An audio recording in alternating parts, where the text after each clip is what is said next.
Hello, everybody, and welcome to the Urban Mobility and Climate Change Conference. We're so glad that everybody can be with us today. These are really important topics. And I know everybody's always very, very busy. So thank you for taking time out of your busy schedule and being here to discuss, to be able to discuss with us and to learn what people are working on both here at Harvard and around the world on these important topics. And so, in developing megacities around the world, the transportation landscape is changing rapidly, with major implications for climate change, climate resilience, economic growth, and human health. On-demand ride apps are booming, urban settlements are expanding, and local vehicle manufacturing is taking off, setting up possibly long-lasting mobility habits. As a surge of privatized motorized transport is coupled with traffic congestion, a lot of local air pollution, planners are struggling to think about how to regulate and provide adequate public transportation.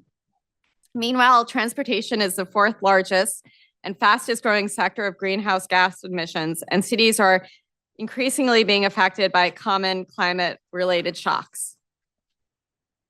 On top of everything else, extreme weather events like heat waves and flooding is disrupting people's ability to move, disconnecting urban residents from the opportunities around them.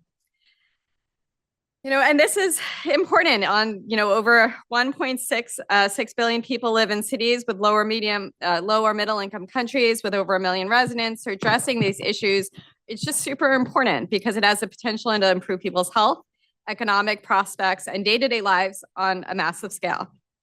So because of all of these issues, that is why we're gathered here today.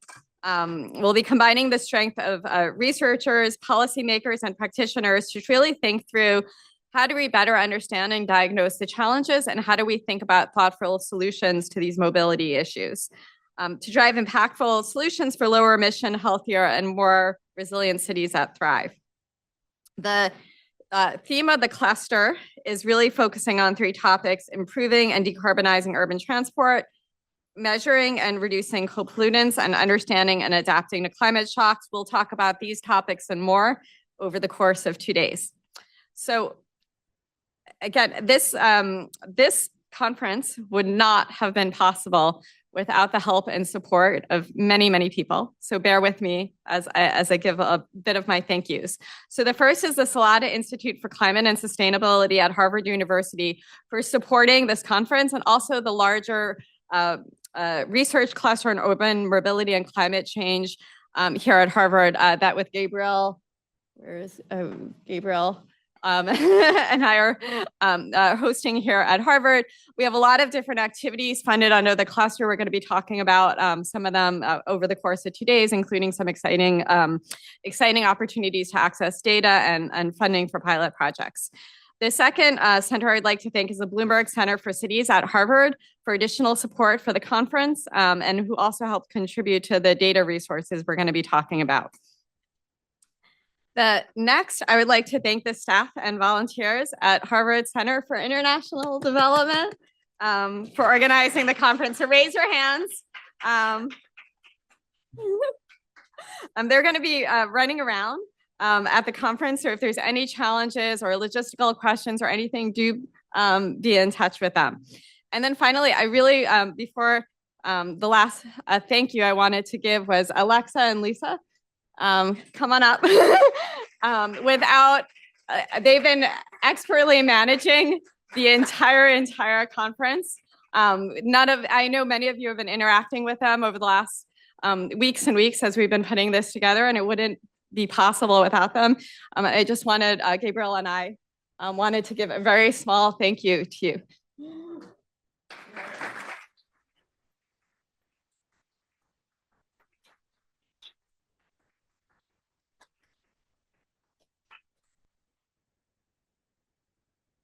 Okay, so I've said my thank yous. Now I need to give a few regrets. Unfortunately, as you guys know, there's been a lot of interesting developments in the world. And because of both some visa restrictions to the United States for certain countries and also the travel barriers of the last few days due to the war, some of our speakers cannot actually make it to the event. So first, original keynote speaker Jennifer Musisi, the former executive director of Kampala and a city leader in residence at the Bloomberg Harvard for City Leadership, unfortunately was not able to find a flight to get here in time. She sends her regrets and is sad not to be here with all of us. We're also going to miss her. We have a number of other speakers. I hope you can bear with us. We wanted to still try to include the policymakers who weren't able to attend because of the travel challenges. And so we have a few speakers who are going to be either on Zoom or recorded video. Please bear with us on this. And I also wanted to thank, there's a number of people who at the last minute stepped in as speakers given the change around we had in a few days. So first of all, rebooked travel, a number of speakers rebooked travel because their flights were canceled. We want to thank you so much for being part of it and being here. We really appreciate it. And so this brings us to some good news. So we have a new keynote speaker, Ed Glazer, the leader of urban economics field and policy field, faculty member here at Harvard University, has graciously agreed to give the keynote lecture later today. So we're really excited. I got a sneak preview to his talk. It looks amazing. So we're sad that Jennifer from UCC didn't make it. We're very excited about Ed's talk. In terms of other logistics, so I wanted to let you know the conference is being live streamed and recorded and photographed so that the ideas shared in this room could be more widely available. So especially for those who aren't able to travel here, just so you know, as it is being live streamed as you're thinking about comments and stuff. We also have a packed schedule because there is so much. We kept wanting to invite more and more people because there's so many great people working in this space. And so there'll be time for Q&A at the end of sessions, and we'll try to organize it so that we can have a little discussion. We've also purposely made the lunches and breaks a little bit longer to facilitate discussion, even if we don't get as much discussion during some of the panels.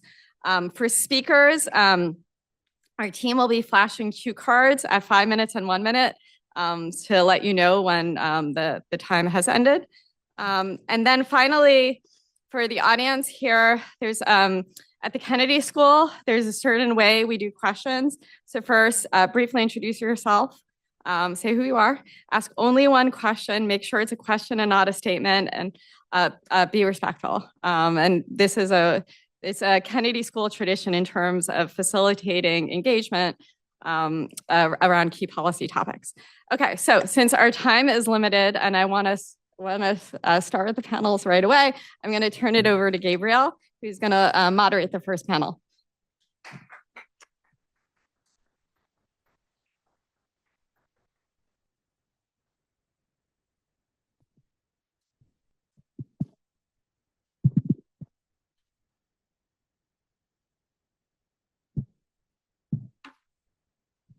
Hi, everyone.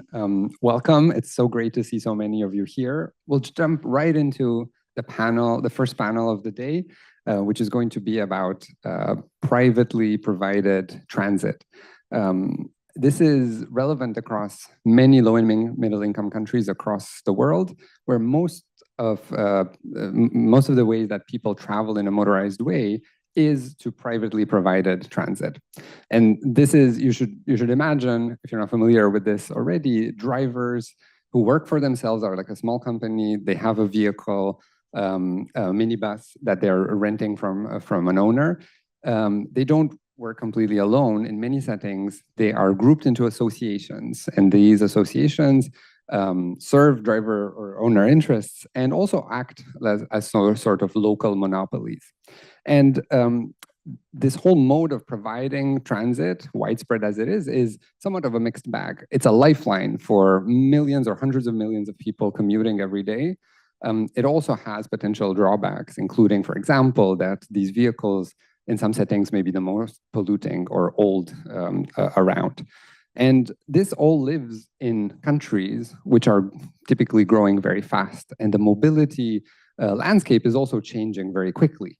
And so what happens in terms of the competition between private modes, be it motorcycles or cars, and this type of transit or changes of it is going to be quite important for possibly decades to come.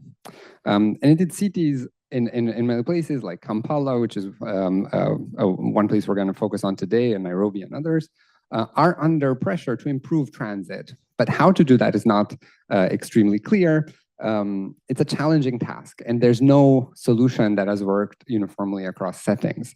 A few cities have tried to launch modern government-provided systems, bus rapid transit system or rail, and have competitively displaced the existing private sector. For one example, there is Lagos.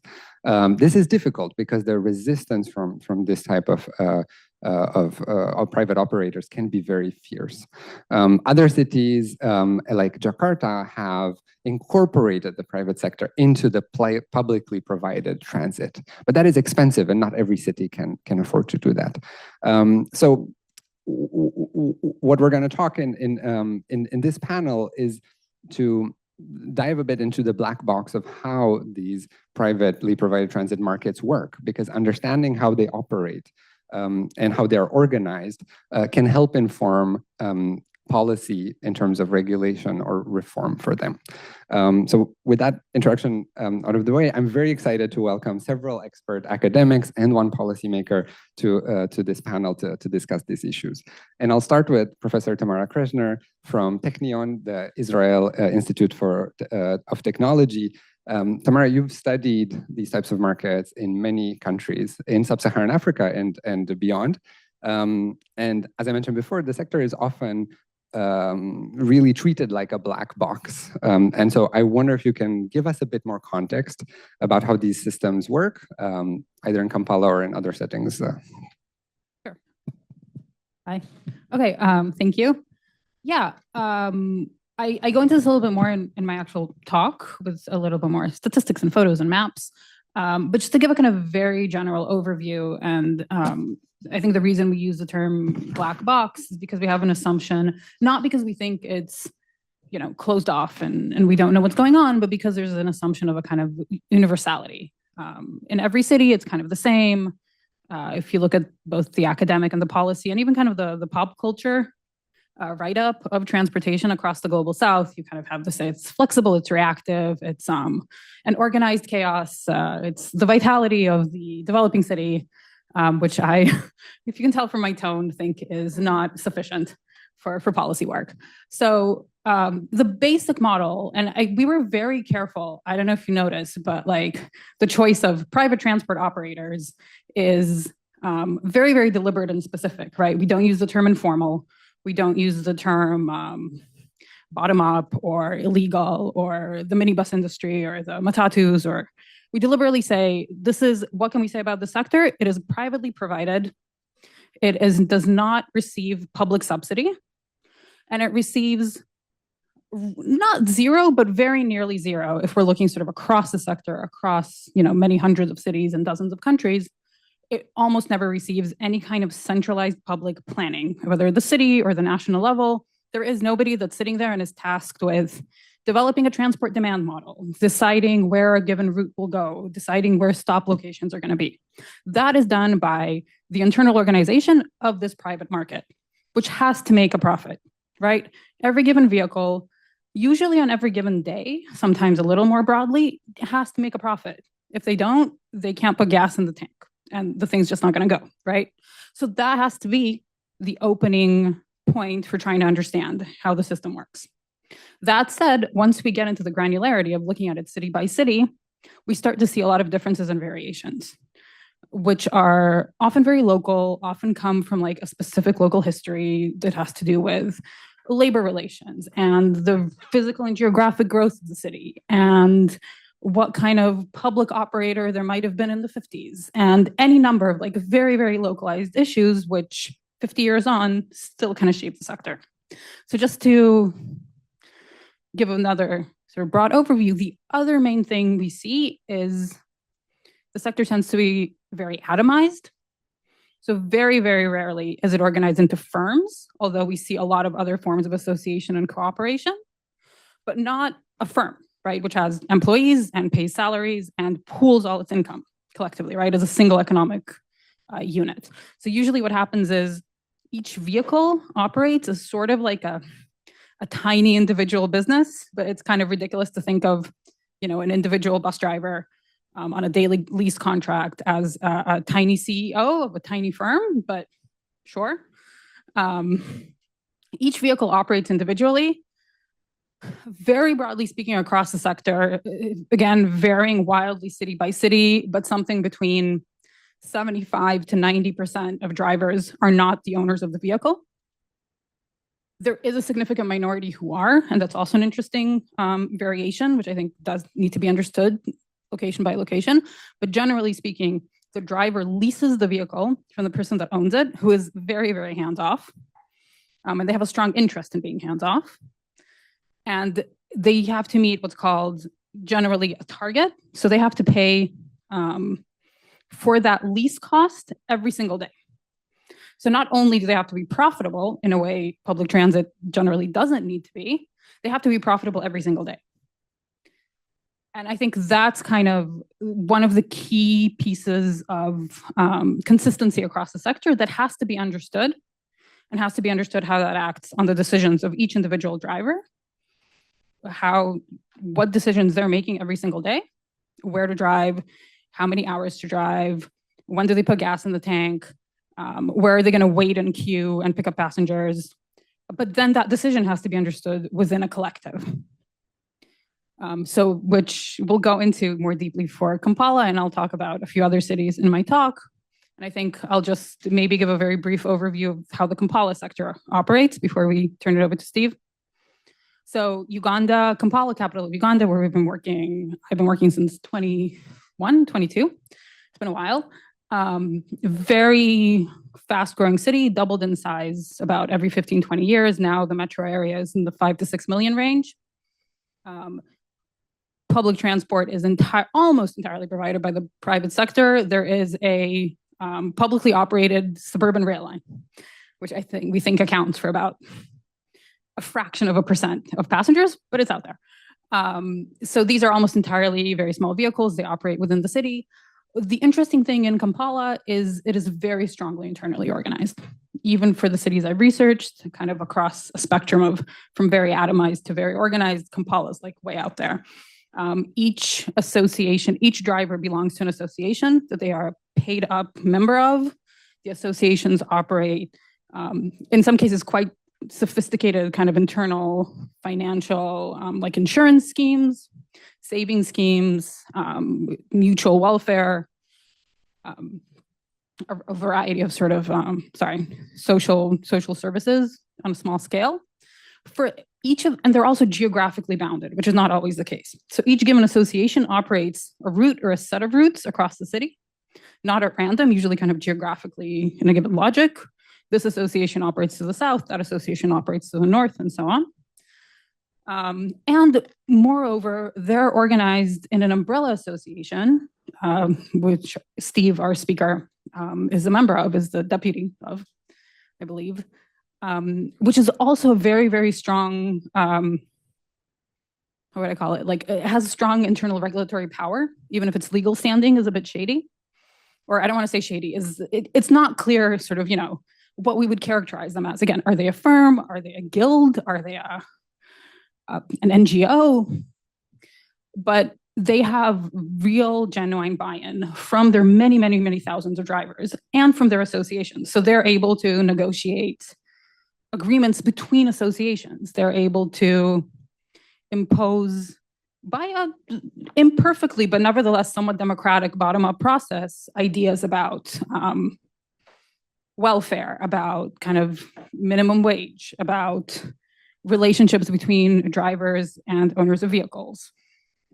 And they speak as a political body to the government, to the Ministry of Transport, to Kampala City, and to the parliament.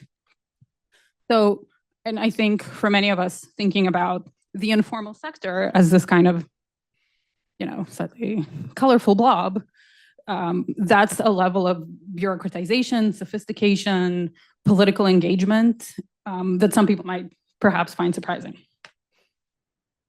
Great, thank you so much. Building on that, for this panel, we thought it very important to have the view and the perspective of someone directly from the sector. So we invited Mr. Chide Stephen, who's vice chair of the Federation of Uganda Taxi Operators, or UTOF, to this conference. Unfortunately, he cannot be here in person today because of difficulties with the visa process in Uganda, but he graciously agreed to record an interview that we're going to play right now. The person interviewing him is Judith Mbabazi, who's a graduate student at the Makerere University.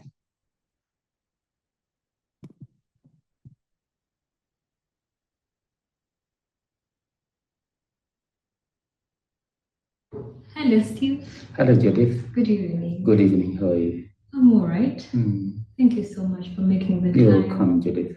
I know this, we didn't set out for this to be how you'll be communicating to the conference, but really appreciate your time.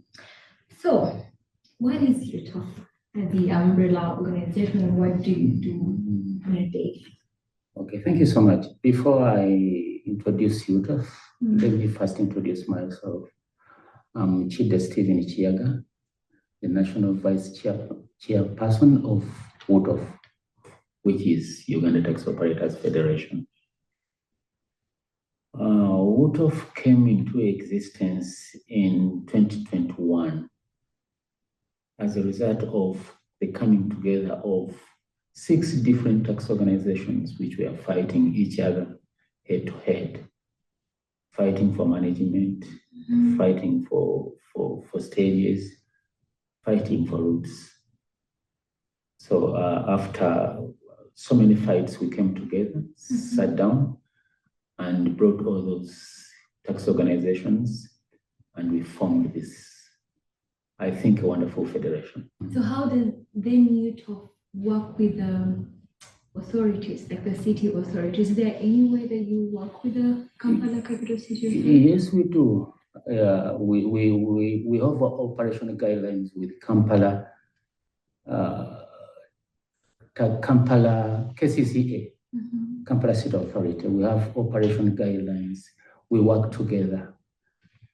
It's the body that tries to manage taxi transport in the city.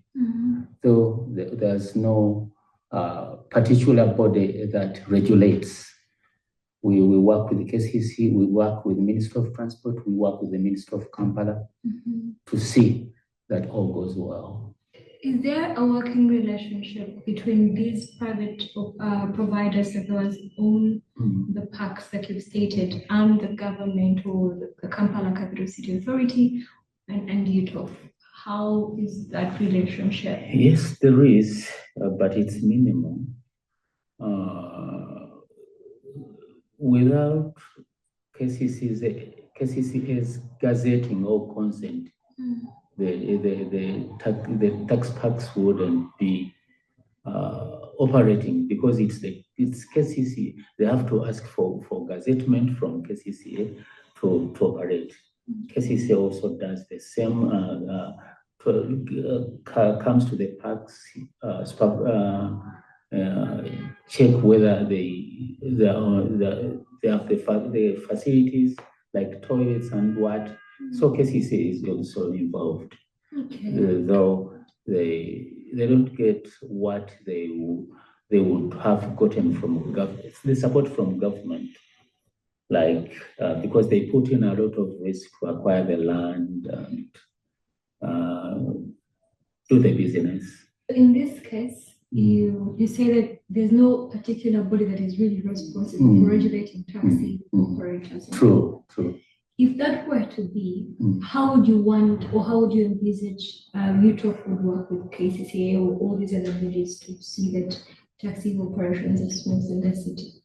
We would prefer having an autonomous body that regulates public transport in the city or in Uganda, but we don't have it.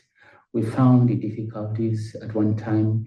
You need to work with Minister of Works, and then an issue comes with the Minister of Kampala, and then KCCA. There's some difficulties, but we try to maneuver and work together. to make ends meet. It was just this week. I think I saw a news clip on New Vision, and I think KCCA is going to close off some of the spaces the taxi operators have been operating. I don't know what you have to say about that. And in any way, where is it where? Have you been talking to KCCA and all these operators to see how that came about or even how to solve that?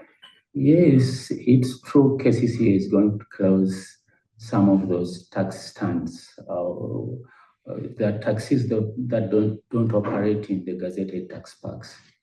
Or we call them Ubigobero. Okay. So KCCA is trying to close them to fight congestion. We agree with KCCA, and we promise to work together. Actually, we're having a meeting on this Wednesday, about the same. All right. Thank you very much. You're welcome. This has really been, I hope it speaks to what you would have done if you had been physically in the conference. Thank you so much. You're welcome.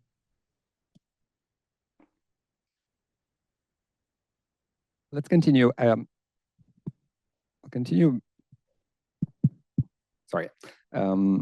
After this, I will transition to Carol Vulgaris, who's a professor at the Graduate School of Design here at Harvard and studies transportation planning. So there is this argument that it's hard to imagine cities like Kampala and similar having a sustainable mix of transport without a robust transit system, and hence it must happen that these privately provided transit becomes more formal and that it becomes more efficient.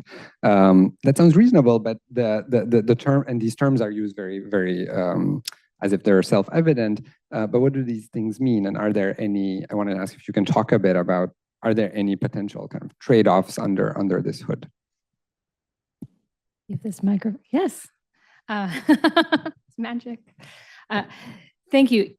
Yeah, so I think these two terms, formality and efficiency, I'll talk about efficiency a little bit first.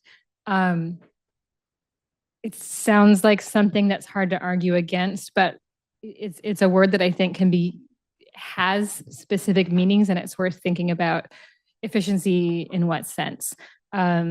So Gabriel is an economist. Within economics, efficiency would be about where the costs of something, including the full economic cost, so from the perspective of riders, that what they're paying in fares and what they might pay in waiting time and inconvenience, that payment is compensated with value that's somehow equal to them for that payment, with no loss of value that's sort of wasted and doesn't go to, does that seem like a reasonable description of economic efficiency?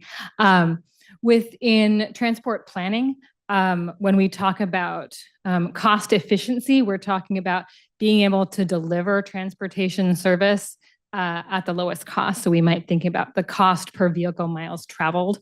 And so this is about efficiency in terms of delivering the most service one could for a low amount of resources. And that's in contrast to cost effectiveness, which would be like the cost per rider served or cost per trip served. The question about whether, thinking specifically about Kampala's system, is it currently efficient, I think is difficult to say because the nature of this industry, we don't necessarily have good data on what people are paying, what the cost of providing that service is. That's some of the work we're doing now in Kampala, is trying to have a better understanding of, and I think we're going to hear more from Megan in the context of Nairobi, how the money flows through the system. And related to this idea of efficiency is this idea of formality. And that's a term that I'm not sure even like within any particular discipline has like a very specific definition. It's sort of treated as, you know it when you see it, but we associate when we say informal transport, we imagine it, we either think of it as being sort of chaotic, but what looks chaotic to one person may not feel chaotic to someone who has a lot of familiarity with the system. We might associate formality with a certain amount of legibility. So when we think about, and when we hear from African cities that are trying to transform and become world-class cities and become business-friendly and friendly to tourism, one of the things they're aiming for is this idea that someone can come from outside of these cities and perhaps from high-income countries and understand how to use the transport system and have it be easy to navigate. Many of these privately operated transportation systems, the minibus taxi network in Kampala, might be intimidating to someone who doesn't understand and can't read the system easily. So part of formality might be related to that legibility. Having said that, this idea of informality being about, there's this sense of, is it illegal? Is it unregulated? There's a way of even romanticizing informal transport in the sense of, if you're like a true believer in capitalism, there's something that might seem very lovely about, oh, it's privately provided public transport. And when I teach public transportation classes, one of the first things I say on the first day is everyone thinks they have a cool business idea to drive people around cities and get people to their destinations. And that's not a business that's typically ever profitable. That's generally not something that the private sector can provide. But one of the most common motorized transportation modes in the world is proving me wrong on that statement, is that this is transportation that's being entirely provided by the private sector. And if you just really believe that markets should be able to solve all of our problems, then you might think, well, the beautiful thing about this is that if there's some demand somewhere for transportation, the invisible hand should lead this kind of army of small firms to kind of rise up and provide that command, and things will.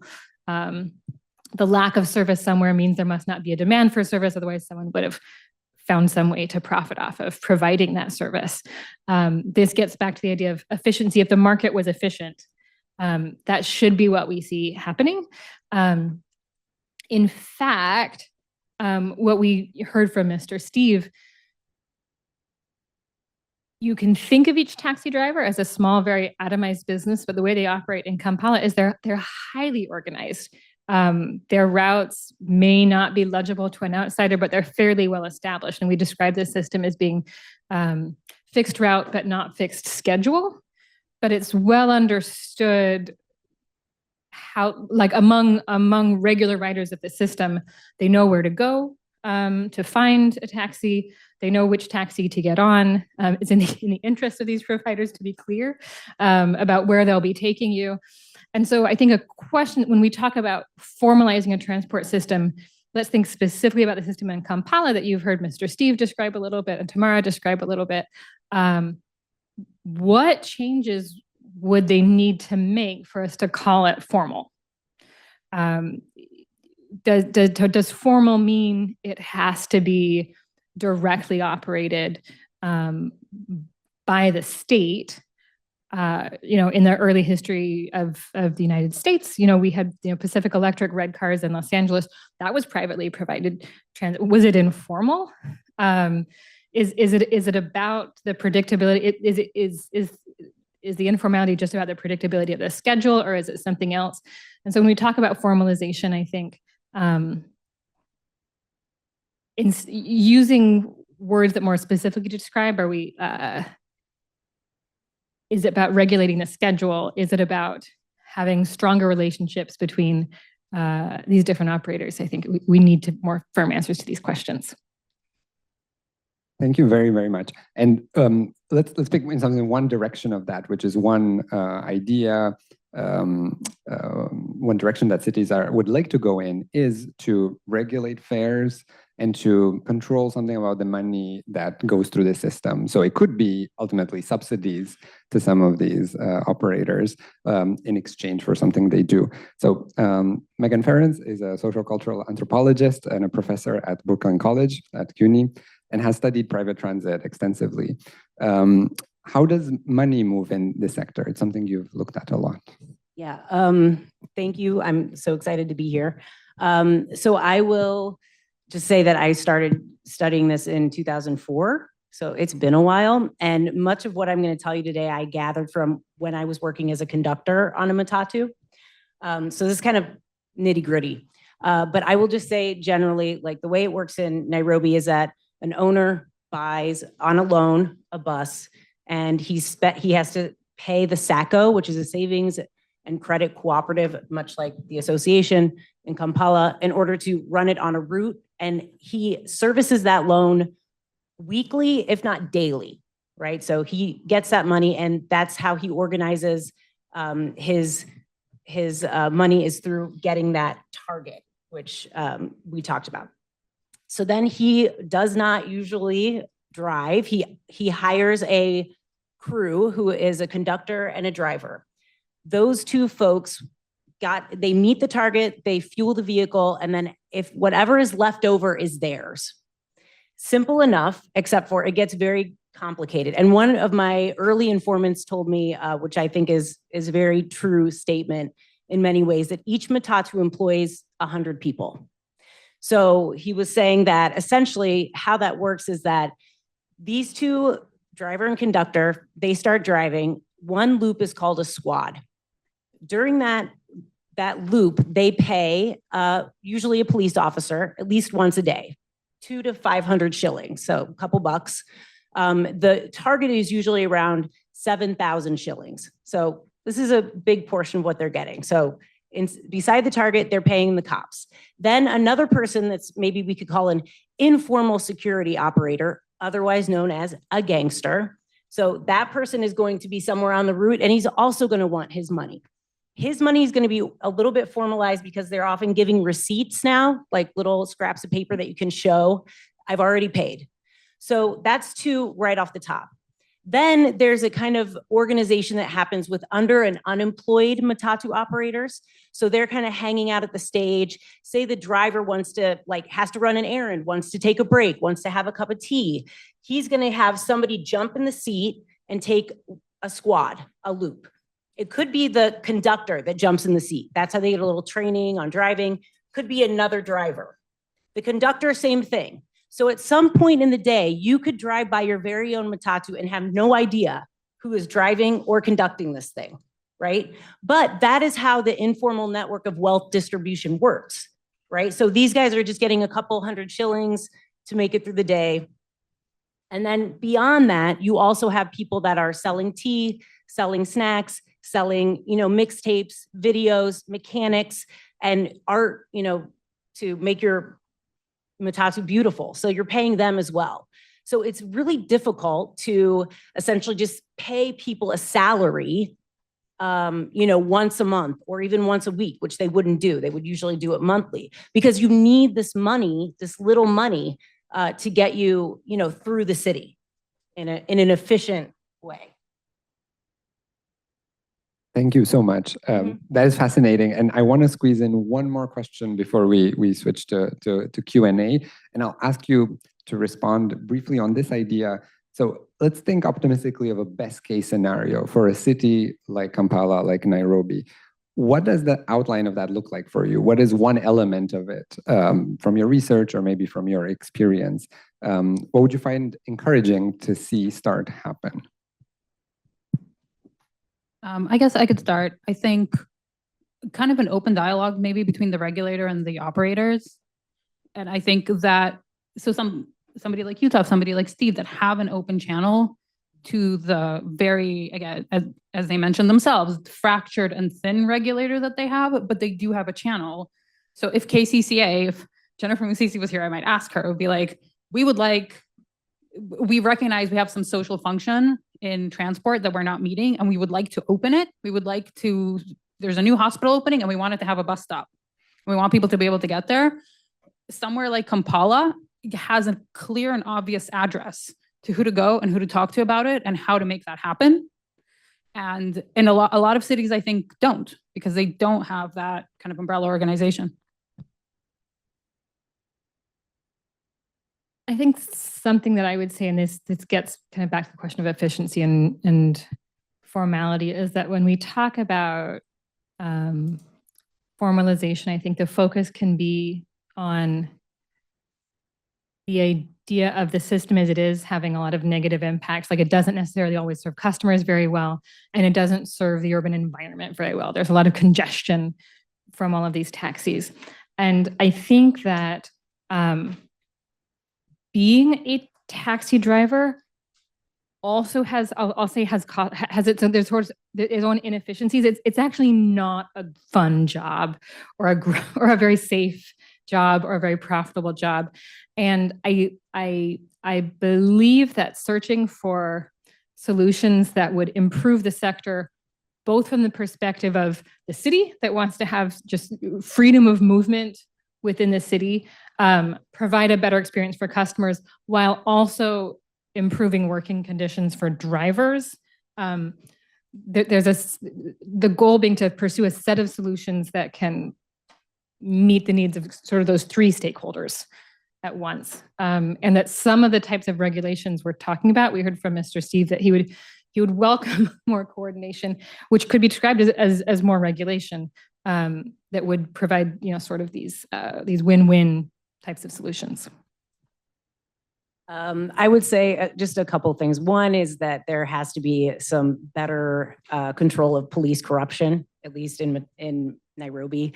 That is just a major point of harassment, and people get put in jail and people are beaten, and it's a very violent and terrible situation. The other is similar to what was said, is that there has to be some sort of listening operation happening on the behalf of the government to these folks. They're really not respected, and their opinions are not respected because they're seen to be as generally like criminals, thugs. And so they kind of need to be taken seriously because they've been doing this for a very long time, and they do have very good ideas about how to organize the way that cities, at least Nairobi, works. Thank you so much. We have around 6 minutes for questions. And the way we're going to do this, I think we have some microphones that we can pass around. Maybe we will collect 2-3 questions and then have our panelists respond.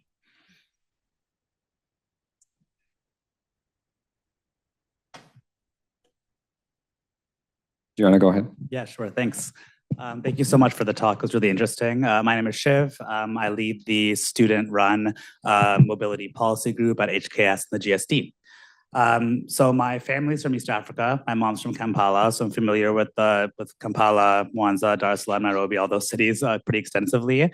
And I noticed a big change in the past 5 years visiting when I was a kid, and just kind of showing up and hoping a Matutu or something would come along, versus when I went recently. And all of a sudden, everyone's using Bolt, or they're using Easy Matutu, they're using Safe Boda for like those apps for like the motorcycles. And I'm wondering how the proliferation of cheaper smartphones and internet in this region and other technology has impacted the sector. We talk about efficiency for operators, but I think Carol mentioned, what about efficiency for the riders? I'm wondering if technology like these kind of like GTSF feed integrated apps, if that's an opportunity for the sector to actually challenge the current model and make it easier for riders, or if that just formalizes what's already happening on the ground through technology. Great. Let's collect maybe 1 or 2 more questions. Yes. Over there. Thank you so much for the lovely presentation. I am Divya and I'm from Duke University. I'm a public policy student and I come from India, Delhi. So my question is to understand, Delhi also has a lot of private transport operators and they work in integration with the government, like the public transport system. How do you think countries like cities like Kampala or Nairobi can take examples from cities like Delhi and integrate those systems and make it more regulatory in their aspects? Because in Delhi, to some extent, it is a regulated system and the government has also worked towards regulating these private operators. Thank you. Let's maybe should take 1 more question and then we'll divvy them up. Hi, I'm CC Chen, I'm Associate Professor of Economics at SUNY Albany. I wonder if the panel could speak about the market power issue, especially when those like small providers were consolidated into a big organization, as the recording YouTube has shown us, and the role of market power in explaining the inefficiency of those of this sector.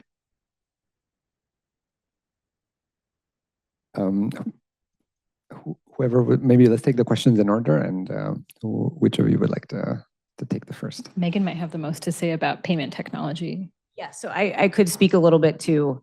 I think that it is rapidly transforming the sector. I will just say that when I was in Nairobi in January 2025, there were, I'm looking now at these electric buses that Go that have been kind of on the scene. There's 46 of them.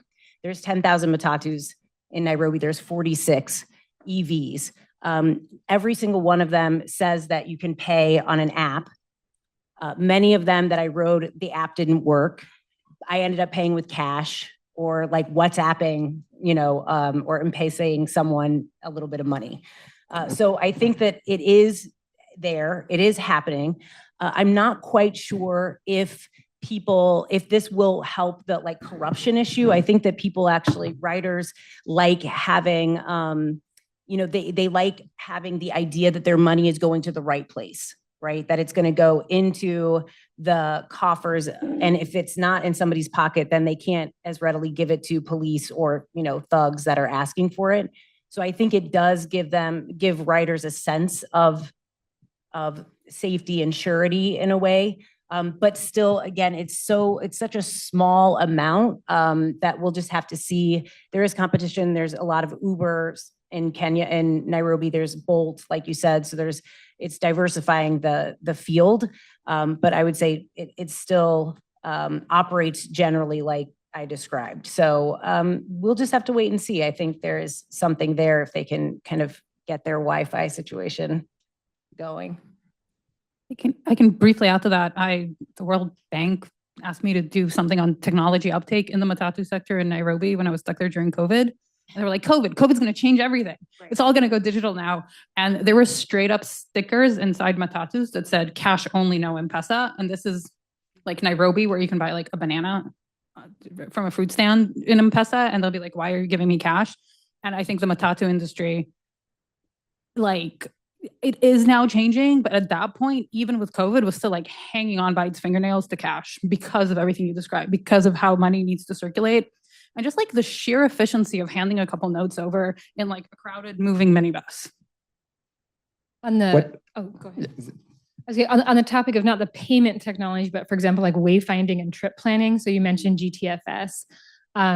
There have been projects and there are active projects to map informal transport, paratransport network, whatever word we would like to use, throughout the global South. Sarah Williams is doing work to that effect at MIT. The piece of this is, as much as I think that it can be easy to overstate how flexible and quickly changing these systems are, they do change over time. And so the process of creating a GTFS feed, which for those who don't, that's a data format that allows route and schedule data, which can be frequency-based. So it lends itself well to some of these transport networks. So they can be used in third-party trip planning applications like Apple Maps or Google Maps. Those would need to be updated. It works when the transit agency is doing themselves. And so someplace like, you can imagine Utah being an organization that could be keeping track of where all their routes are. I don't know that they necessarily have that information now.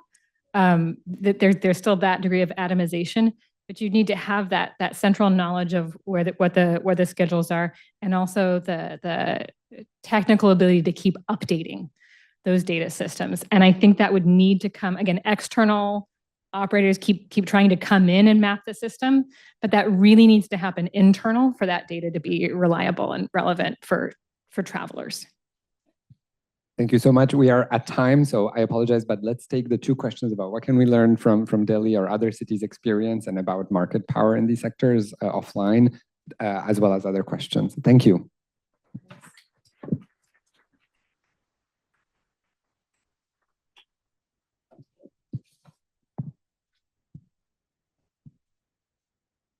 We're going to go right next to the next talk.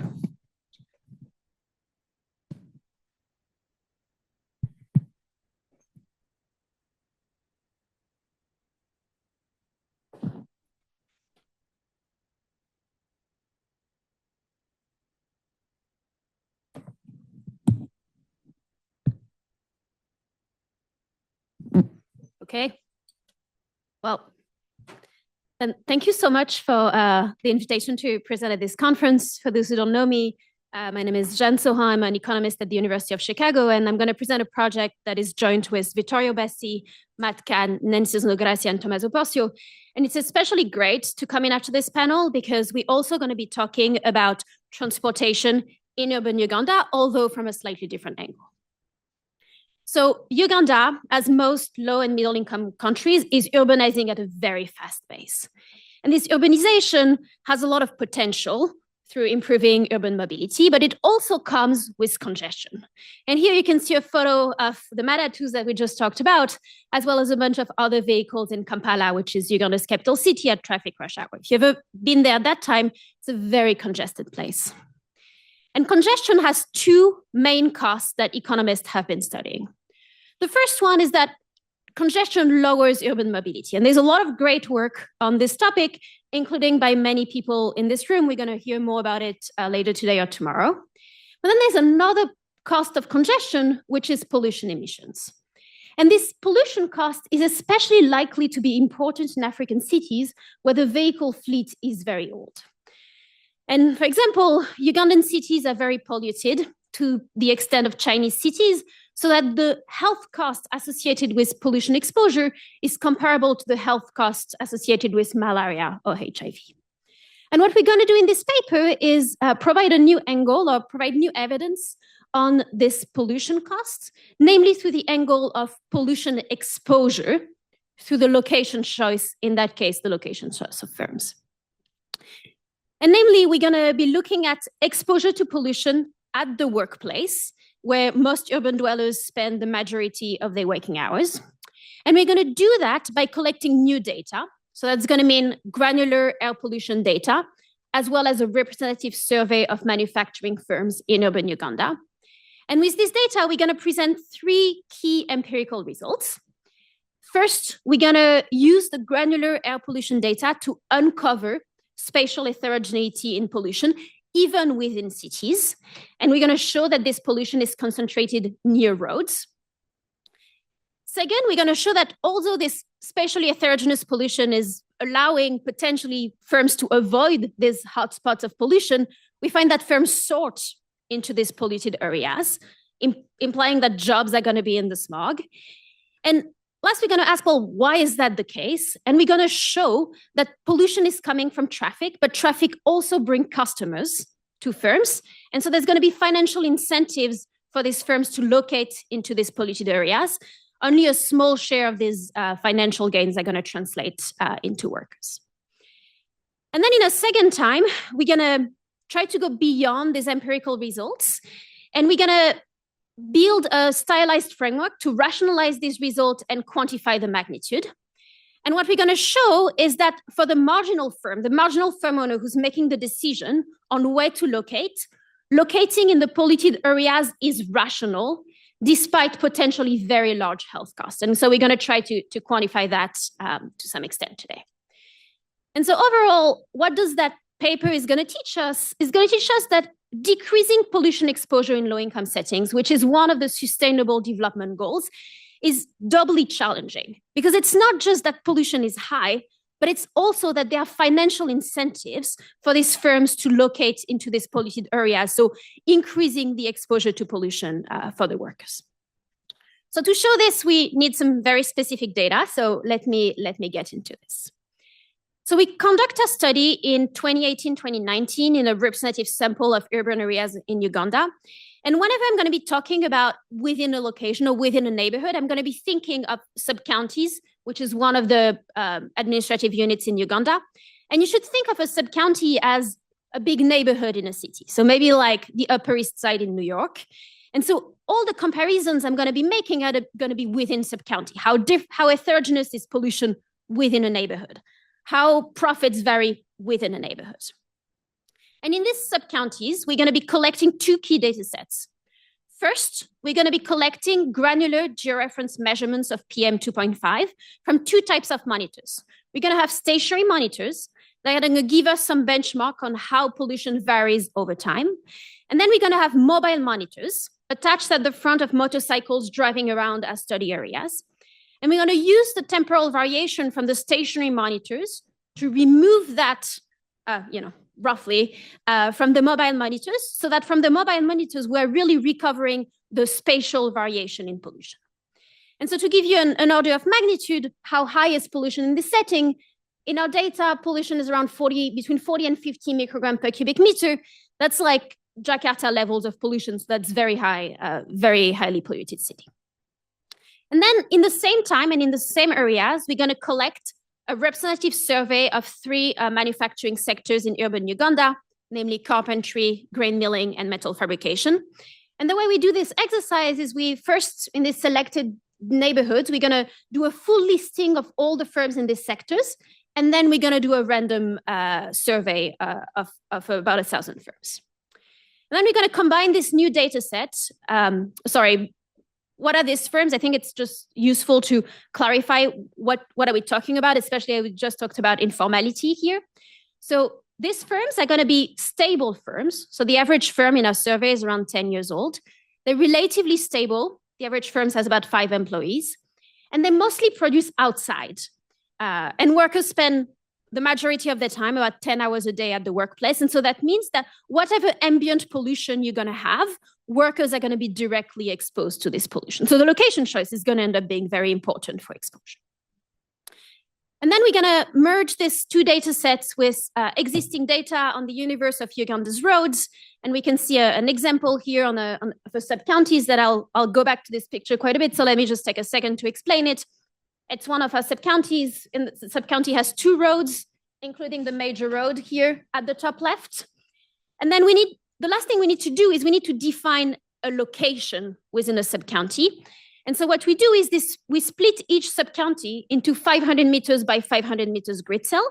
And then we're going to aggregate a lot of economic outcomes, or outcomes, not just economic actually, at that grid cell level. So median road size in the grid cell, average pollution, firm density. Okay, and so what do we find with this new data? The first result that I'm going to show you is that there's a lot of very local spatial heterogeneity in pollution. So a lot of ways to see this. What I'm showing here is cumulative distribution functions for the following thought exercise. For all the grid cells in our data in urban Uganda for which we have pollution data, how much could you decrease your pollution exposure if you were to move at most 500 meters, 1,000 meters, or 2,000 meters? 2,000 meters is a little more than 1 mile. And so how do we read this graph? We read that for about half of the firms, 50% of the firms, you could decrease your pollution let me take that back. For 50% of the grid cells, 50% of the locations, you could decrease your pollution exposure by more than 25 microgram per cubic meter of PM 2.5. How big is that? That's going from Jakarta to Milan in terms of exposure, just within 2,000 meters. And this exposure is very local, because if you were to move at most 500 meters, you could even decrease your pollution exposure for half of the locations by around 10 microgram per cubic meter. So that's a lot of very local variation in air pollution. Now, where are these local hotspots of air pollution? Well, they are near the major roads. And so we can see that from our pollution measurement data. So each dot is a pollution measurement from our mobile monitors. And you should be able to see that near the main road, the color is darker red. We can also see that once we aggregate the pollution measurement at the grid cell level, which is going to be a main measure of analysis, we see this darker blue. And more formally, once we put that into a regression setting, we find that going from a secondary to a primary road is associated with an increase in PM 2.5 by 8 to 10%. And then in the paper, we do a lot of work to try to understand where is this pollution coming from. And we show that this pollution is most likely coming from traffic rather than firm, using, among others, evidence on the temporal variation of pollution, which peaks at traffic rush hours and not at production rush hours. So pollution is spatially heterogeneous and is concentrated near roads. Now, do firms avoid these polluted hotspots? No. And before that, let me just take a second to highlight a methodology point that I think is useful when we think of what data we need to collect to get to these results. we are collecting on-the-ground measurements of pollution. If we were to try to do this exercise with satellite data, which is available at maybe the 1100 times 1100 grid cell, we would not be able to find this relationship. Why is that? Because while across sub-county, pollution as measured by our own measurement or by the satellite data is strongly correlated. Once you remove sub-county average, so you really look at within sub-county variation, there's basically no variation in the satellite data, while our measurements really maintain a lot of variation. And that's due in part to the way this satellite data is imputed. But that means that measurement is a really, really important thing that we need to make progress on. So now, where was I going? I was going that, do firms avoid these polluted areas? Answer is no. We find that firms sort into these polluted areas. You can see the firms in this sub-county here in red. And that going from tertiary to secondary road is associated with an increase in firm density by around 14%. And because these roads are also the most polluted, that leads to this positive relationship between pollution and firm density. In the paper, we show that this relationship is not just an artifact of the way we sampled our firms. And so we reproduce this relationship between firm density and road size for the universe of Uganda's firms as per the 2011 census. And for the manufacturing firms, we actually estimate a relationship, a semi-elasticity that is very similar to what we find in our survey. And the last thing I want to highlight on this is you may ask, okay, but sure, you may locate in these polluted areas, but maybe you protect yourself, which would mitigate this exposure. But no, that's not happening in our context, because less than 5% of owners provide protective equipment to their workers. And as I showed you on the picture of the firm, it's a context where workers are just working outside. So adaptation in place is not really an avenue here to mitigate exposure, which is what we care about at the end of the day. Now, why do firms locate in these polluted areas? Well, there must be some benefits. To get at this, and I promise this is one of the two equations we're gonna see today, at least in the next 10 minutes. But we use a detailed cross-sectional survey on firms to recover the relationship between profitability at the firm level, median road size in the grid cell, controlling for manageability, and a sub-county fixed effect. So that means we're really looking at two firms that have the same interpret in the same neighborhood, but how much higher are the profits in the places that have higher roads? To interpret this coefficient as causal, we need identification assumptions. I'm more than happy to talk about it offline or at the end. We do a lot of work in the paper to try to justify them.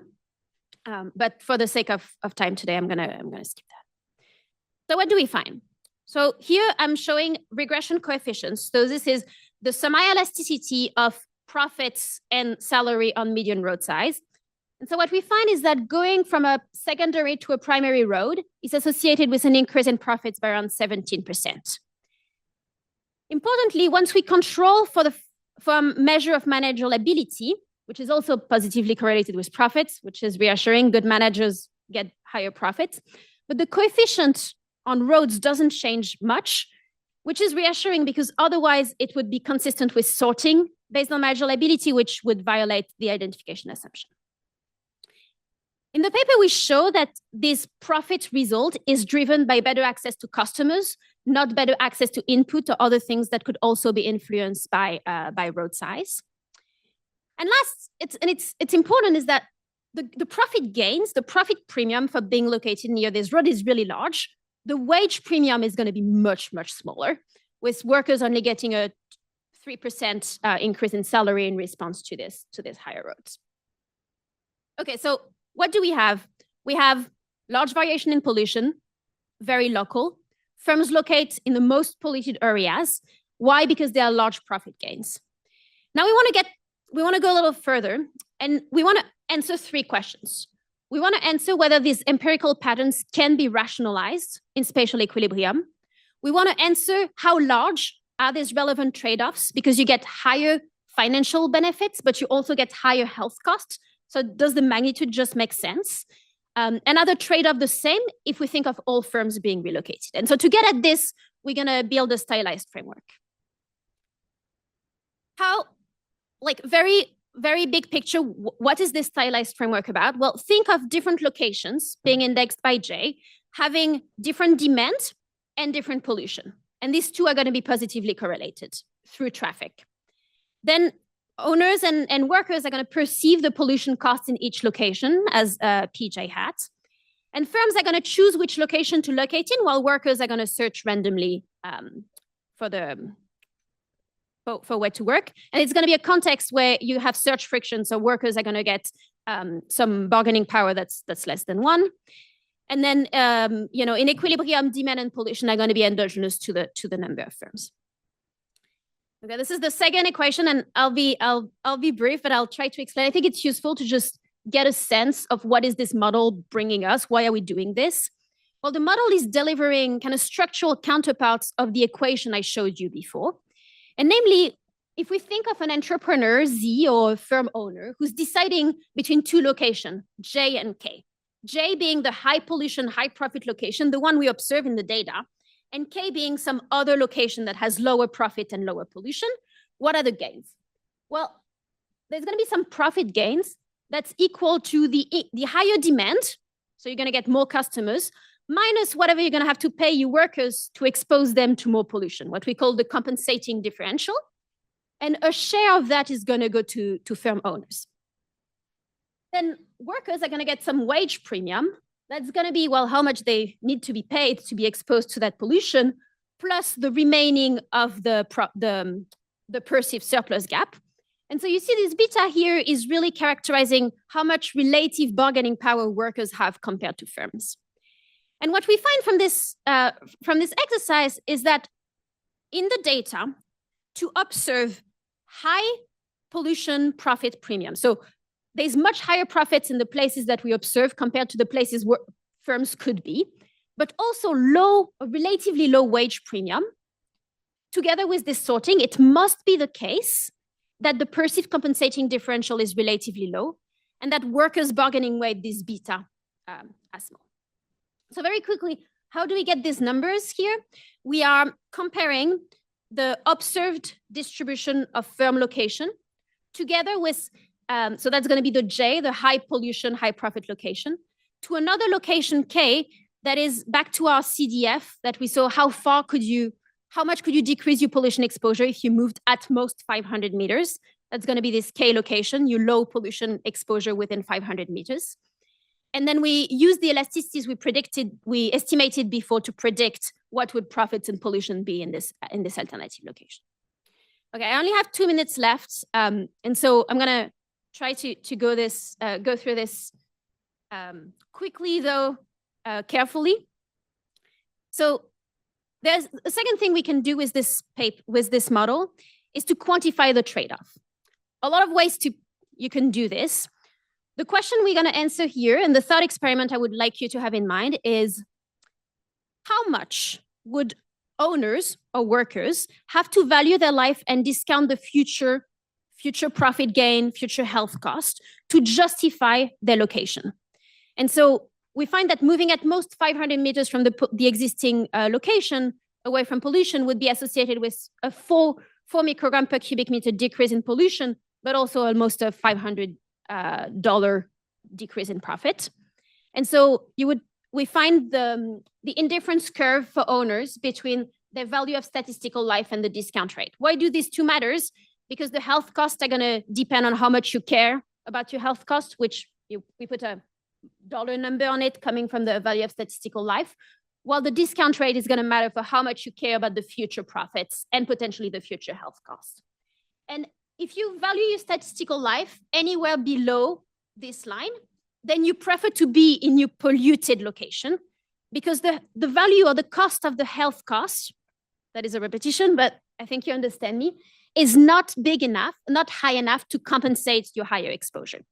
And so we find that for reasonable value of the discount rate, it's very likely that owners prefer to be in their polluted location using benchmark from the WHO or the World Bank. For workers, the picture is much more nuanced. Why is that? Because same health costs, but much lower financial benefits. And so it's more likely that they're slightly better off staying where they are, but it's much more ambiguous. Okay, I only have 10 seconds. And so I'm just gonna end on this to say that what do we do in this paper? Well, we uncover that in Ugandan city, there is large spatial variation in PM 2.5 within cities, and pollution mostly comes from traffic, which means that avoidance is possible in principle. But yet firms locate in these busiest and most polluted locations. Why? To access customers. And as a result, jobs are in the smog. And what that means is that if you care about reducing pollution exposure in low-income setting, it's going to be really difficult, meaning really expensive to do so, to convince this marginal owner to move to an unpolluted location. You're going to have to pay them a lot because of the financial incentives. And so as a result, exposure is higher. Actual exposure is higher than what would be predicted with city averages because of this sorting. So I'll leave that on and happy to answer any question. Thank you.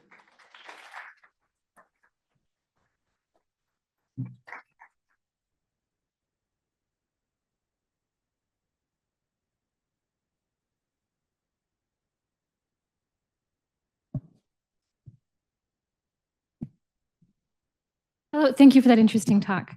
One question I have, and I wonder if you can comment on the degree to which firm owners or workers have good information on the health impacts of pollution exposure. No, that's a really good question. So what I didn't show today is that we had this concern. So we ask workers and firm owners, how are they concerned about pollution exposure? For a bunch of measures that we think are exogenous to whatever is happening at the firms, like do they take that into account when they decide where to live, for example? It's going to be a relative scale because it's hard to get a, I can't really ask you, what do you think is the health effect of being exposed to PM 2.5? Like my mother would probably not be able to answer that question. And so we find that both owners and workers report to be relatively concerned by pollution exposure. So that's in terms of the level. They think it can make you sick, etc. Then there's the spatial distribution of pollution. And here what we did is we conducted a follow-up survey on the phone with the owners during COVID. So we were not able to interview workers. But we asked, basically we find that owners are aware of the spatial, they are aware that pollution is higher near the main roads and where traffic is high. So we can rule out that this sorting into polluted areas is just due to owners not being aware that pollution is higher in these places. And the two graphs I showed you at last were assuming perfect information. And so it's saying, even if people know that pollution is really bad to the extent that, academics know it's bad, then it would still make sense for them to sort into these polluted locations.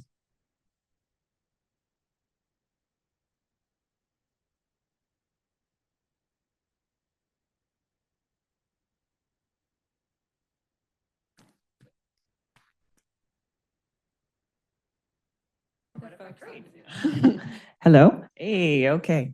Hi, I'm Avis Devine. I'm with Harvard GSD Graduate School Design. And this is really interesting. I find myself wondering about other confounding forms of pollution and how people may be experiencing them. Specifically thinking about the fact that PM10 in particular, we feel more, and it's caused by dust from roads that are not sealed, which makes me think of the secondary tract that, has a different vibe to it than the primary road, I'm guessing, as well as the dust that comes from construction work in the kind of manufacturing that you might be doing. So is there a possibility that people are actually interpreting that maybe their exposure to pollution is higher on that secondary road because we feel PM10 more, and therefore they are moving towards the primary road because it feels less polluted, even if it is in fact more polluted? Have you thought about that kind of interaction at all? No, that's a really good question. So we don't find, so we also conducted a lot of focus group discussions to try to get at what was going on more qualitatively. We don't find any evidence of that. I would need to check whether or not, I think we have some PM10 data.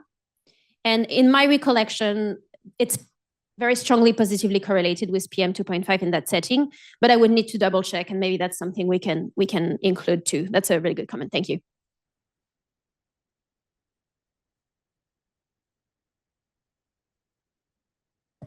Okay, so thank you. It's a very, very nice paper, but also in the sense that it is also kind of pessimistic that pollution exists, but firms, they know and they don't avoid it. So then the question I would like to ask is if you have come up with an kind of an ideal setting or an ideal policy for the policymakers to try to, get out of this pessimistic situation, even if it's just theoretically possible, it might be valuable. So yeah, have you come up with any of that? Yeah, so I mean, coming up with a solution, I think, is a little beyond the scope of this paper. I think that what we really want to do with this paper is really say that it's a really big problem that is hard to solve. But one thing that I didn't have that much time to talk about is that this firm owners sort into these polluted areas because of this bundle between pollution and demand, right? And if you think that there are policies like industrial parks that would allow demand to really, not like firm owners not to lose demand by moving, especially if they move all together without bringing the pollution. And here it's a context where on average, a firm has 2 customers a day. So even if you move 10 firms, that's going to be 20 cars a day. It's very unlikely that the pollution is going to follow up. And so potentially the results would be very different if you're really thinking of decoupling this pollution and demand. But that's something that, is more of a thought experiment than anything we can really talk to in practice. And I've been indicated that I'm out of time, so I'm happy to talk more during the break. But thank you, everyone.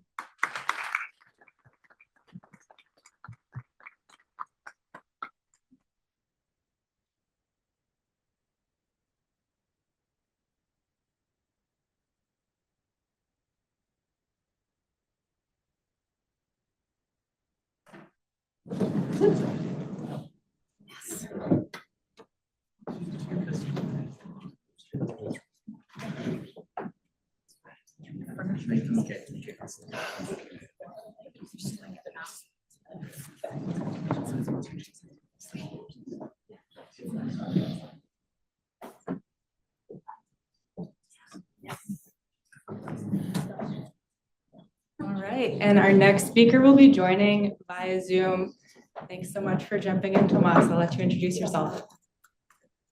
Hello, can you hear me well? Yes. Okay. So I'm really sorry that I couldn't be with you. I'll present to you some of the research. So I'm a physical scientist and working on carbon cycle emissions and more specifically city emissions. And for some time, I'll show you where I come from and where do the atmospheric scientists fit into the broad scheme of greenhouse gas budgets. And I also wanted to emphasize how it is directly connected with greenhouse gas and air quality. So I'm going to share my screen. I have a lot of figures. I don't want to overwhelm you, but it's the downside of being a physical scientist. I want to also show you some lessons I learned from Jakarta and Mexico City and what we can do at this point. We're still really at the very beginning, at the infancy of what we have explored in these cities. I'd like to step back and say where I come from. And this is more or less this paper that started a lot of discussions. We evaluated the carbon budgets and the city budgets from 50 US cities that published them with supposedly a full record. And we looked at every sector and every detailed numbers they gave. And many of them we had to discard because they were incomplete. But for 50 of them, we had enough. And then we looked at the errors they made. So we compared them to our top academic inventory that has been done by Kevin Gurney, professor at Northern Arizona University. And we found these very large differences. And if you go city by city, it's kind of interesting because first we thought it's an underestimation.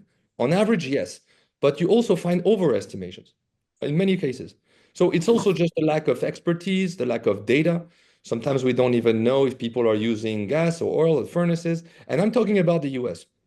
So it's kind of very interesting because you could do the same study over France, you could do the same study in many places in the world, in Asia, in Africa. We do have this lack of information at the greenhouse gas budget. Often these inventories are 3, 4, 5 years behind real time. So we're really, really lagging. And for making policy decisions, it's very difficult. We also found that on-road emissions remain the largest problematic sector. From far, the lack of data, the lack of inputs, the lack of information on vehicles, etc. If we look at the protocols, here is the story. This paper was really nicely done by Chen et al. In 2019. We could update it, but it's a lot of protocols, it's a lot of organizations. I'm sure you know a lot of these people and these players. Sometimes they merge for good reasons, sometimes they divorce for good reasons as well. And so it creates that vast diversity of protocols, emission factors. And so each city has its own way to calculate them. They follow or they don't. They try as best as they can. So this is where we end across the world, the more we move. So we took the CDP report, a little broader than the US, to see what the status of the CDP. Only 160 cities were ranked high quality by CDP. We digged a little deeper into what does it mean to be ranked high quality by the Carbon Disclosure Project. Well, because they want to be inclusive, they cannot be too demanding, but the number has increased. So that was the nice fact about it. And especially at the beginning, where it was mostly mid-latitude, and I would say even worse, developed countries only. Now we see a lot of countries in South America, in Sub-Saharan Africa, and in Asia joining the CDP. So there is a big push now by mayors and local municipal governments to actually join these. So that was great because we see that, okay, it helps implementing these plans, it helps moving forward their mitigation and adaptation actions. Now, when we look more in detail, this is where it started to hurt because most of them are flagged as basic, meaning they're not even complete. You don't have a number for the total. Only half of them provided sectoral data. So you don't really know what the traffic emissions are, for example, for vast majorities of these 160 cities. The sum of sectors doesn't match the total emissions reported.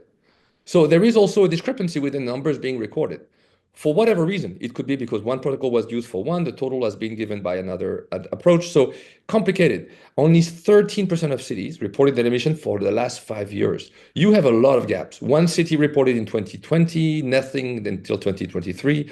Some cities reported before they stopped, or some of them report every year. So it varies quite widely. 70% of the cities did not provide figures for 2022, just as an example. So it's an excellent initiative, but it's not very rigorous. And you can understand, if you want to have more people joining the consortium and the group and disclose, you cannot be too demanding. Otherwise, it becomes impossible and most cities would drop. There is also this problem that we work with in my world. I work with academic inventories, and these are not available to most city managers. Then you have the official greenhouse gas inventory, like the city of New York or Boston. I'm sure they have a group of experts, and internally they have their own inventory. But sometimes it's not the ones called city budget. The city has its own inventory. It's kind of strange, but sometimes it's the state organization that is running the city greenhouse gas inventory, and the city officials will not use it for some reasons, because they disagree on the protocol, they disagree on the approach. And then we have my side of the problem, which is the atmospheric monitoring. And I'll talk about this a little later. So we've done that very detailed plan for Paris. We took block by block. So each block is about 2,000 inhabitants. And we did a very fine quantification of the climate plan and the current carbon budget of Paris. It takes a lot of time. I mean, it took a whole PhD to do Paris for 1 year. It's quite interesting because then we can start to see the old parts of the cities, the more recent ones, the social dwellings versus the private residential areas. So we see a lot of differences. Regulations have a huge impact on that. You can do the same thing for traffic. We took the future traffic regulations of Paris. By the way, the national government last year decided to drop these at the national scale. So we're not even sure that they will ever happen. But if they do happen, this is what has been decided. You have different criteria with different levels of electrical vehicles or only gas vehicles or a mix of both or hybrid vehicles and different zoning. So depending on where you live within Paris, you might be restricted by some bands and not others. So we took this plan and then we mapped it for the future. And we looked at what Paris is going to look like if we apply these plans. And you see that black hole appearing in the middle of what is called the Grand Paris, which is a very strict and strange delimitation within the beltway of Paris, more or less. And then you see the effect on the suburbs. The suburbs barely move. The restrictions are very loose on the actually suburban and residential areas because people depend on vehicles, for sure. Where you live inside the city limit, you're supposed to have that black hole. It may never happen, once again, because this is being discussed as I'm talking at the national level. But this is the kind of dual effect that can easily happen in a city where the city of Paris only represents 20% of the total population of the metropolitan area. Okay. So if we move forward, and then we did that for every sector of the city, and we looked at what the future of Paris in terms of reduction. And for sure, while you are inside Paris, you have these very strict restrictions, a lot of mitigation actions, very strict regulations. And then as soon as you leave the city of Paris proper, you get into that almost very slow change. And this would follow the national regulations, but there will be no direct city-based limitations applied to the suburban areas of Paris. If you look in details, and we did the same for Baltimore. This is a work by Kim Mueller that is working at NIST Institute. She took the city of Baltimore, and I added this slide last minute because I just saw the talk before, and I totally relate to what has been said. The very detailed map of CO2 emissions, and we compared it with the air quality zoning.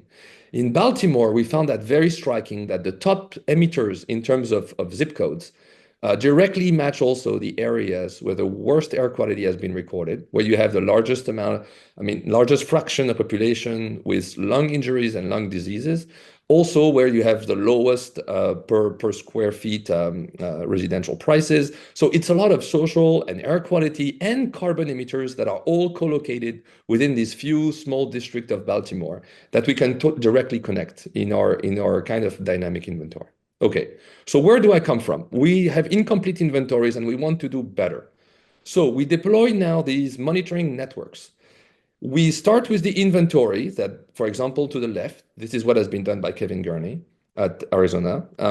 We simulate them, we put them in a meteorological model, and we measure at the same time. And we can check if what we assume was the inventory of the city is really what we can measure from the atmosphere. It's very similar to what has been done for air quality, except that we've never done it for greenhouse gases. The instruments are expensive. The techniques are a little more subtle.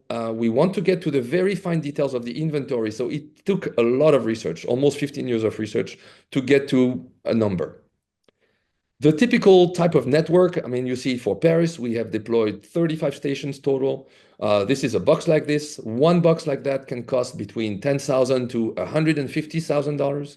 So it's really pricey. So these networks are really expensive. And now we struggle to deploy them in places where you don't have a $10 million grant to actually run an atmospheric network. So we are looking for low cost and mid cost sensors to try to deploy them in other cities. Anyway, we kept track of what happens over time. This is the trend over Paris. Once again, it's a very incomplete picture because what you see here is also a very specific situation. It's the city of Paris proper, meaning that while people tend to leave Paris, it becomes more of a touristic city full of Airbnbs. So the population is declining. But okay, they have an objective of decrease and they have reached this objective and we can track it over time with our monitoring system. So that's very nice. We can see the COVID effect, the lockdown period here. You can see clearly the drop. We are updating it as I'm talking now, and we see the trend, and the conflict in Ukraine has also changed a lot the game, with natural gas being less used as before, et cetera, et cetera. So you can see year-to-year changes. It's way more dynamic than typical inventory. If you see the green triangle, this was the last inventory last year. So in 2025, we were still in the 2018 number for the official estimate of the city of Paris. Okay, so this is over time, what you can see by sector. And we can see how traffic can play actually a critical role in that whole game. Residential is a dominating factor right now. So you can see the impact of COVID, very local. You can see seasonal cycles. This is really key to us because you can see when a sector is actually dominating the other sectors. When you act on these mitigation policies, we often have very broad estimate at the annual timescale. But if you look carefully at the seasonal cycle, you can see which time period is critical for you to actually address a problem. Here, for example, there is no air conditioning. So compared to Indianapolis, we didn't really have a summertime residential sector. If you look at the typical North American seasonality, it's a dual seasonal cycle with a clear use of air conditioning in the summer. At the very, very end, if you have good eyes, you can see a very sharp drop. We are at the end of 2022, at the start of the Ukrainian conflict. There have been very strong restrictions on natural gas consumption, and we saw a huge impact actually from the conflict which is still actually happening right now. Okay, if I move to Jakarta, we're in a totally different story because we don't have this network, but the Japanese have actually deployed that. So before, I'm not going to go too far in details in Jakarta because I think you know more about Jakarta than I do. What is really striking to me was the growth in population, the fact that it's still very difficult to get a detailed inventory of population at the time we did the first study, and the fact that it's nearly impossible to get a full CO2 inventory of the city as I'm talking, as at least not spatially mapped with all the sectors.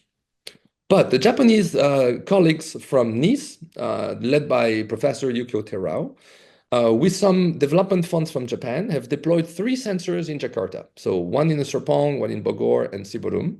Siburum being our background site, the clean station. Bogor being in the residential suburban area, and Serpong being closer to the downtown area. We once again have a very crude inventory. We run it in an atmospheric model, and we compare it with what we think we should observe. I'm going to show you very quickly because I don't want to talk 5 hours on what we have measured, but the seasonality was the first tracking point of our study. Year after year, as we accumulated data at the 3 sites, we can see what happens every time the monsoon season starts, the wind direction being totally different. We have a very different footprint. We don't measure the same areas during the rainy season. And we also see a change in the emissions. So we clearly have this duality that we need to be very aware of and to see what is going on during the rainy season, how people move, how the emissions are actually being emitted. But very interestingly, they measured not only CO2, they also measure NOx and sulfur dioxide. Very interesting because now you can see the seasonality and the diurnal cycles at each of our sites. So if you look to the very left, you see how the NOx, for example, disappear in the middle of the day because of photolysis. So the sun comes in, it destroys the NOx, but the pollution is still there. You see SO2 levels changing a lot. We found that industrial activities have a huge impact on the air quality also of Jakarta. And these power plants sometimes being located away from the city, but the plumes can travel. And we found a complete connection between these cycles. When the ozone, for example, increases, we see the drop in the NOx. At the same time, we see also CO emissions, which are directly connected to which type of vehicles we have in the road. And we can connect that with the CO2 emissions at the end to actually improve our carbon budget. So the idea here, and I'll talk at the very end, but it's now to collect 10 years of data we accumulated over Jakarta and connect at the same time the air quality from Jakarta and the CO2 cycle to try to improve at the same time the greenhouse gas inventory of the city, but also the type of emissions we are dealing with, which sectors are dominating and which sectors are not. In parallel, it was interesting to work on Mexico because we also have a majority of the emissions coming from traffic. We are trapped in a valley, and there is no bay and sea breeze coming in. So we often have this long accumulation of pollution in the valley and also CO2. So we had a slightly different approach, but here is how we built the inventory with the University of UNAM, with Professor Michel Grutter. They built a very detailed inventory that gives us spatially exactly how much CO2 has been released from each sector. You can see the central district of Mexico proper, and then the suburban areas that are growing to the north of the city with a lot of industries as well. So we build these inventories. It takes years. And then we measure. And here we deployed some instruments that are pointing to the sun, and they measure the total column of the atmosphere. The nice thing of that was deployed for 7 months, despite actually the COVID lockdown periods. And we could track the emissions from the city of Mexico. Interestingly, we found that actually the inventory at this point in Mexico City is overestimating the emissions by about 10%. It's not enormous, but when your goal is to decrease by 2 to 3% a year, it's actually 3 to 4 years extra that you have just, forgotten before. So we can actually address sometimes the inventories in the other direction. It means that cities are not, and I had my own bias scientifically, thinking that political decisions would always make the inventory lower than the truth, but no, for Mexico City was the exact opposite. We can also include the biogenic component, which is often not available in the inventory. At this point, we focus on fossil fuel, but we rarely look at the vegetation around Mexico, which turned out to be a large component of this. I'm not even talking about this in Jakarta. The biogenic emissions are larger than the fossil fuel emissions. Okay, I'm going to stop there, but the perspective on that is actually to continue this research to a next level, not only to produce numbers, because numbers are not always useful, but it's really to understand what the trend has been over Jakarta, what has driven that trend, and how can we connect this air quality trend with these greenhouse gas emissions over time, over the city, as the city evolve with the conditions that you know of Jakarta, which are quite unusual. So we want to connect that with some mobility data, and see if we can actually have a better view at what could be the driving trend in the coming years and what could the city do to reduce their emissions and their air quality. Thank you. I'm going to stop here.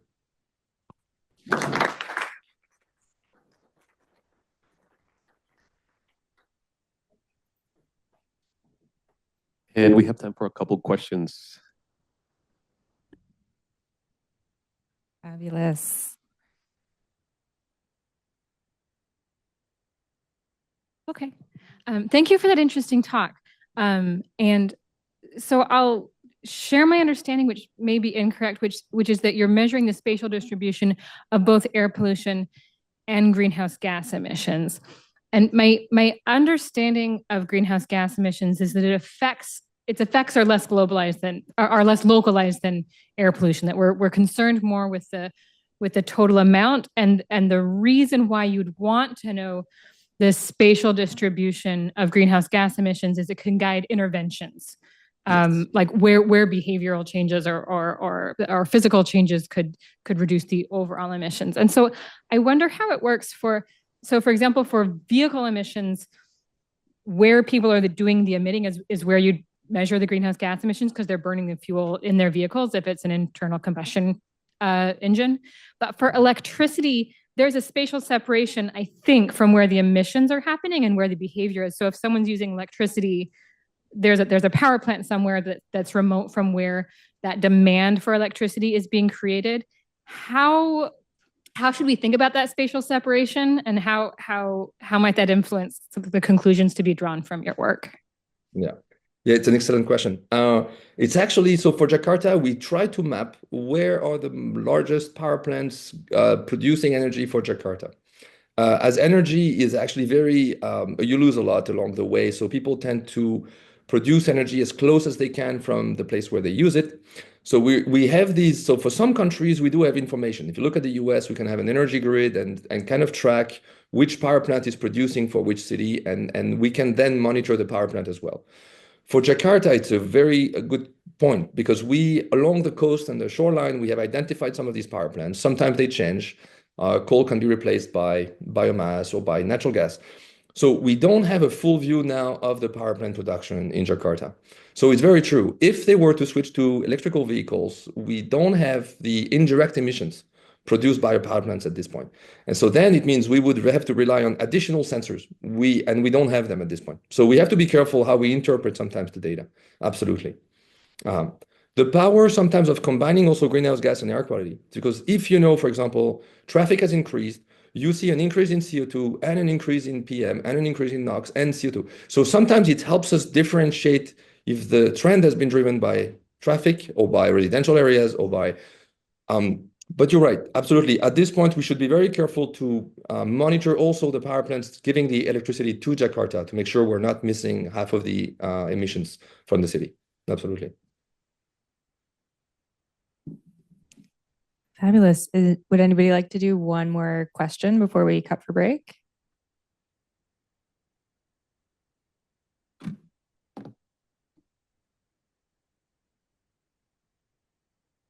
Thank you so much for this talk, Thomas. So I have a question about whether, as you go coarser in space, do you think our understanding, our measurement becomes better, or does the mismeasurement at a lower scale also have implications for these higher scales?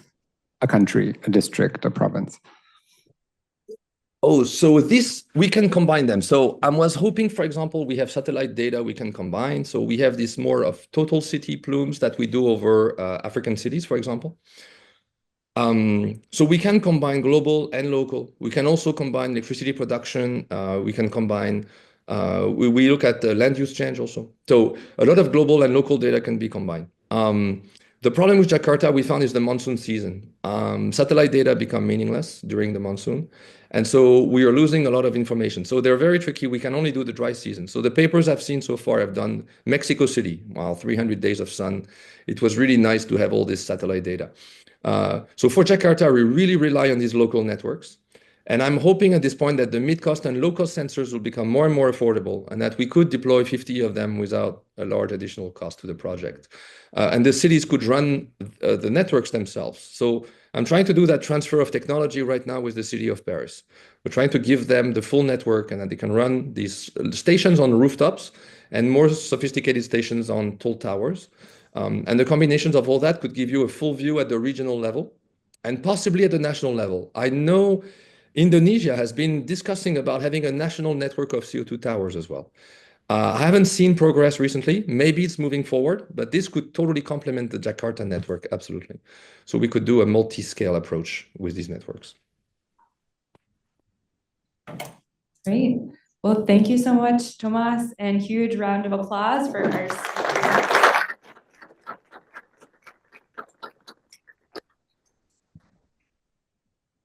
Great. We have some coffee and snacks outside, and we'll return to this room at 11:10 for a busy next session. Thanks, everyone. All right. I hope everybody enjoyed a nice break. We have another back-to-back session of panels and academic talks this afternoon. So I'm pleased to hand it over to our first moderator, Elaine Buckberg, to introduce your panel. Good morning. I'm thrilled to be here to moderate this panel on combating urban vehicle emissions. This is going to be a speed panel. We're going to cover a lot in 30 minutes. I'm delighted to be accompanied by Johan Bernard and CC Chen. Johan is with the International Council of Clean Transportation in Berlin. He's kindly flown in for this, where he is the International Partnerships Program Lead. His work focuses on real-world vehicle emissions, including remote sensing of exhaust emissions, in support of the Real Urban Emissions Initiative, also known as TRUE. CC Chen is Associate Professor of Economics at SUNY Albany, where her research focuses on industrial organization and environmental economics, with a lot of recent work on vehicles. And I am Elaine Buckberg. I'm a senior fellow in Harvard's Salata Institute of Climate and Sustainability, and I'm also former chief economist of General Motors. So I want to talk briefly about some of the different levers, policy levers that can be used for combating urban vehicle emissions. And some of them are generally at a national level. So that would be restrictions either on fuel economy or emissions. So fuel economy rules can be called fuel economy, fuel consumption. There are a lot of different names, but that's some way limiting for new vehicles. What is the miles per gallon, kilometers per liter? And you do this on new vehicles being introduced because they're going to be there for 20 years, but you only get to control new vehicles. And so you can see all the countries shown in green here have some form of fuel economy rule. And those shown in blue have some form of greenhouse gas or CO2 standard. It varies. Now, the US, though, I had shown it striped. It did have, greenhouse gas rules. A few weeks ago, the Environmental Protection Agency eliminated the endangerment funding, which was the basis for the tailpipe emissions rules, finding that the endangerment finding, for those who are not aware, found that greenhouse gas emissions were negative for health, which created the policy lever for doing so.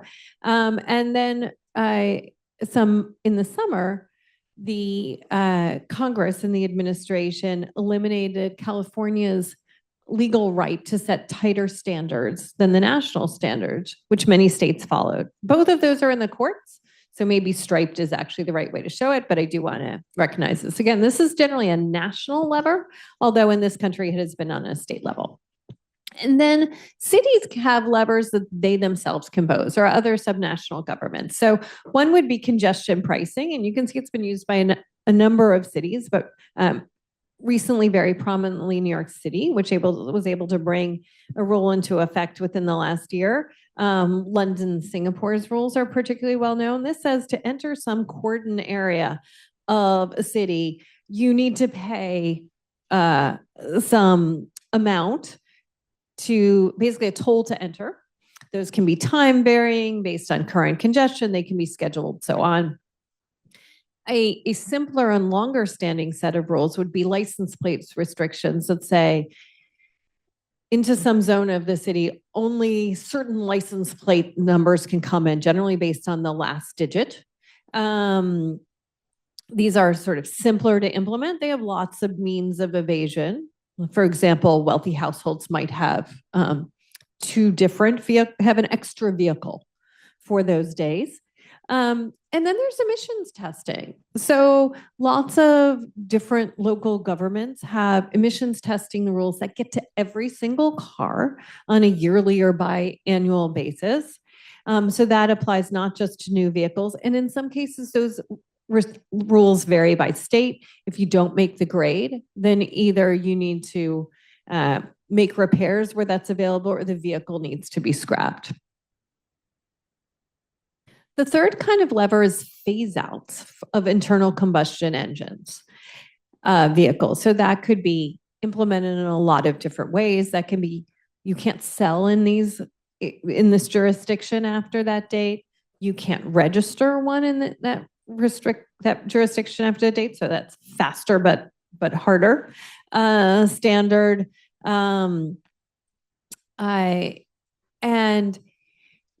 So you see here a variety of countries, but also a variety of subnational provinces and cities. There are a bunch of US states, but there are also cities like New York City that have done it, London, Paris, and so on. So this is a potential tool for cities. And with that, I'm going to pass to Johan to take us to the next point. Yep. Thank you so much, Ellen. Yeah, it's a pleasure for me to be here today. I think to me, it's hard to talk about vehicles emissions until we do this flashback 10 years before.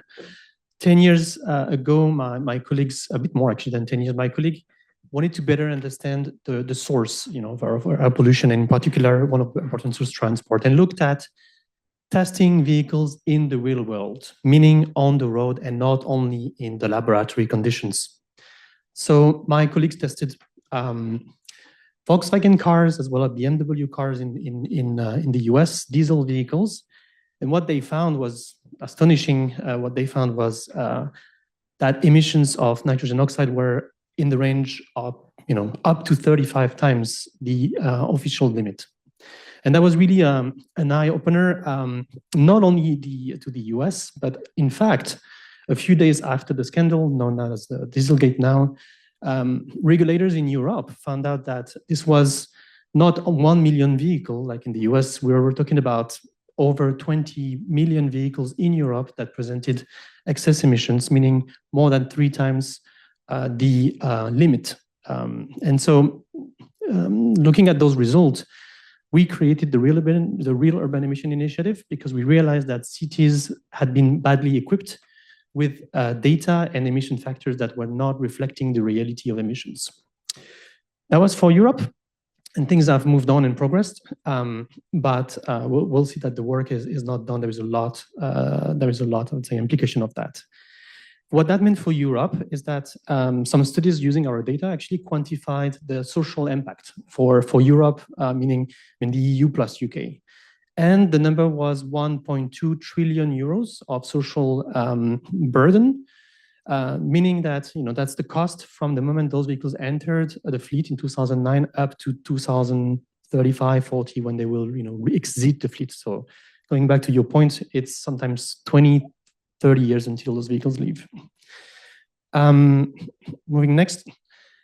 So we created the two initiative to measure vehicles emissions. But what we also want to quantify is how much, what is the social burden and cost that we can avoid if we deploy advanced emission standards and a series of policies such as electrification.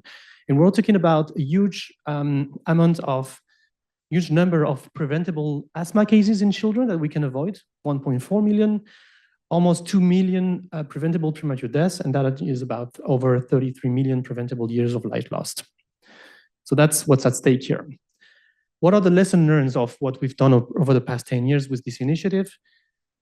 So we heard about the Dieselgate, but one of the things we found out is that Dieselgate alone was not sufficient to prevent diesel vehicles around the world for basically stopping excess emissions. Unless you have a strong emission standards, today, diesel vehicles in many markets continue to emit pollutant levels that are way above the certification limits. Within that, in Abu Dhabi, in Jakarta, etc. We'll publish in Bogota next month. The other issue is the impact of high mileage and high emitting vehicles. So high mileage, for example, taxi is a pattern we saw in Mexico. We've seen those were the worst emitters. We've seen in Kampala, we've done the first testing in Uganda. And those minibuses that are also used for transportation, as we talked about earlier, are unfortunately the worst emitters in terms of black carbon. So it's an air pollution issue, but it's also a climate issue, actually. And overall, highly emitting vehicles. Another example is how governments have been, in difficulty to tackle this issue. Some, like for example, in Delhi, thought about using alternative fuel like CNG, methane. The issue is that those type of fuel decrease certain pollutants, but what we found is that they increase other pollutants. So we've seen NOx emissions being very high, so it's difficult to solve. I think I'm about 5 minutes, so I'm gonna maybe now picture a more positive angle. Is that we've seen it's very critical and difficult to address vehicles emissions. In fact, also fuel quality needs to be important to be allowing those advanced emission standards. The good side is that we see that electrification can be a solution, and we see that the pace of electrification is actually faster than what you might think. In some countries in Latin America or Southeast Asia, we actually see electrification rate surpassing what we've seen in the US. You see, for example, Vietnam with 1 out of 3 new vehicles being sold being EV already and locally produced actually by VinFast, one of the local manufacturers. So, emerging markets are not waiting. They are becoming EV leaders as well. And that's not, reserved to developed countries. So that's, again, the positive part because it can help achieving both air quality and climate targets. So I'll stop here. Thank you. And I'll turn to, Ceci. Hello? Okay, great. Thank you, Elaine and Johan, for setting such a critical stage. As an economist, I would like to zoom in on this enforcement issue, why vehicle emissions policy can look strong on the book, but under-deliver in practice, especially for developing megacities. So if we think about the policy as a life cycle, right, we start with setting clear goals, and then there's this selection of policy tools stage, there's monitor and enforcement, there's evaluation and adaptation. So a lot of the real action is in this step, monitoring and enforcement. Economists have been, thinking about enforcement for a long time, starting with the theoretical work by Bentham in the 1789 book, to Gary Becker's classical essay, all the way to more recent empirical work. So failure in monitoring enforcement can come from 4 critical sources or frictions. Design, which is that targets and exemptions may determine how easy it is to evade. Capacity, monitoring enforcement are very scarce public resources. In terms of economics, those regulated firms respond to incentives, including, optimizing to the test. In terms of governance, there could be corruption, could be capture or fragmented authority that can all break the chain. So let me anchor this with a developed country example in my own research. Together with Jorge Ali Chile, Jing Li, and Matthias Reinhardt, we studied the collusion by 3 German automakers, BMW, Volkswagen, and Daimler, around diesel emissions non-compliance in European Union from 2007 to 2018. So Europe has a large diesel fleet, and cleaning the diesel exhaust requires technologies such as this one on here, the SCR, selective catalytic reduction, which basically draws those liquid or urea from the extra urea tank in the back of the diesel vehicle and sprays them onto the diesel engine exhausts to neutralize NOx. So this technology is essential for bringing the large diesel vehicles into compliance with the Euro 6 vehicle emissions limit. The problem is that, well, bigger tanks, bigger urea tanks are more effective, but they also take up more space in the trunk, which consumers value, and they are also more expensive to install if you are bigger. So what happened was that the 3 German automakers got together and coordinated or colluded on installing a diesel urea tanks that would be too small to comply actually with the regulation, but can still pass the in-lab test because the defeat devices and everything. So we find through our research that the collusion led to substantial excess emissions and welfare loss. So what went wrong here in terms of enforcement? If you think about design, compliance here was defined around the certification stage. It did not tightly bind the in-use performance. Capacity-wise, regulators could not cheaply verify the real-world emission compliance at scale. Internal economics, right? Those automakers have strong incentive to evade because smaller urea tanks means more trunk space and lower cost, which they can earn more profit from. But also here we show in the paper that here the incentive to evade is also like doing this bad thing together because it can potentially reduce the risk of detection, diffuse responsibility, and gives each other skin in the game. Now, in terms of governance, this is really interesting. Here, enforcement was fragmented across the member states in EU, and it's actually the antitrust regulator, which is on the European Union level, that stepped in to remedy or help with the environmental compliance. Now, what changes in developing megacities? Well, the 4 forces are still there and they can be stronger. If you think about design, when we have a fleet that is old or retrofitted or unmapped, we might really want to forego those complex engineering heavy rules that we have in developed countries and in favor of simple observable signals such as regulating the smoke, the place, the fuel quality, upstream capacity. Those countries may have very limited monitoring and enforcement capacity at scale. Here, we really want to be thinking about maximizing impact per unit of enforcement effort. For example, enforcing upstream, like refineries or import terminals, or at a few choke points, such as the ports or low emission zones and fleets. In those countries, we may have businesses with thin margins and informality. They may have a stronger, incentive to evade. So it's really important that we make compliance automatic or supported. Finally, in terms of governance, those countries may have more fragmented authority. And here, if we use automated, transparent triggers, it might really be effective at mitigating, bribery issues or agency frictions. So I'm gonna stop there and look forward to the discussion and Q&A. Okay, fantastic talks by Johan and Cece. Now, as you pointed out, Cece, there's limited policymaking capacity. There's limited capacity to, as you were talking about, to monitor and enforce, but there's also limited capacity for policy development. So if you were advising a non-specific city about what levers would be most valuable to contemplate and pursue to reduce urban emissions, and again, this is a city policymaker, what would be the top 1 or 2 strategies on your list? And there might be such policymakers right here in the room. Yeah, so I thought I've been talking about enforcement all in my discussion, but I would like to maybe take a step back and maybe make the city leader really think about what am I trying to achieve, right? So when you set, whatever, reduction goal I'm looking at, how do we set that goal? Do we reduce 50% or 70% or 10%? I think what really this is really where, you know, we need more research to inform us about the kind of the benefit side of the regulation versus the cost side of the regulation.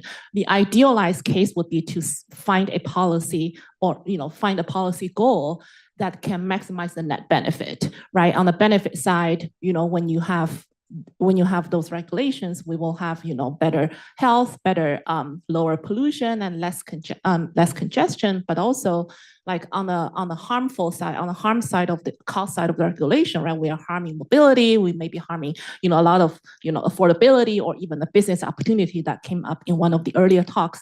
So I would maybe, you know, encourage, you know, whoever the leader is to kind of start thinking about, do I know enough about the benefit and cost for me to set a reasonable target? And then after that, I think that comes a stage of, you know, really figuring out what policy tool I'm going to use. So there are those policy tools that are high impact, but with low enforcement cost. Those that appear on my last slide, I think those might be kind of one of the first things that, you know, they should be thinking about. You see, before I go to Yuan, I'm going to press you a little harder because with limited resources, you can't do cost benefit analysis on 5 or 10 different policy concepts. So what would be, there are probably such policymakers in the room. What are 1 or 2 that you'd say, I think these are probably pretty good. Go look at these. So like in terms of cost benefit analysis, we do have like experts in the room to hopefully bring down the cost of doing those cost benefit analysis. But I think, you know, targeting a couple of like high emitter, high use and high emitting vehicles, such as those like commercial fleet would be kind of the low-hanging fruits to start with, and also really anchoring your policy on what you can measure, like plate policy or like at a few like choke points we can check. I think those will be some of the low-hanging fruits to start with. Okay, love that. So commercial vehicles and thinking about where and how it's measurable. Yuan, what are your ideas? Yeah, so if we're talking about cities specifically, what we've seen in Europe, there's been a lot of low emission zones. We're talking about 300 just in Europe. But those might not be working in the same way in other countries.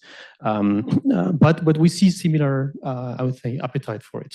Sometimes they are called clean air zone, like in Johannesburg, for example, or a Zuma in Bogota. Overall, I think I see 3 things. I see first prioritizing public transportation electrification, because the total cost of ownership is there.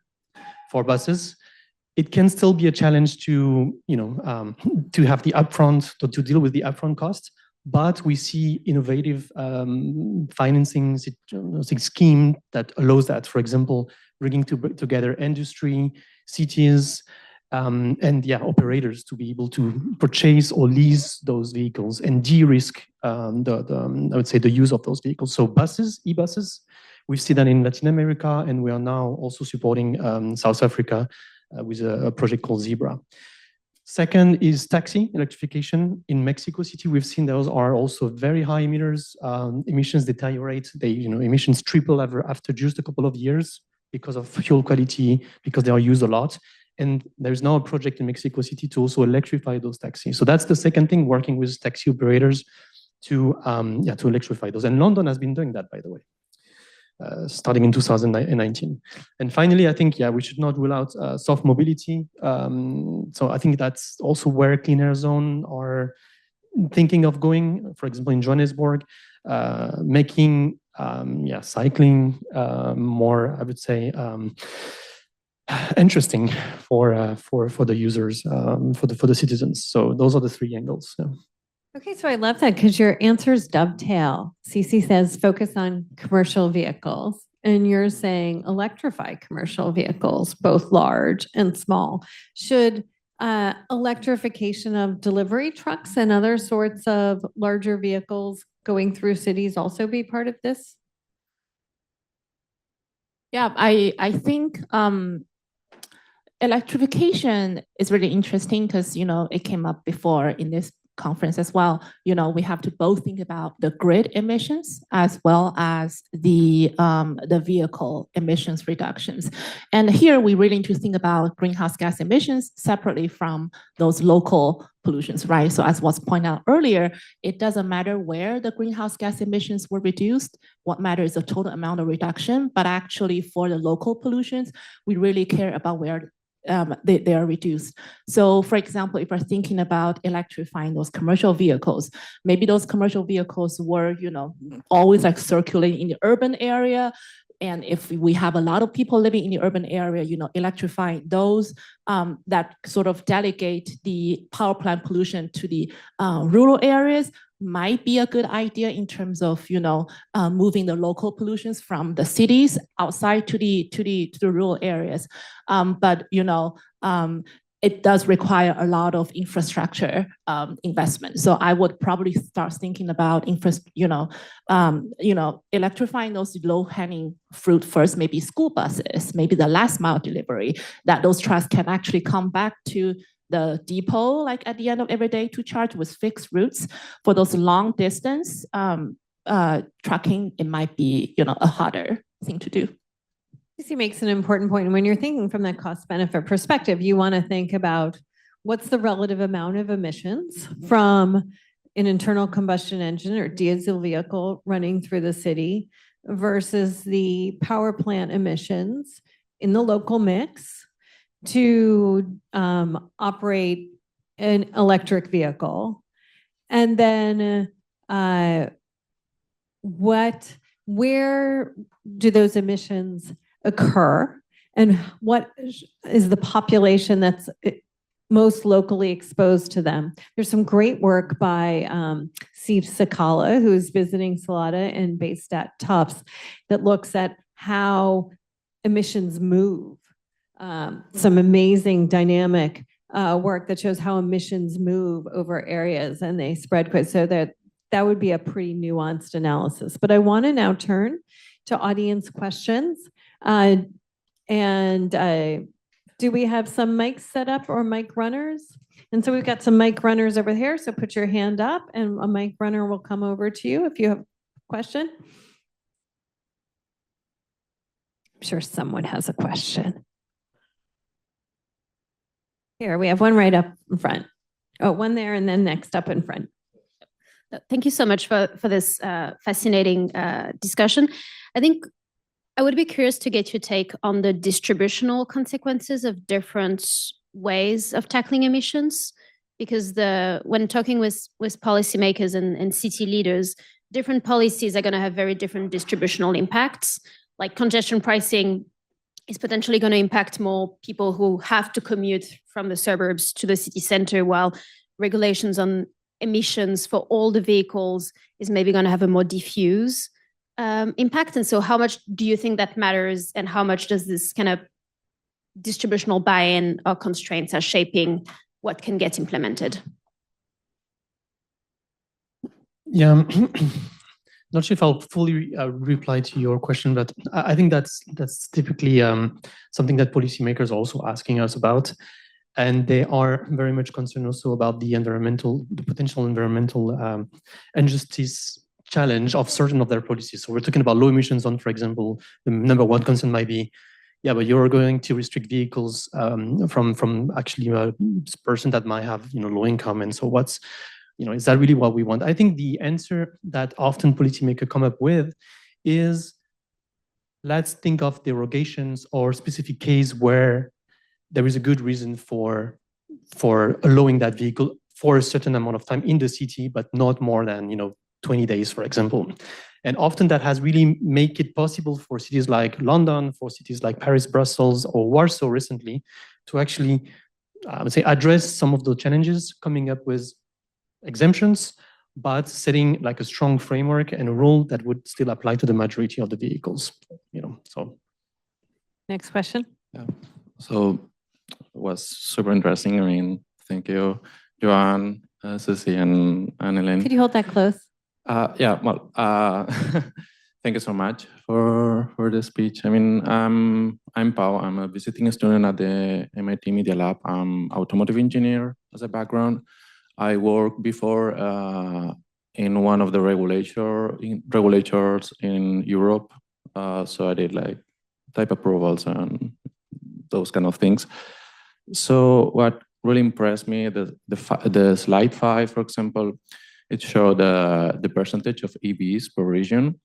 And one thing that we normally doesn't take into account is the operative and embodied, the operative and plus the embodied emissions and the life cycle. So does mean, okay, EVs are good for cities, but we have to open the conversation about how we supply electricity, because it is true that China. Please get to a question. Yeah. Question, please. Yeah. So, what do you think cities? I mean, the main strategy each of one see in cities. What's it's like the most important for you? Like it is go for public transportation. Maybe go for make the grid more green, because when you consider the life cycle, or maybe like the land use, because as you say, as the 50-minute region and so on, maybe for cities are like more important. So which strategy nowadays for you is like more important in terms of emissions in cities? I think I don't have a clear answer like for like this one single thing that works for everyone. It really depends on the local factors. For example, in California, right, we have a pretty clean grid, so it makes sense to do a lot of EVs. But for, say, Ohio, maybe it's not a great strategy. And thinking about those developing countries, they have their own kind of sort of challenges, sort of realities. We need to balance between the benefit of mobility versus, you know, really kind of trying to impose a lot of cost to upgrading those ICEs to EVs.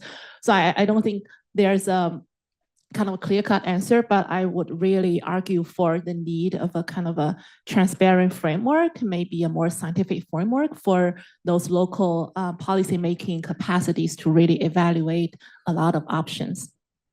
And I'll be very brief. That framework is actually happening at that moment at the UN level. There are discussions about standardizing LCA, life cycle analysis. But big picture on the EV, based on our research on the climate impact, looking at energy production as well as manufacturing of the vehicle, they make sense in most of the part of the world, also because the grid tend to decarbonize. So thanks to Cici and Yuan for a great discussion. We promised you a speed panel and we are out of time. Thank you.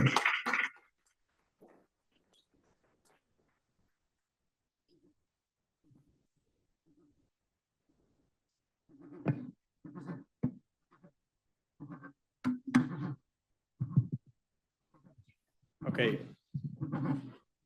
great. Thank you so much for inviting me to present at this great event. We're gonna move from decarbonization to mobility and climate. This is joint work with Tama at UC Berkeley and Marco Tabellini and Charles Taylor at Harvard. And in this paper, we're gonna be using internal migration decisions in the United States as a revealed preference approach to quantify how much individuals are willing to pay. And I realize I don't have a pointer or how much people are willing to pay to avoid changes in climate and derive a hedonic-based measure of the social cost of carbon. So there are several factors that influence migration decisions. People move in response to economic opportunities. They follow social and ethnic networks. They are constrained by geographic distance. Political preferences and cultural traits also influence where people choose where to live.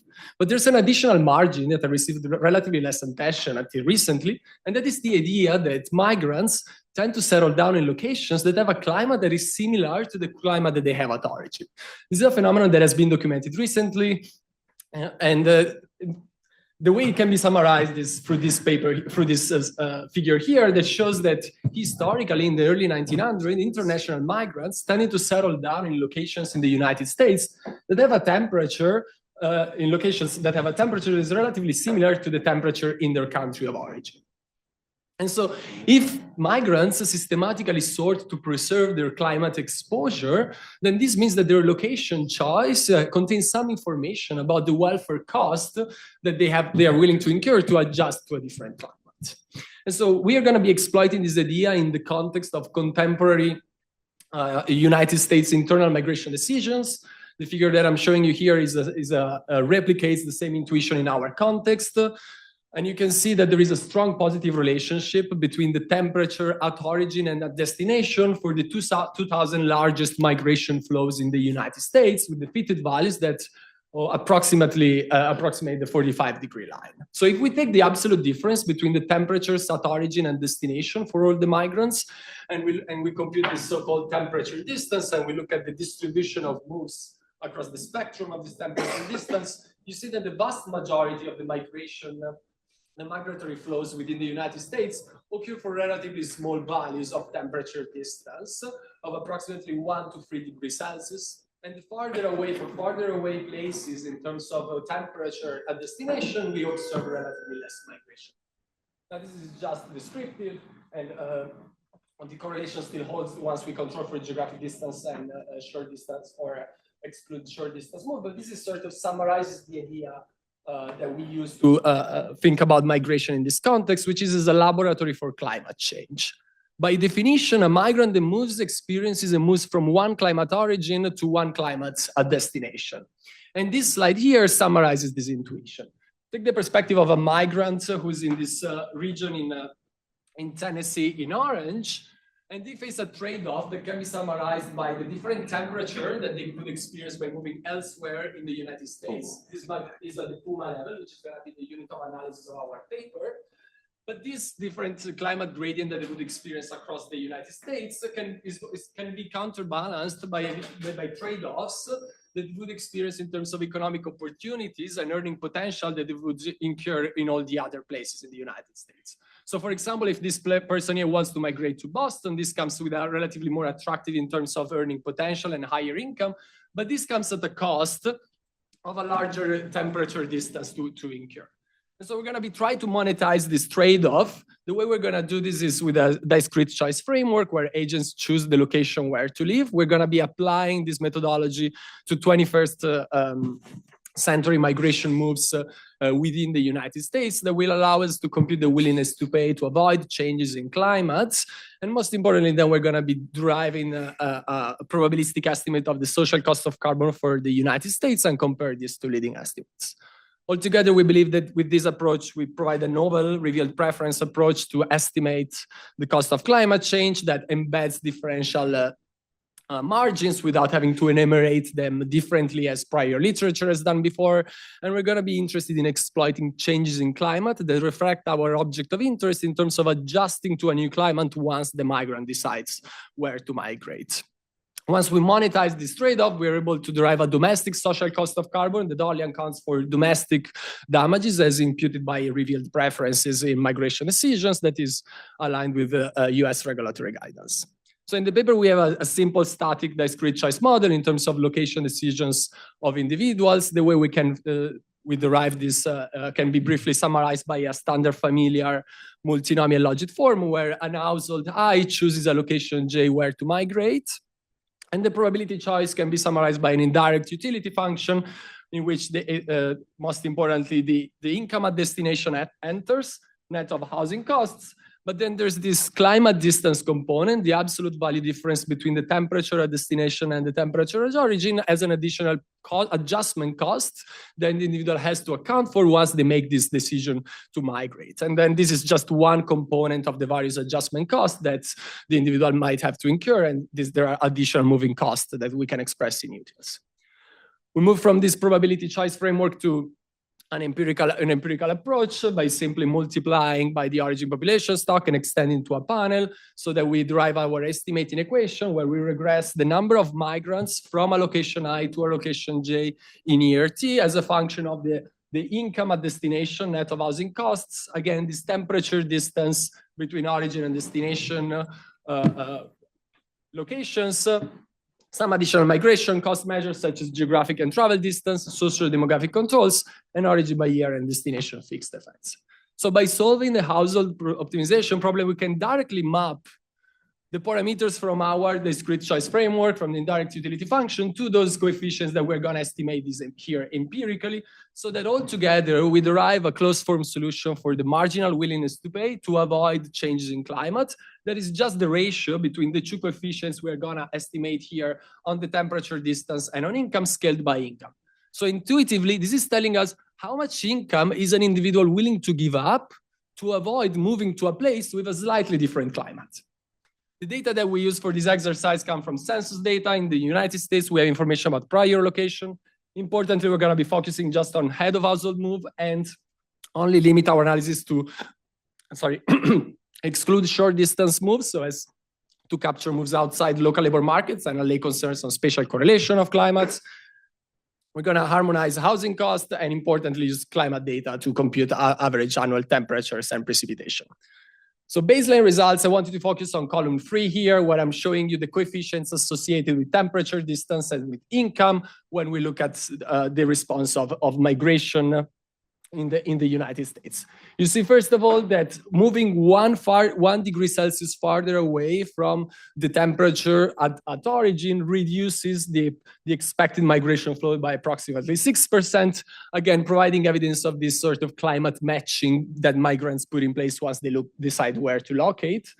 As we would expect, income at destination behaves as a strong pull factor. Richer destination attracts more migrants with an elasticity of approximately 4% for a 10% increase in income. We can take the ratio of these two coefficients and scale by income, and we derive our willingness to pay for avoiding a change in climate of 1 degree Celsius that is approximately $5,600.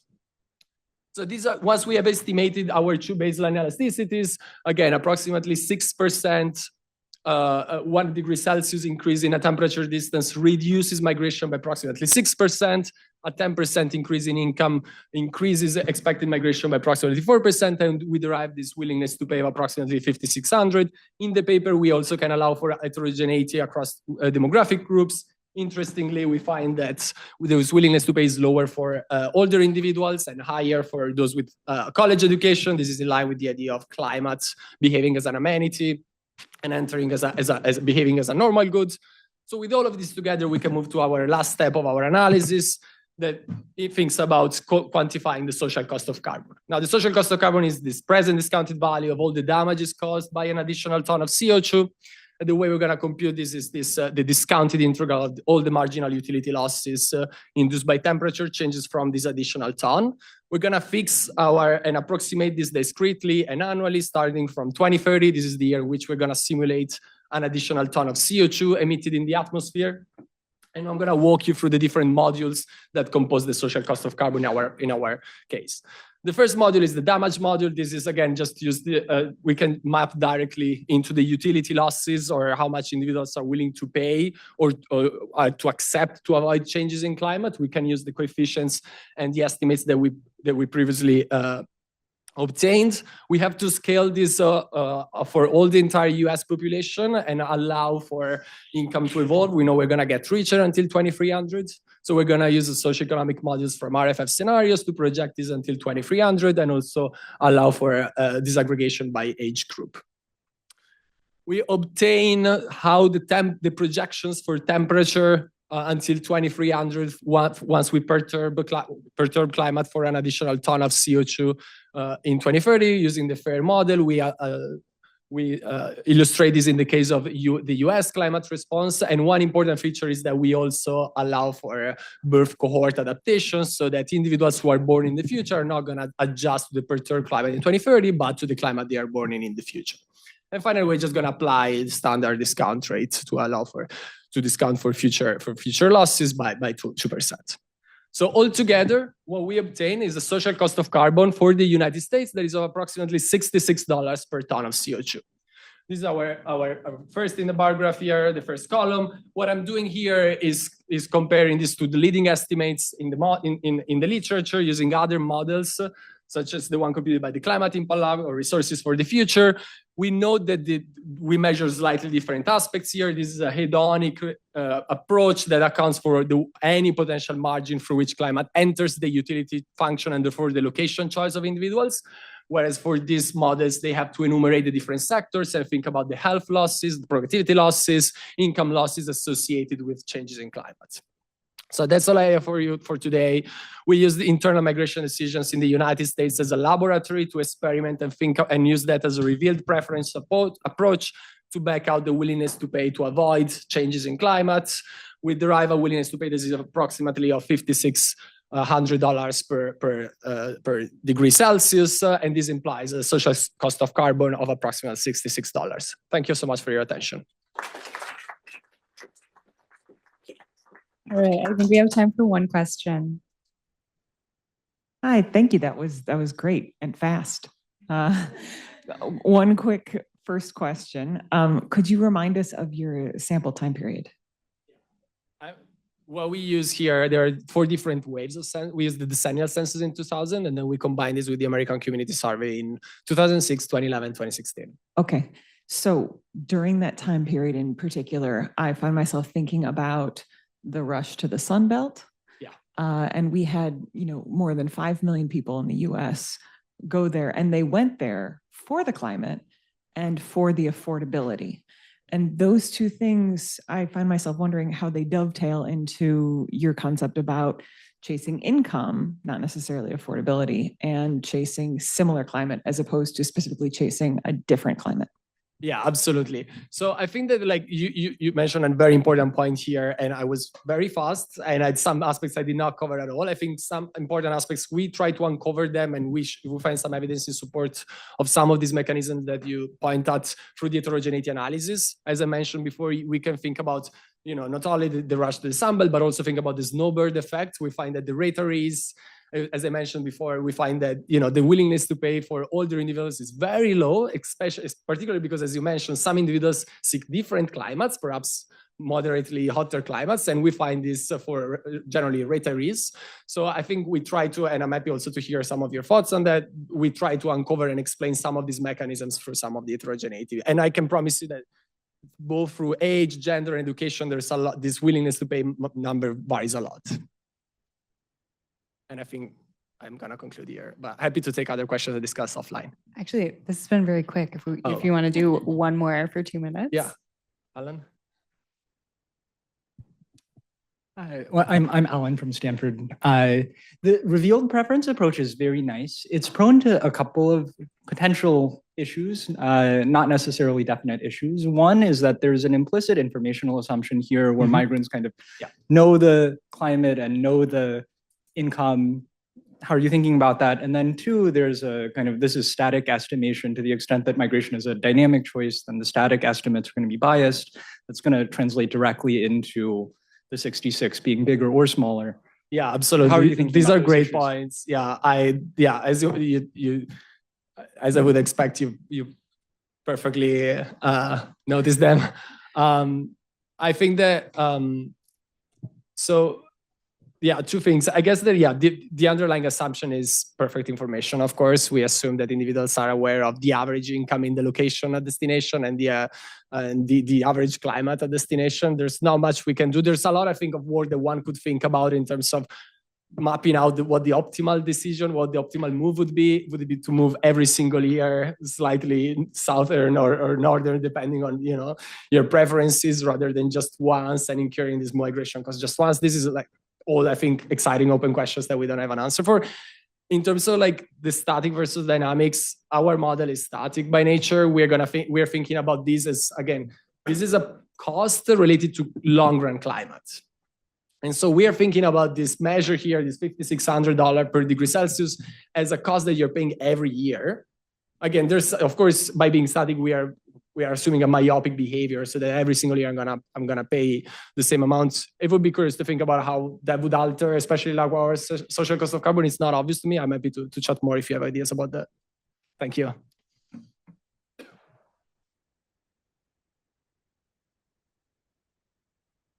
All right. Thank you so much again.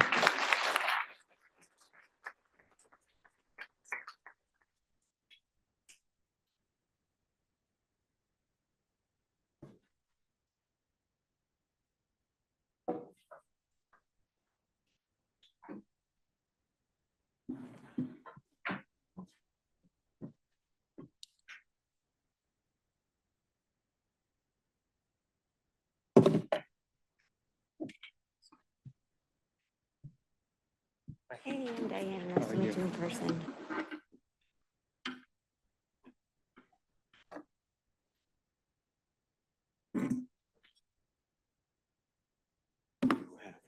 Six.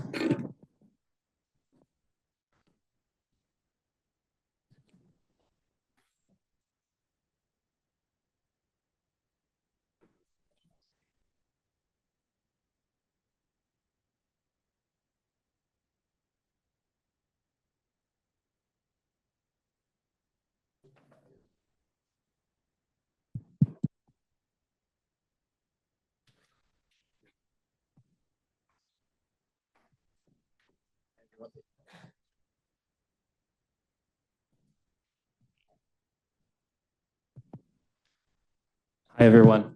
Very excited to be here on this panel on the history and present of sustainable urban mobility.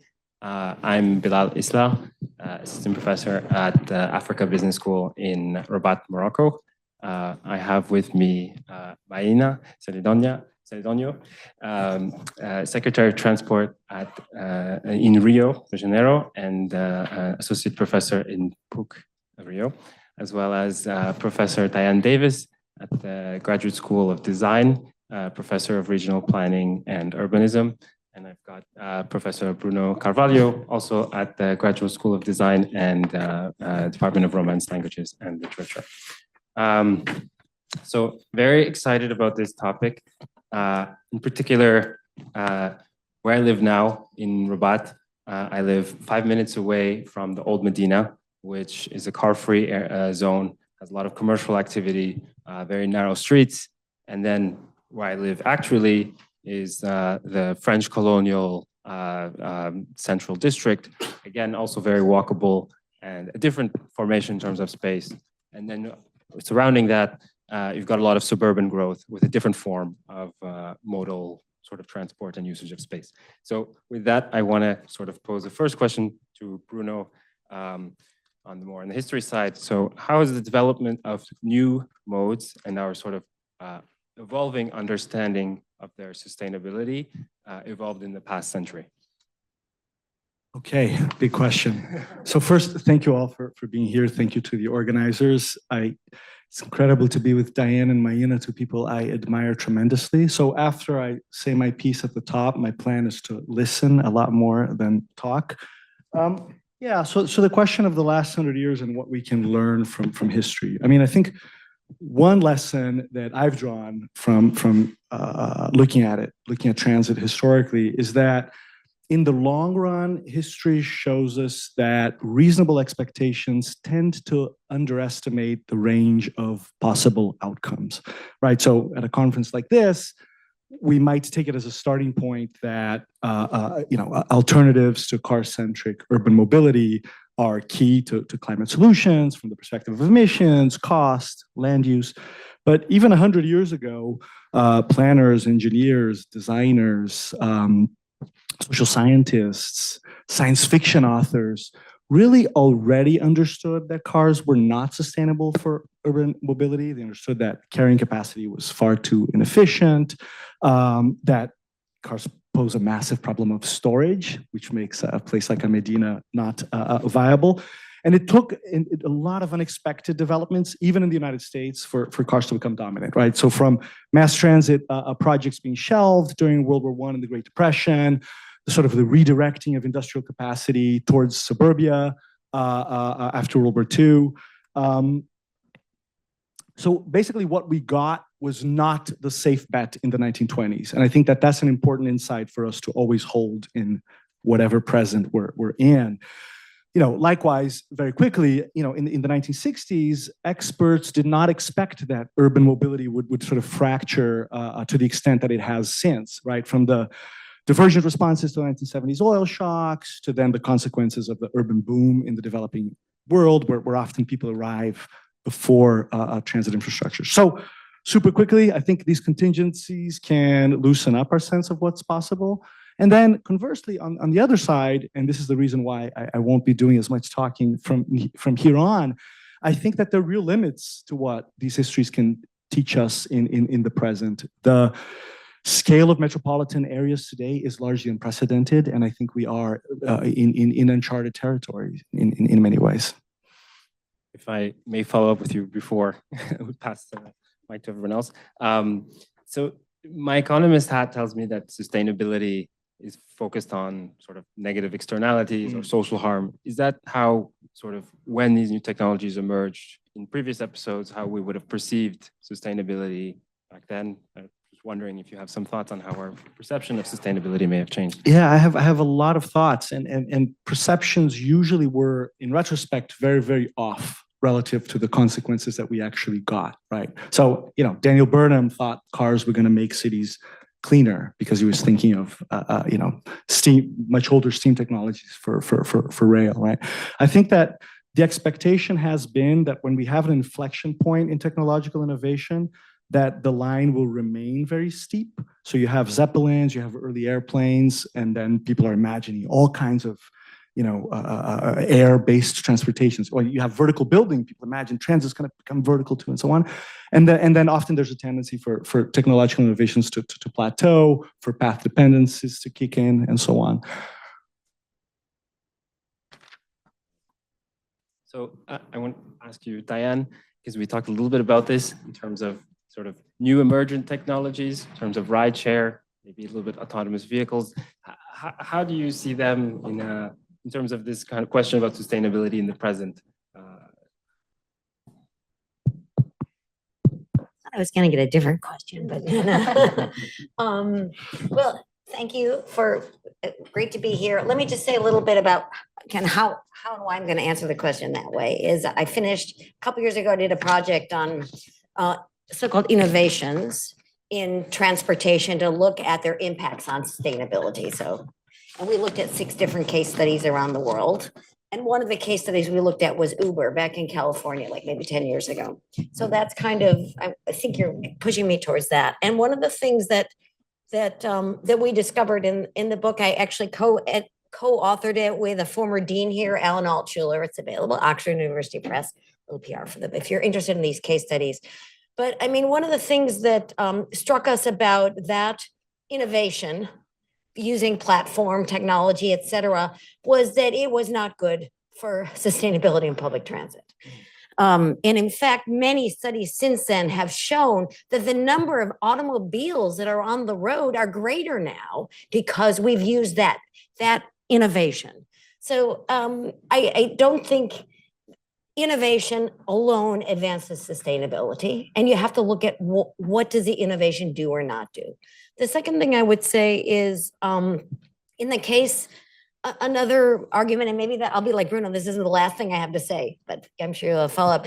What we concluded was that what really moved the needle on sustainability was whether these innovations are new transportation initiatives or policies or programs increased governance capacity.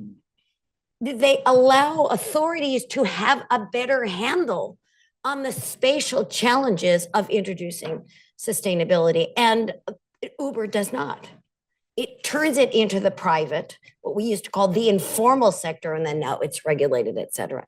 So I think that we have to be very careful assuming that we can innovate our way out of innovate our way into sustainability through transportation shifts in transportation modalities.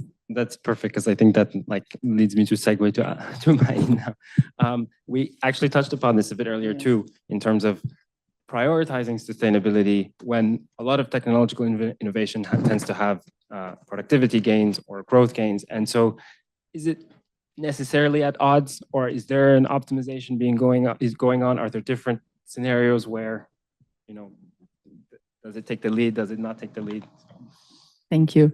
So I have to completely agree with Diana, because Uber does not help me at all. So the problem is that all these innovations, they don't come with the regulatory tools for you to really regulate them. But Uber in Brazil and all the sharing companies, they have this legal framework. They are not transportation companies. They are they intermediate shares. So they have I don't have any data from Uber, anything. So like, how can I regulate someone that I have no information about? And they don't even pay taxes in Rio. So it's really hard. So I don't have the control of the whole fleet on Rio de Janeiro. And we have a lot of great innovations like electrical bike. They are great. Bruno was talking to me about pushing this, but they have no like plates. So I cannot like have a fine if they go around the street. Or it's very much chaotic now about the electrical bikes. And if they go into the cycle lane, they are very fast and they go to the street, but they are a bike. So we miss this kind of regulatory power to take this innovation and turn it to sustainability. Because if they are all like around them loose, they won't turn into sustainability. So this is it's a problem. So we need more state capacity to regulate them. And Latin American cities are still striving with basic provision and quality of the transportation system. So I believe the cities like Bogota and Santiago, they came through this revolution about contracts 10 years ago, now have more ability to regulate this, and they're all electrificating the fleet. Rio it's like we are progressing a lot, but I think we still miss the instruments to turn this innovation into sustainability. So I think what I partly hear is that different modes compete in a sense. And so there is a bit of it seems like there's a collective question of who are we truly optimizing for? How does the concentration in a public versus a private way affect what outcomes we see within cities? And so maybe I can ask you, Diane, to maybe elaborate on how does the political angle sort of impact on what modes emerge as dominant and our ability to influence that. Right. Thank you for asking a question about politics, because that's my interest in looking at transportation. And I want to pick up on what you're saying about governance capacity, or state capacity is the word to use. One of the things that's so important to remind ourselves about transportation is it is central to economic growth at every possible scale for the firms themselves, especially in the global South. I work on Latin America, also more Mexico. Most of this mass transit is privately offered and owned. So the issue of kind of balancing the private sector and the public sector like BRT is a huge challenge politically. And not just because it's hard to deal with public and private, interactions, but because you have larger objectives, which are to make sure that there's jobs and growth, and the people who provide the transit, that's jobs, but then they're providing transit for people who are working at places. So that's one challenge. But the other challenge I want to throw out here, so how to kind of disentangle the growth objectives, the economic growth objectives, from the sustainability objectives, which I'm not going to talk about. But the third one is the spatial control of the transportation as a system. So I would say we have to remind ourselves, I'm teaching in a urban planning design program. Transportation is a territorial problem. It's not just a state governance problem. And every country is different in terms of what power they give at what territorial scale. So even Boston, our transportation system, I don't want to say even, is a mess. Some of that is the fragmentation. You've got state level involved. You cannot solve, again, in our planning program, we teach our planning students communities, participation, local interaction. You cannot solve transportation problems with local conversations. You need a scale that's larger. And picking up on Bruno's point, the size of cities now compared to the moment of innovating these things, and the size of cities is a consequence of the innovation of the automobile, which created all the problems we're dealing with. But our governance institutions don't map onto the territorial scale of the transportation challenges. And that is a dilemma. Hopefully you all will solve that in this conference. So that's my answer. That's perfect, because that's exactly what I want to ask Bruno now. How you touched upon it earlier about the scale differences when comparing to the past. How do we think of that now? I mean, the entirety of England had the population of a sort of a medium-sized metropolitan area in sub-Saharan Africa when it inaugurated its first train lines. So it's an entirely different ballgame when it comes to transit and the scale of cities. And yet our governance structures are in many cases inherited from very, very different world. In the 19th century, they seemed to be having much more lively debates about annexation, about sort of moving these boundaries, and we often treat them as if they are fixed into the firmament. So I think there's an opportunity there for debates about the scale of governance and jurisdiction. And while I have the mic, I will also say just a tiny counterpoint, fairly obvious point on the Uber conversation and competing modes, just in the interest of sort of keeping alive a sense of possibility beyond what we've more recently experienced. This was one of the promises of Uber that did not bear out, that it would, well, Uber in many cases, as we know, captured riders from mass transit and so on and so forth, but it's entirely within the realm of the possible that if people, instead of driving into downtowns or taking Ubers, that frees up parking, street parking for other uses and so on and so forth. So there is a promise there that I think is important to kind of keep alive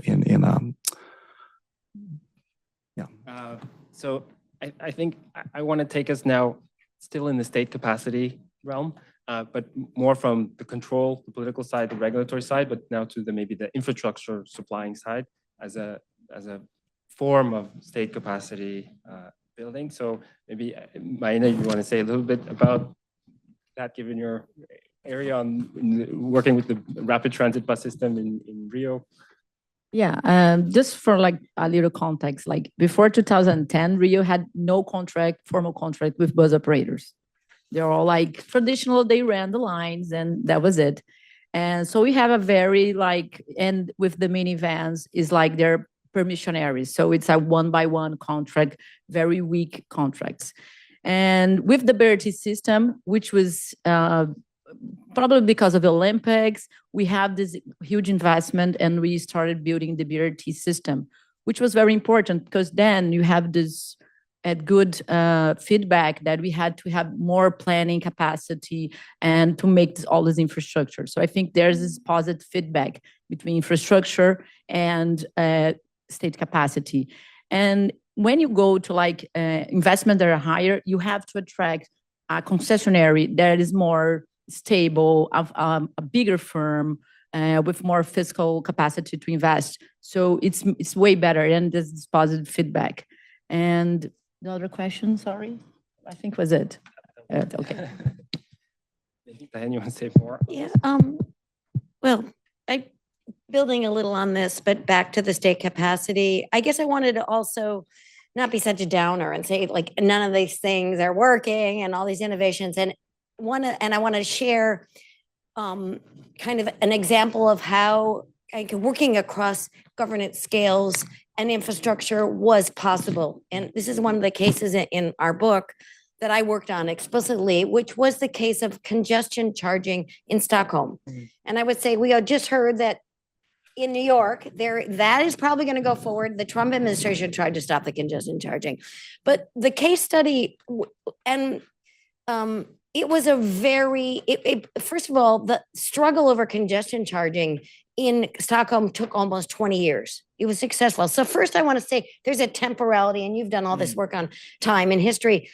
To really solve these problems, it's a long slog. Even one administration sometimes can't do that. So this was conversations between different administrations come and go to power. There were tensions between the planners and the politicians because politicians who hire those planners were very worried about alienating their constituency. So there are multiple reasons why it took so long to pull off congestion charging in Stockholm. But what I wanted to say is if anybody asks a question afterwards, it's a really interesting case because the mayor who ultimately ended up supporting it lost the next election, and then her opponents who didn't want it followed through with congestion charging when they got elected. So, I mean, people were using it as ways to fight politically. We're here in the Kennedy School, so we have to think about politics. But they managed to convince, they used technology to kind of get the best revenue sources about how to kind of set rates at what hours, et cetera. And then they were able to distribute the funds that came from congestion charging into infrastructure in the entire region. So they attached one innovation to another spatial innovation with another investment in infrastructure. So this, it kind of builds on your idea that you have to look at how all the pieces fit together. The last thing I would say about that case, which was so exciting for me or interesting, we interviewed many of the parties involved, was the fact that it required political parties. Dare I talk about political parties? It required a conversation across different scales in between the national government and the local government in Stockholm, and being in the same political party helped facilitate that. And I'm mentioning this because, again, this is not a problem that planners can solve by themselves, not a problem that entrepreneurs can solve by themselves. It's not even a problem that one scale of government can solve by itself. So it's a complex interdisciplinary, system problem. But when you can solve it, you can really make a difference. Just picking up on Diana, and one to add is like, people talk about the scale, the metropolitan area. Cities got really big, so we have a very congestion metropolitan area. We need a metropolitan budget because you don't have a budget. Don't worry, let's work with 10 municipalities together because it's so much. It's a lot of work. So you need clear incentives to make this coordinated public policies. So we need to talk about, I don't believe in metropolitan coordination without a metropolitan budget. But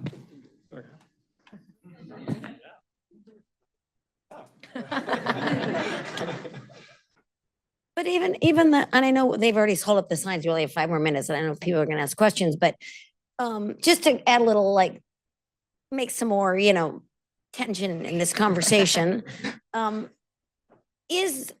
first of all, most metropolitan organizations have very little power. So I guess I want to throw back on the table this idea, how do you leverage your control, your regulatory control at a scale where you don't have jurisdictional power? You can do planning agreements, but like we have here, and my colleague here, Carol Vogel, is the expert on all these things, but we have regional metropolitan planning associations here in the Boston area. Transportation's a mess. So how do we make sure that that's the issue that they're looking at? Or maybe conversely, we say, we give those scales the hardest problems to solve, and they have no power. Right. And then we do the easy stuff, so-called easy stuff, because we're responding to our constituency. So I don't know, how do you respond? I'll just drop a few ideas. I think you should have a fund, and you have to apply for projects with metropolitan coordination, and you only give money if they have metropolitan coordination. Yeah. So municipalities had to they have the clear incentives to work together and to assess this kind of funds. Mm-hmm. So that's why I believe if we have a budget, you can make it work. Yeah. Maina for governor of Rio. Yeah. On a positive, it seems like there is a scale complexity ladder, and so maybe if there's a linear path in terms of first you have to do roads, that's also is public infrastructure that we forget, and so you gain that capacity. Then maybe there is heterogeneity. Okay, you've got roads, but now is it mass transit? Is it are you focused on intercity rail? And so it seems the further down the scale, or the more complexity in the scale, is where the heterogeneity seems to go. Cool. And yeah, that's a good way to put it. Can I say one last thing, or we get to end? Just that I thought I'd throw out here again, to just throw a bomb out here, just something very controversial, but historically, maybe you can add to this too. Historically, when we think about innovations in transportation and the movement in scale, this is again, I'll use the word territory. It's about territory, but it's also about economic growth and speculation and opening out properties for urban development. maybe it's not always the reason. If we go back to the auto industry, that was like to support GM, and then you argue that you need suburbanization. I mean, what's the cause and what's the effect are different stories. But just to loop us back to the sustainability issue, which we're all concerned about, is I think we need to rethink how we use investments in moving in space in the context of climate crisis, where how property works is not going to be the same now as it was in the 50s, 60s, 70s, and 80s. And maybe that gives a space for some innovations in transportation, because it's not only just about opening out land for real estate development and speculation. Maybe it is, you mentioned, connectivities between cities as opposed to expanding the urban sprawl. Maybe you want to add to that. Yeah, I'll and as a closing statement, I mean, there are plenty of successful cases as in Tokyo of integration between real estate development and transit and so on. But in the interest of a closing statement, and I wrote this down, I don't know apropos of what, but to connect back to climate, I think climate activism in the recent past has largely focused on curbing supply, divestment campaigns, and so on. But I think there's much lower hanging fruit. So I'll leave you with fruit and not a bomb in reducing demand through land use, transit policies, and so on and so forth. So I hope that that's one of the takeaways of this encounter. Have time for a few questions? Yeah. I'm done. Yeah.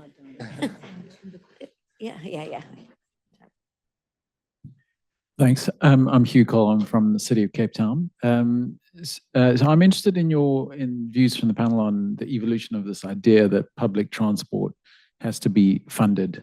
It has to be subsidized, and how that's evolved over time, and because that gets to politics, because often city governments or regional governments can't fund it, and so it has to be money coming from central fiscus, but that's political. You're sending money to some parts of the city, to a city and not to another region. So and how that money flows is political. So interested in your views on how that idea has evolved and whether that's going to hold into the future. Economist. So. No, I'll talk briefly.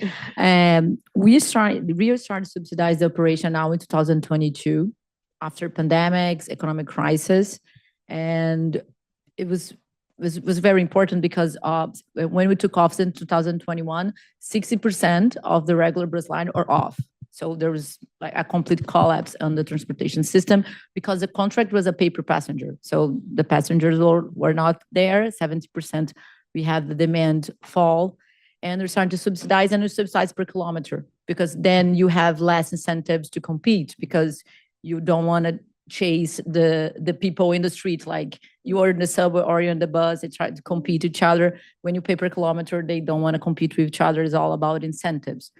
In Brazil now, so the budget of my secretary was 30 million, and now it's 2 billion. So this was in 3 years. So it's a budget, real budget problem, and in Brazil we have no federal funds for subsidizing transportation.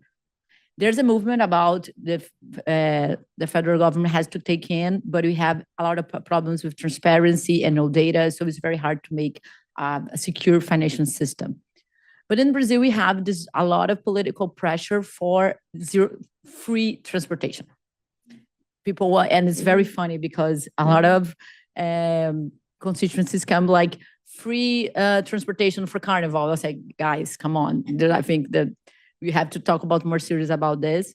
So, but there's a real talk, and a lot of cities are doing for Sundays and holidays. I think this is gaining a lot of political traction. And I think this is really good, but then it's not about only a technical problem about we need more fleet because we're going to have a demand that is going to be 30% higher, but it's about how the people want to spend the budget of the country. So I think it's a very democratic discussion that we have to make how we want to spend money is with education, is with health, with transportation. But I think now in the context of like very congested cities, when you give free transportation, you have a big welfare gains because people can access jobs and education and health. So I think it's very important. And I think we're towards more subsidies, and hopefully free transportation, I think is going to be very good for welfare in this kind of cities. Just to super quickly, I mean, I'm happy to talk about this at much greater length after the panel, but it's a relatively recent expectation in historical terms, certainly post-World War II.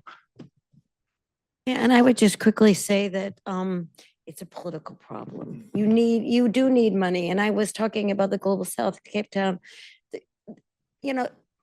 privately offered public transit, if you want to call it that, is a source of employment. So the question, even here in Boston, we still charge for a very bad system. How do you make some experiments or challenge, have people's learn to give value to mobility for their access, but also for the sustainability questions?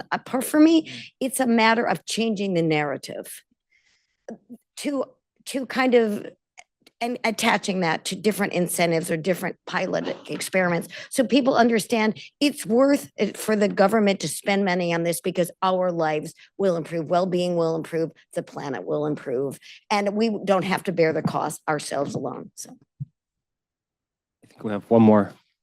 Thanks for the very honest, very enlightening panel. So we've been talking about transportation innovation. So one of the innovations that's coming up is this robo-taxi or driverless cars or whatever, Waymo, whatever you want to call it. And it's not just science fiction. So recently I was in San Francisco and I can barely cross from one block to the other without encountering 2 or 3 Waymo taxis.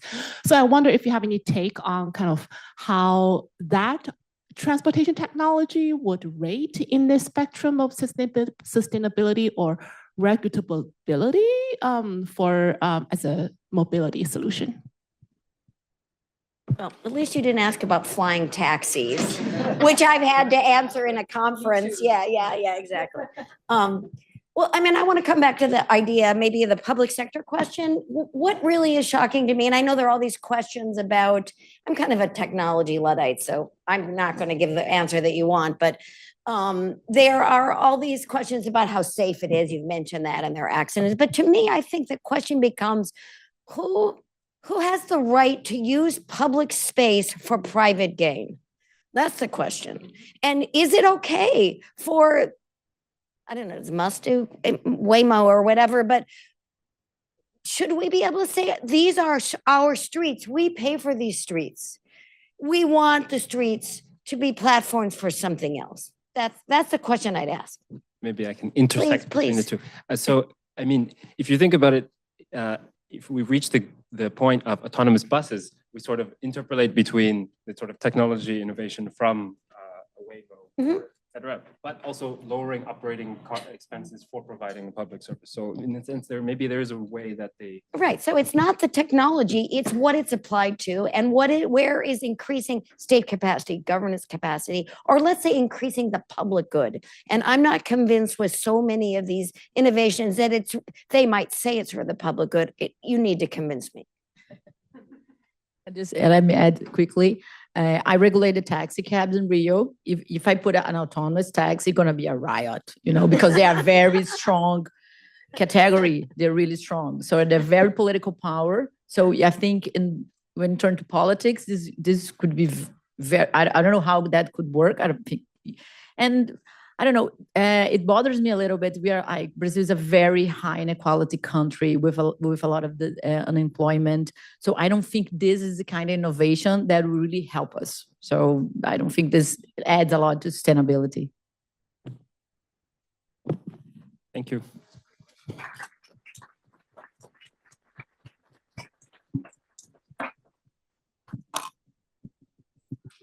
All right, another round of applause for all of our panelists in this break.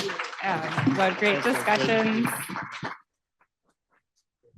We have some lunch out in the hall. We'll reconvene here at 1:40 for our keynote. Please talk to someone you haven't met yet. We have some round tables in the room next door to facilitate discussion. Thank you. Hello, everybody. Welcome back. And thank you again for being with us today. We're very excited about the conference as a whole, but we're particularly excited about the next session, which is our keynote lecture entitled Mobility and Climate Change. Today we have Edward Glaser, who's the Fred and Eleanor Glim Professor of Economics at Harvard University, where he's taught economic theory and urban economics since 1992. He also leads the Urban Economics Working Group at the NBR, co-leads the city program at the IGC, and co-edits the Journal of Urban Economics. He is the leader of the urban economics field, and has written many papers. He's extremely well cited and all the stuff. So I would rather you listen to him than hear me go on and on. So I'm going to turn it over to him now. Thank you so much, Ed, for being here with us today. Thank you.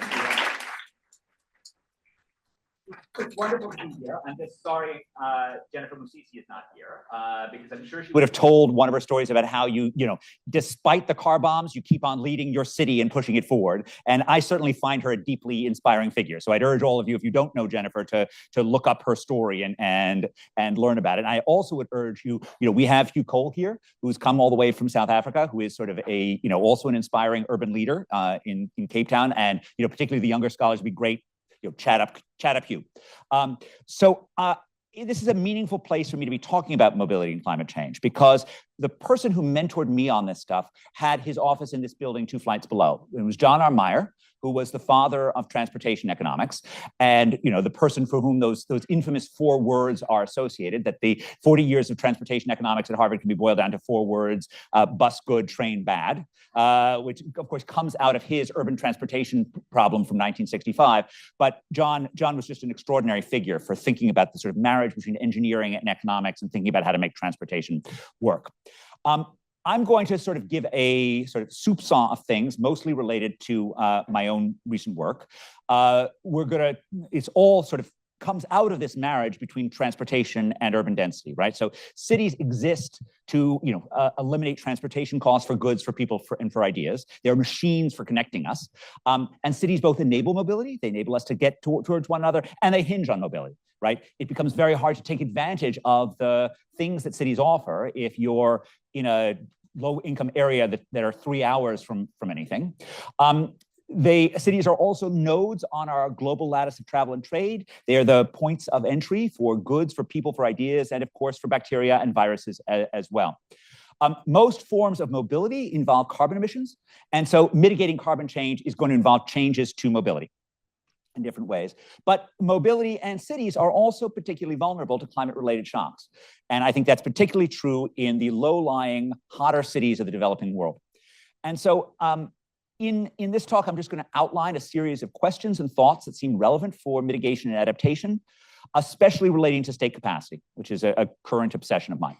So first, 3 mobility slides. I've gotten much of my early work on urban connection, thought about things like racial segregation in the US. That racial segregation was very much focused on where people went to bed at night, right? It was focused on where residences were. Now, I still think that's incredibly important for poorer children. But for adults, the segregation that we experience is much more about where we go to work, who we interact with, how we live our life. And we are increasingly having ways of measuring that. This actually just comes from Brazilian establishment data. And what you see here is we're slavishly reproducing De La Roca and Puga's measurements of upward mobility in cities, which come from the earlier work that I did in the 1990s, which became Cities and Skills, of trying to measure the way that cities function as wage elevators rather than just static wage effects. And what you can see is that these cities are Brazil's southern cities. These are Brazil's northern cities. And there's a huge gap if you control for city size between north and the south. North is poor, rich, south is rich. But if you control for the degree of integration at the establishment level, which you can do with this high quality establishment level data, it's basically social security data, you see this difference basically disappears. And both in the US and in Brazil and in Italy now, we have increasing evidence that the workplace integration plays a huge role in facilitating upward mobility, particularly for workers who start initially with less. Second fact, together with Nava Ashraf, Alexia Delfino, and Kim Sarnoff, we've been working on female entrepreneurship in Zambia. And one of the sort of amazing things is the degree of industrial segregation of women in industries like apparel and food manufacturing. That may have something to do with mobility. I think it has much more to do with the ability of women to work with people who aren't going to exploit them, and the ability to work with other women. That's at least our story, which is very much about the use of different judicial institutions in order to try to unbias that and try to make those interactions possible. But when you think about things like gender equity in the developing world, mobility is also part of the story. And it's particularly part of the story in places where you have traditional cultures that make it difficult for women to use shared public transportation. Third point, this is actually from work with Cody Cook and Lindsay Currier that was published in Nature Cities. This links cell phone data with the value of the home, so the value where they spend the night. And so we use this as a measure of permanent income, and we're able to look at mobility of poor and rich kids. We identify kids by whether or not they spend a lot of time in a high school during the week. And what you can see is the really remarkable extent, and these are log points, so this is 50 to 60% more in the richest areas than the poorest areas, the extent to which richer kids experience the city more. They're able to get around more, and even when, for some things, maybe you're not surprised, entertainment and retail both involve money, but parks, right? There's a 40% increase in trips to parks among the rich relative to the poor, and even when you control for the tract, right? So you control for the exact neighborhood, right? That is still at 20%. So some fraction of it, maybe half, is about where you're living, but half of it still is just a straight income difference within tract. So with that motivation, I'm going to talk about three key topics. So mitigation and the reduction of carbon emissions. I'm going to say something about the rich world versus the poor world, the difference between private and public. And I'm going to talk a bunch about mitigation and density because that's something I know about. Then we'll talk about adaptation to heat and floods, the different tracks of thinking about land use planning versus infrastructure construction versus regulation and mobility. A particular theme is the sort of water transportation advantages, fights against the risks of water. And of course, it's Claire's work that sort of most guides my thinking on this. And of course, that water risk can't be ignored because of implicit insurance. And Alan's recent work, Alan Shaw's recent work talks about that, and of the inability to enforce rules. I'm going to come back to buses and the case for adaptability and poor world technologies. And then I'm going to spend the last maybe third of this on two different pieces of work on implementation issues. One is going to be about procurement, and one is about how reform happens. Okay, so let me just start on rich versus poor. And rich places are, and this is just a graph from the Marshall lecture that I gave, 12 years ago, that was published in the Journal of the European Economics Association, called A World of Cities. Historically, agricultural productivity is incredibly strongly correlated to urbanization, right? The US didn't become 50% urbanized until 1920 because you needed to be able to generate agricultural surpluses that could feed people in cities. Increasingly, of course, that's become detached, and especially in more open economies, because in a closed economy, you actually need to have enough agricultural richness before you become urbanized. In an open economy, you don't, because you can feed people in Haiti out of New Orleans, and so that's kind of disappeared. But what this still means is that rich places tend to be temperate places.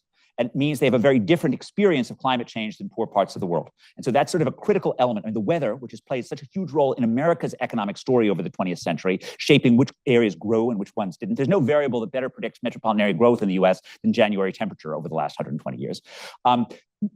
Climate also comes up as being highly correlated with income at the country level as well. Rich places often have more public capacity and rule of law, which makes it easier to enforce climate-related rules, at least sometimes. Rich places are close to other rich places, which makes the transportation challenges often less difficult. And finally, of course, I'm just going to repeat something, although in general, economists are not ethical experts. I share many people's ethical puzzle about it doesn't seem right for the rich world to expect the poor world to bear the cost of solving a problem that the rich world created. Although it is true that almost all of the carbon growth from 2000 to 2024 is in India and China. So it seems like we still have to think about this. Okay, a couple of facts on rich versus poor. So this is from a paper of mine called The Greenness of Cities, which joined with Matthew Kahn 15 years ago, where we made the point that the places that had by far the lowest carbon footprints, and this is controlling for income and family size, and so this is the total carbon cost from a marginal home, are also the places that had the largest land use regulations. These two things are not intrinsically related. The carbon emissions associated with a home in the US is driven by two variables: January temperature, which determines how much heating you're doing, and July temperature, which is determining how much cooling you're doing. And so by far the most naturally green parts of America are California, and they are also by far the most hyper-regulated. And of course, the point is this is terrible environmental policy because, when you turn off development outside of San Francisco Bay, it doesn't disappear. It gets turned on outside of Oklahoma City or Houston or some other place. And so it moves from areas that are sort of intrinsically green to places that are intrinsically brown. And I can show you these are the worst places in terms of carbon emissions. So San Antonio, Texas, Baltimore, Maryland, Richmond, Virginia. You can see we're adding up household driving and public transportation and home heating. And so they tend to be places with relatively extreme weather. Now, we did this for China too. And in China, it all loads on January temperature because poor places heat as we did ourselves before they cool. And so one of the great challenges going forth in the 21st century is thinking about air conditioning and how we're going to air condition the world and avoid deaths in a way that doesn't massively increase our carbon footprint at the same time. The basic economics of dealing with mitigation, dealing with reducing carbon emissions, I don't think we've learned much since Pigou. I think it's all basically there in Pigou, that we basically want a carbon tax, and if we can't carbon tax, we want something else, like a cap and trade system that may be appealing to people who don't want to massively increase tax revenues, right? Everything about that isn't happening is all because of politics.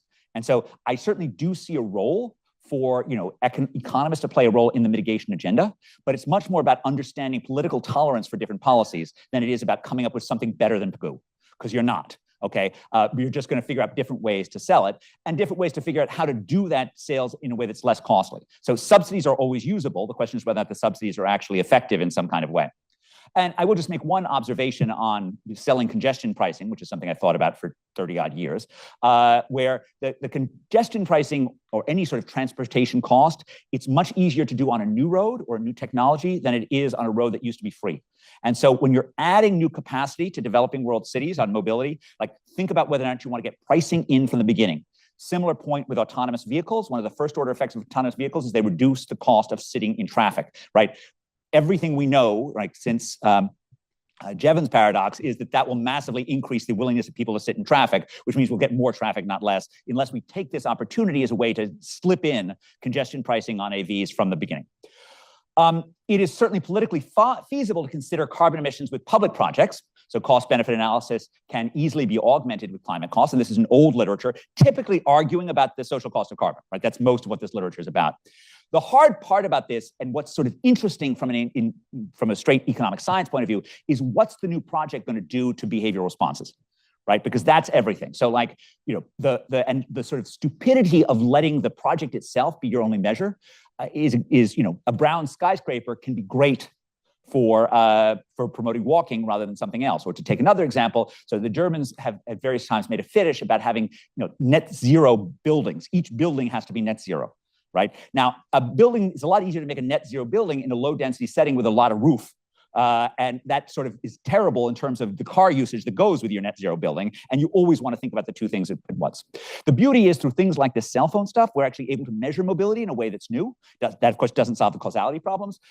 But behavior and infrastructure feels to me like a really critical line of work as we think about mobility and climate change.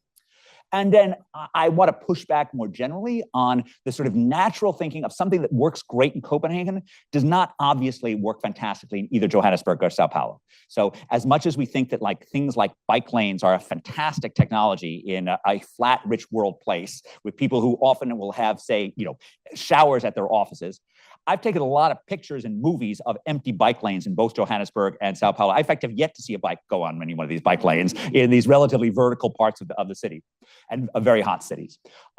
This is just one of the points that I always make on this is the difference between cities and suburbs on carbon emissions. This also comes from the same paper.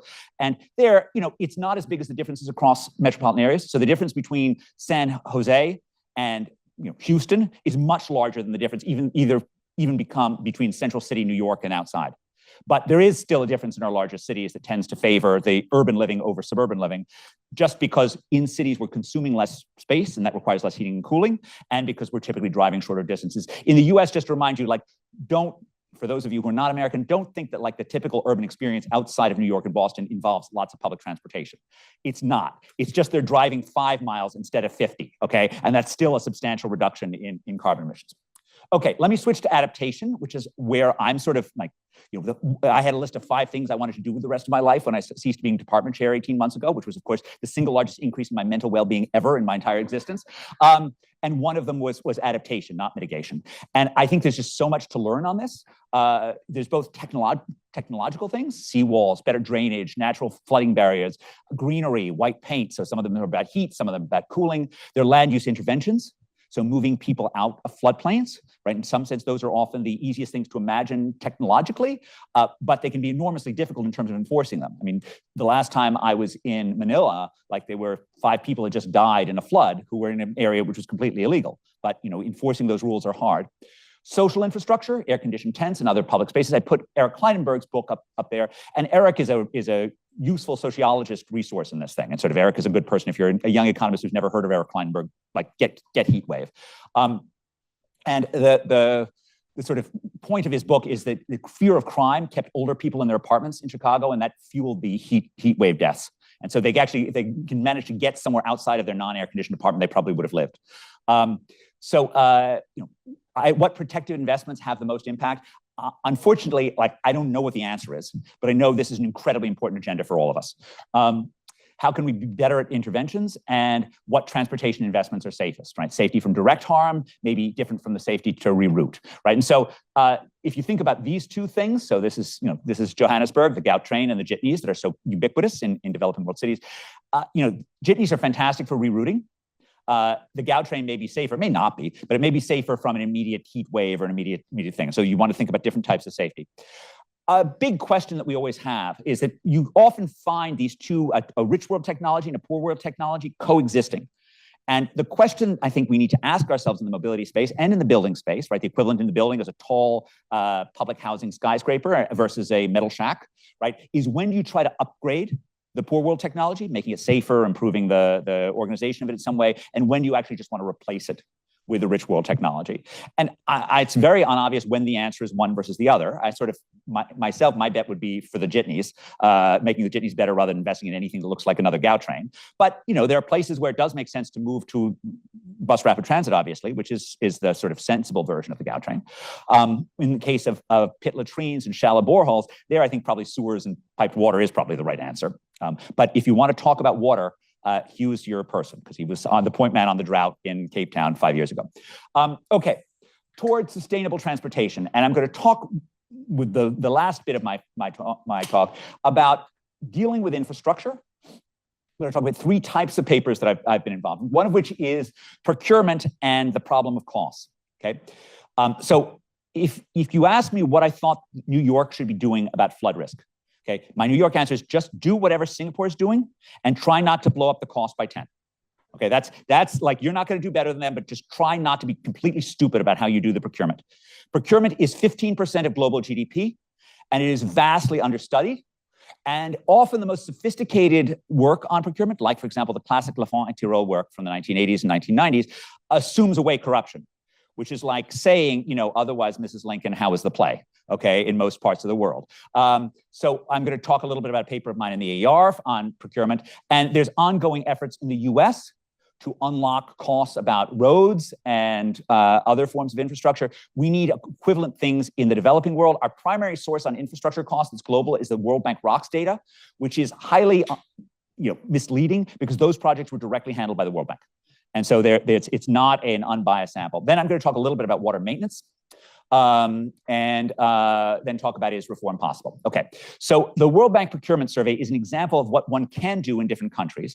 And it starts with the basic model of the doing business report, which is there's a hypothetical project. It's a $5 million road paving job.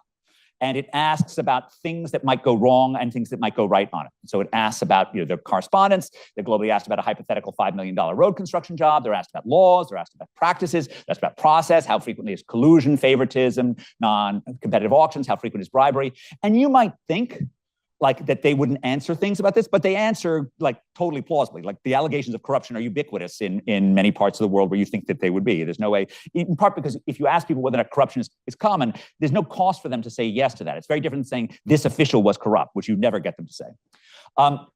And I think it's useful to think about procurement with a form of an institutional possibility frontier. This is from a Journal of Comparative Economics paper I wrote 22 years ago, where we thought about the social losses due to state expropriation versus the social losses due to private expropriation. But I think in procurement, the trade-off is waste versus corruption. And you want to sort of think about those two things. And you can either go towards like a sort of hyper-regulated procurement process, which is sort of New York post-Donald Mann. So New York just became more and more regulated over time about its procurement. And this is not regulation of private actors. This is regulation of your procuring entity. And that leads to unbelievably difficult procurement problems. It leads to lots of waste, but very little corruption. And in some sense, my line is frequently that New York acts as if like $1 of corruption is far worse. It's terrible. Than $1 million of waste. And so we're having a function that doesn't say $1 of one is worth the other, but we're really acting as if sort of corruption is an absolute disaster. And so I think the answer is probably slightly more balanced. Of course, you'd like to think about not only shifting along this curve of trading off waste versus corruption, but also shifting the curve itself.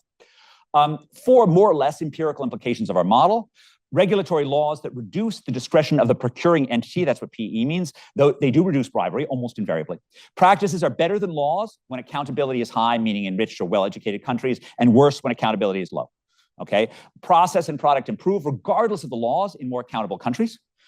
Regulation tends to be good in low accountability countries and bad in high accountability countries. So if you ask how like Singapore does stuff, they have great people and they don't bind them. Okay, they tell them to make it happen, right? Which is exactly what you do if you have sort of a good person. Whereas, like in poorer parts of the world, you want those regulations to stop the kind of theft that you had in New York City in the 19th century. And so this is laws versus practices, below median human capital, above median human capital, transparency, competition, exclusion, and so forth. Practices are all much better in rich countries, but the laws are often lower. And so you see this huge gap in terms of laws and practices, where the laws tend to be higher in poor countries, but they tend not to have much of an impact, whereas it's the opposite for the reverse. This shows our outcomes.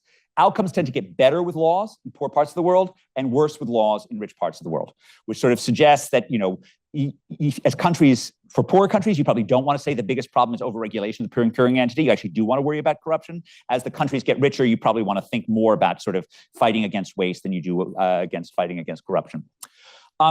We've been trying to get more data in the US on roads and buses. The road stuff is sort of very hard to actually unlock, and this is not survey. There actually has been, Zach Liskow and Caitlin Slattery have done a version of what we did globally in the US, but they're actually trying to unlock hard costs. The hard problem with hard costs is there are three types of data that are relevant: what the original bids were, what happened after renegotiation, and what the actual product was that was delivered. And all three of those things live in different data sets in each one of the 50 states. And so it's an enormously hard thing to liberate that data. But you really have to if you're going to understand what goes on for costs. If you want to think about developing world infrastructure related to mobility or climate change and the procurement side, you have to do stuff like this there. Okay, you need to start going the path of understanding, how do I unlock data in Nigeria about how this works? How do I unlock data on what procurement contracts look like? Right, and that's sort of a central task if we're going to understand how to do this in a way that doesn't cost billions. We try to do this for buses. Buses are actually simple. This involved, 500 successful FOIA requests on lots of agencies. We got a whole bunch of data. Couple of interesting facts. So this just shows the number of buses in the data versus how much it costs per bus. There are a lot of unique buses that cost many millions of dollars. And so, the average electric bus in the US costs $1.05 million. You can buy a perfectly nice 36-foot bus from Kia for $350K. Okay, so it's a 3x thing because all of these buses, more than 80% of the buses, are not in this part of the tail. They're down in here. All of these agencies are buying bespoke buses. And so scale economies are sort of really your friend. This just shows what's happened. Prices, none of these things are going down over time in these different areas, and we're just buying more and more expensive types of these things. And that's very different from cars. So the real price of a car has dropped by 50% since 2000. And so whereas cars are, mass-produced efficiently, technology changes, these buses are made by these very sort of bespoke producers. None of them do anything else other than cater to the transit agencies, and they produce bespoke buses. And that's exactly what you want to fight against. It's like you want to get mass production. Maintenance. So about 10 years ago, Nava and I sort of went to Lusaka, and we started doing some work on water. We ended up using institutional data, which focused on how frequent there were breaks in the water, and then we used the high frequency variation of which places broke on which months to calculate what this did to things. So we found, just the facts, we found intestinal illnesses went up when the water broke. There was some suggestive evidence that suggested young women did less work on schools and spent more work doing housework, because young women from time immemorial have been sent to get to the water, and that keeps them out of actually learning stuff. We also found that there are a bunch of respiratory illnesses that also went up, which we thought was kind of puzzling at the time. I think this was before we all started washing our hands for COVID. So maybe there is some truth about, having water to wash your hands actually being helpful against respiratory diseases. But here's the fact that I think is most important on this, because it highlights the connections between infrastructure, incentives, and institutions, that the strongest correlations here are all with the share of connections that are metered in the area. In Lusaka, you can pay for your water in two ways. You can pay it by the month, or you can pay by the liter. Okay, they both break with relatively the same rate, but the metered connections get fixed much more quickly than the connections where you pay by the month. Because when the water company, when Lusaka Water and Sewerage has the incentive to fix the things, they fix the things. And if they have no incentive to do this, they don't fix the things. Okay, and so that's sort of a critical element as one thinks about sort of creating proper incentives for maintenance. This is from my Manila trip. So I went there with the idea that there was going to be some RCT involving a behavioral response to sort of get people to have their septic tanks cleaned. The problem is with water is actually solving the last mile problem for sewers is actually harder than for water, because even more of the benefits are external to the household. I'm not going to tell them my story about sort of the last mile problem for water in the 19th century US, but I'm just going to say that from the history, it should have been obvious that we would have a last mile problem for water in the developing world today, because we certainly did in the 19th century, until we imposed what were essentially Peruvian taxes on tenement owners who didn't connect to the water system after 1865. This problem, I didn't know what was going on with the septic tanks, and they're doing the septics, and people don't want to have their septics cleaned. And I didn't realize why this company cared about this. And it turns out they didn't really care about it. What they cared about was looking busy to their regulator, because the way that their incentives worked is they had done, which is true of many of these infrastructure companies, they had a guaranteed return on capital. And it had started off in a first stage where there was a bid down to some unbelievably low number, like 2%, which they renegotiated within 2 years up to 10%. Okay.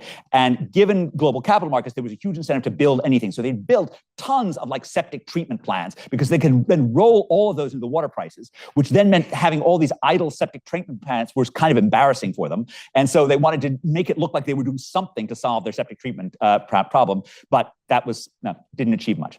Finally, painting on road roughness. So this is from Ram Singh's work comparing. These are privately built roads from the PPPs in India. These are publicly built roads. It's just measuring road roughness in the two things. Ram thinks this is not the sort of incentives to keep the roads clean that the PPPs have. It's just that the PPPs don't screw up the initial bidding, and they have better roads to begin with. That's sort of Ram's view on that. Inspired by this, Gabriel and Lindsay Curry and I did a paper on road roughness in the US.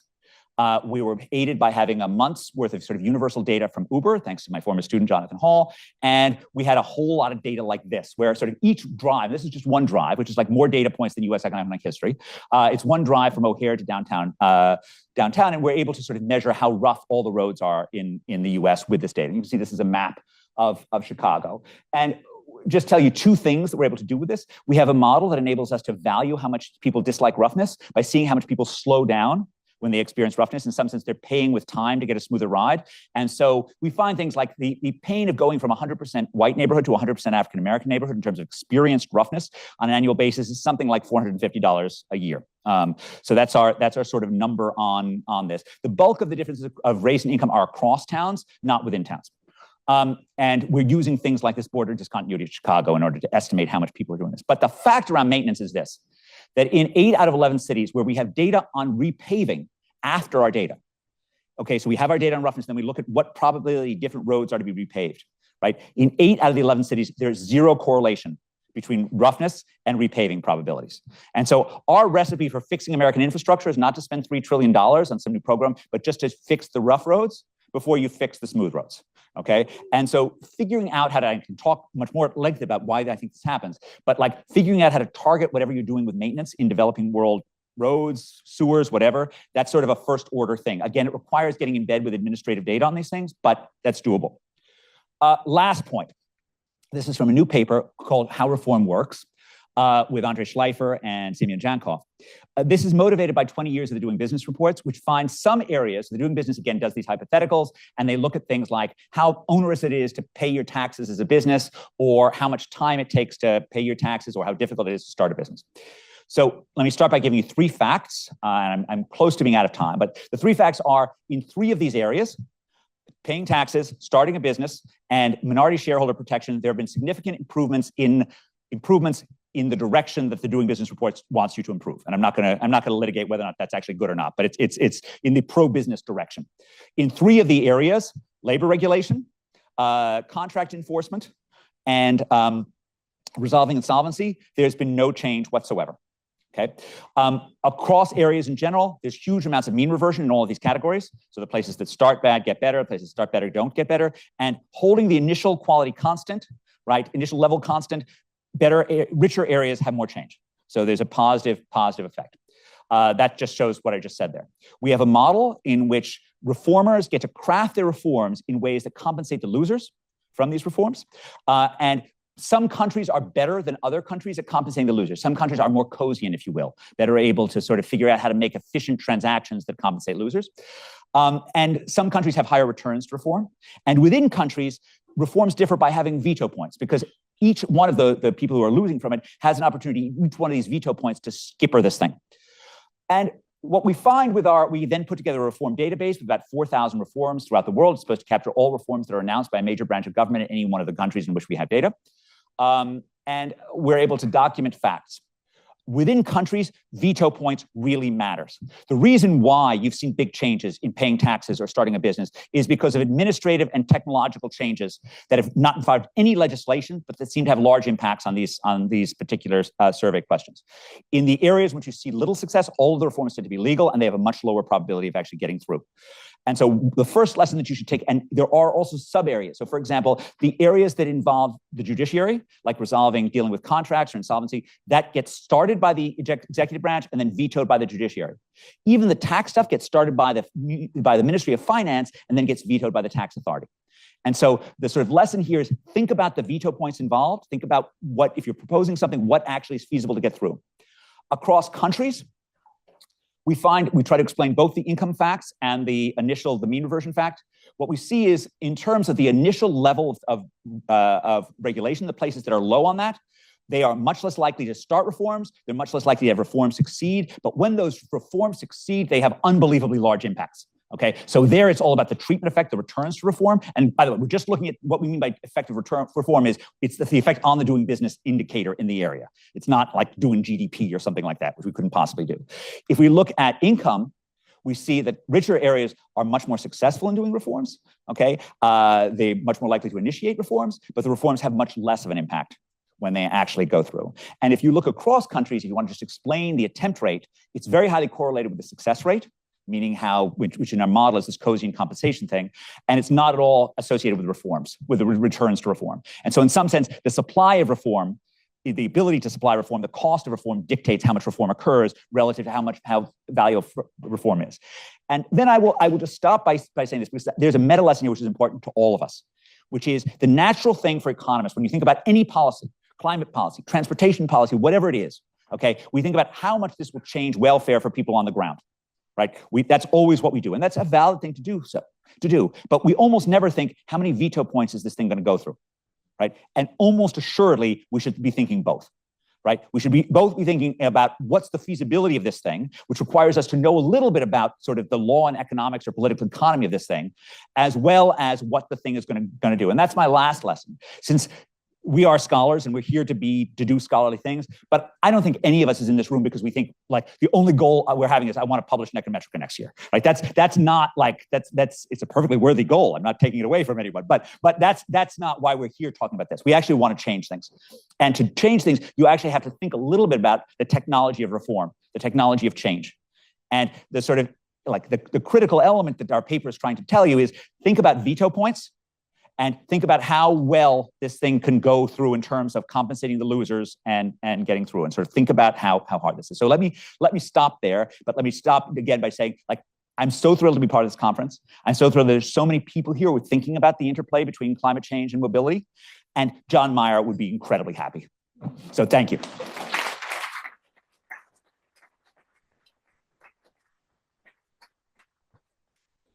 Yeah, absolutely.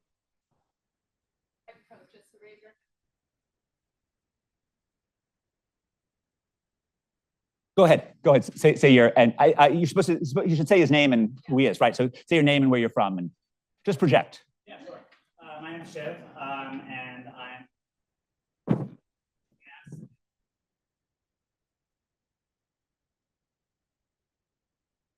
I wanted to ask you about.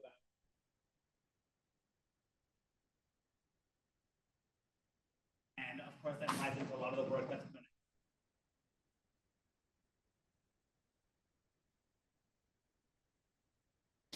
4 times the OECD average, U.S. subway cost, 4 times the OECD average. It's crazy. And so obviously one of those sources is because of bus electrification. And honestly, your section there made me think about Oliver Williamson, the late economist, and transaction costs. And he talks. And when there are few private contractors. Kind of capacity building in government. Build their own electric buses. India set up similar STUs to build their own capacity in-house for public transit bus procurement. Do you think that, given that there's so few firms in the marketplace in North America, and that there is some degree of asset specificity, that there's any sense in transit agencies or local governments, state governments, taking that role away from the private sector and internalizing it? And do you think that has the capacity to reduce costs for transit procurement? Short answer, absolutely not. Second answer is the spirit of your question is not wrong in the sense that I'm a big believer in Deng Xiaoping's sort of line that it doesn't matter if a cat is black or white as long as it catches mice. And there are times, and I believe this very strongly, there are times in which you want public provision, and there are times that you want private provision. There are times in which you want public provision that's in-house, and there's times in which you want public provision in a sort of parastatal independent entity. My rule of thumb for parastatal entities are if you can get a person with a global reputation to lose to do it, then it's a plausible thing. If you're not, then you're only giving the elected mayor plausible deniability on whatever the cesspool is. So that's my rule on that. Finally, there are in fact nonprofit providers of infrastructure. In 18th century England had turnpike trusts, which also managed to do this. So why was my answer absolutely not in the US case? Because a country in which local governments cannot target road repaving towards the rougher roads will not be capable of mass producing buses, okay? And there's no way for me to imagine, like in the hundreds of conversations I've had with transit agencies and state officials, like the idea that they have the capacity to do anything like that is just a non-starter. The right vision is the vision that my line suggested, which is mass production, okay? Mass production, and you want to think about, can you buy this stuff off the rack rather than having it produced? You can look, there's a recent Brookings AEI paper written by myself, Samantha Silverberg, Elia Bousleman, and Julia Shepard that outlines a few of our suggestions in the US context of how to get scale economies into this. Samantha, it was just announced Samantha Silverberg is now Undersecretary of Transportation for the Commonwealth of Massachusetts. So, there's something of this may happen, but that's where you want. You want to sort of move away from, and part of the sort of tragedy on the bus is the same thing as in defense. Like in 1980, GM sold buses to America's transit agencies. You had like normal companies that did this. Now it's all specialists who specialize in the arcane rules. Gillig, New Flyer, a couple of small companies, they have a kind of quasi-duopoly on this, and you want to move away from, you don't want to make it more public. You want to make it less public. You want to make it towards like formularies that enable you to buy from just mass producers on this thing. I think that's true in most of the world. And the amazing thing is the Ukrainians have shown us that's even true for defense procurement. That you can actually, like buying drones off the shelf can actually be enormously effective relative to doing bespoke stuff. So the spirit of your outrage is totally right, and I share it, but don't go there. Don't go there. Okay. Other comments or questions? On this side over there. Oh, wonderful. Yeah. Just going to piggyback on this question. So Canada, what they do is require you to manufacture a certain percentage of the bus locally. So every contract for a bus or train will end up in a plant in Thunder Bay, and that will, the economy of scale of that is that they've only got 1 or 2 agencies that are purchasing buses from them or trains from them, and so they never have to compete internationally from an efficiency perspective. So one question is, why not just buy the BYDs from China and avoid having to produce that scale domestically, or maybe the US has a sufficient amount of size to naturally have a competitor in that. But I'm just wondering if there's more of a global aspect to it than a domestic political.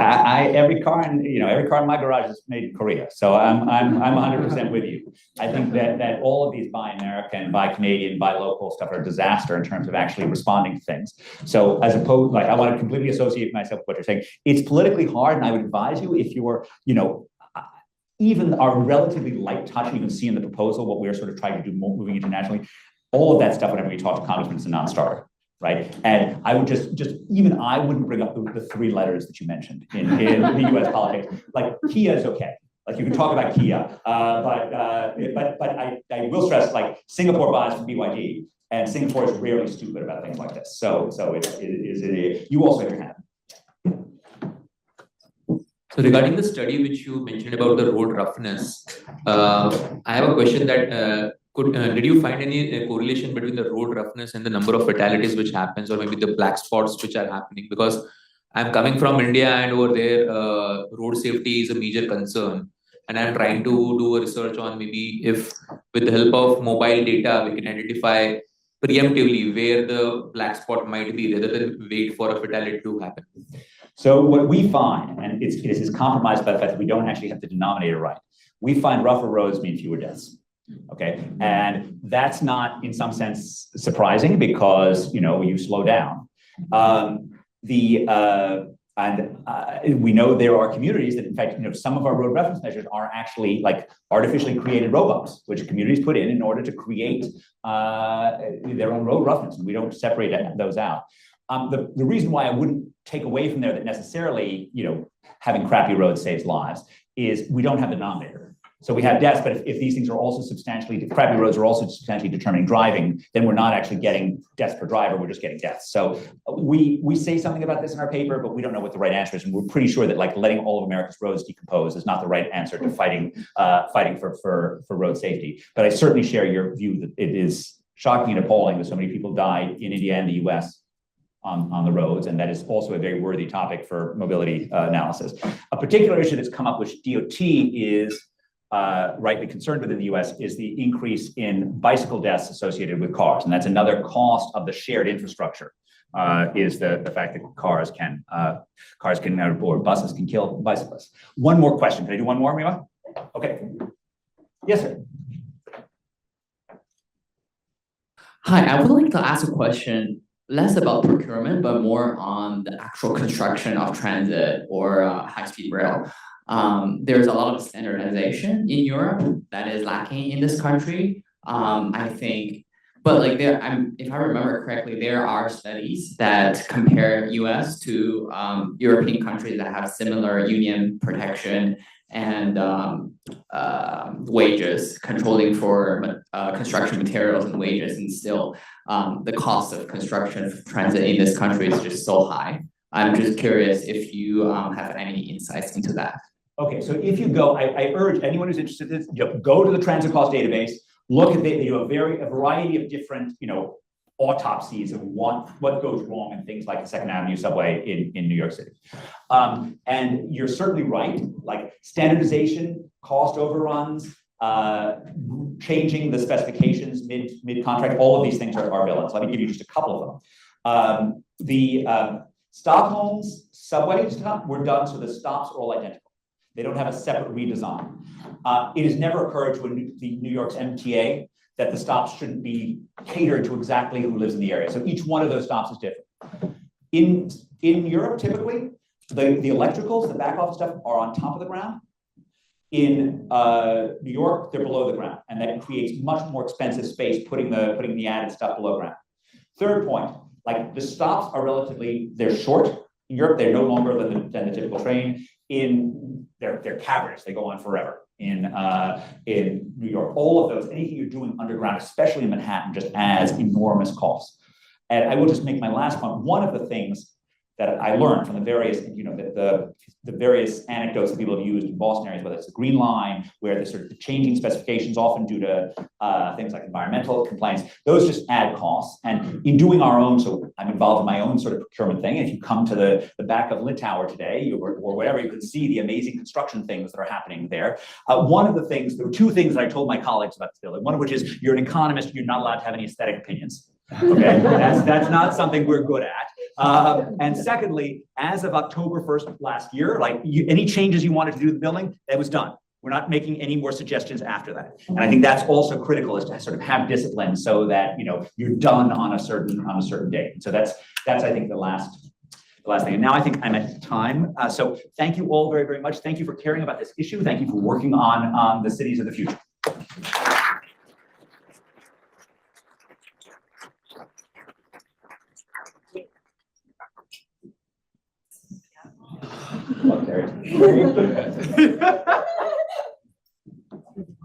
How do I get to my presentation?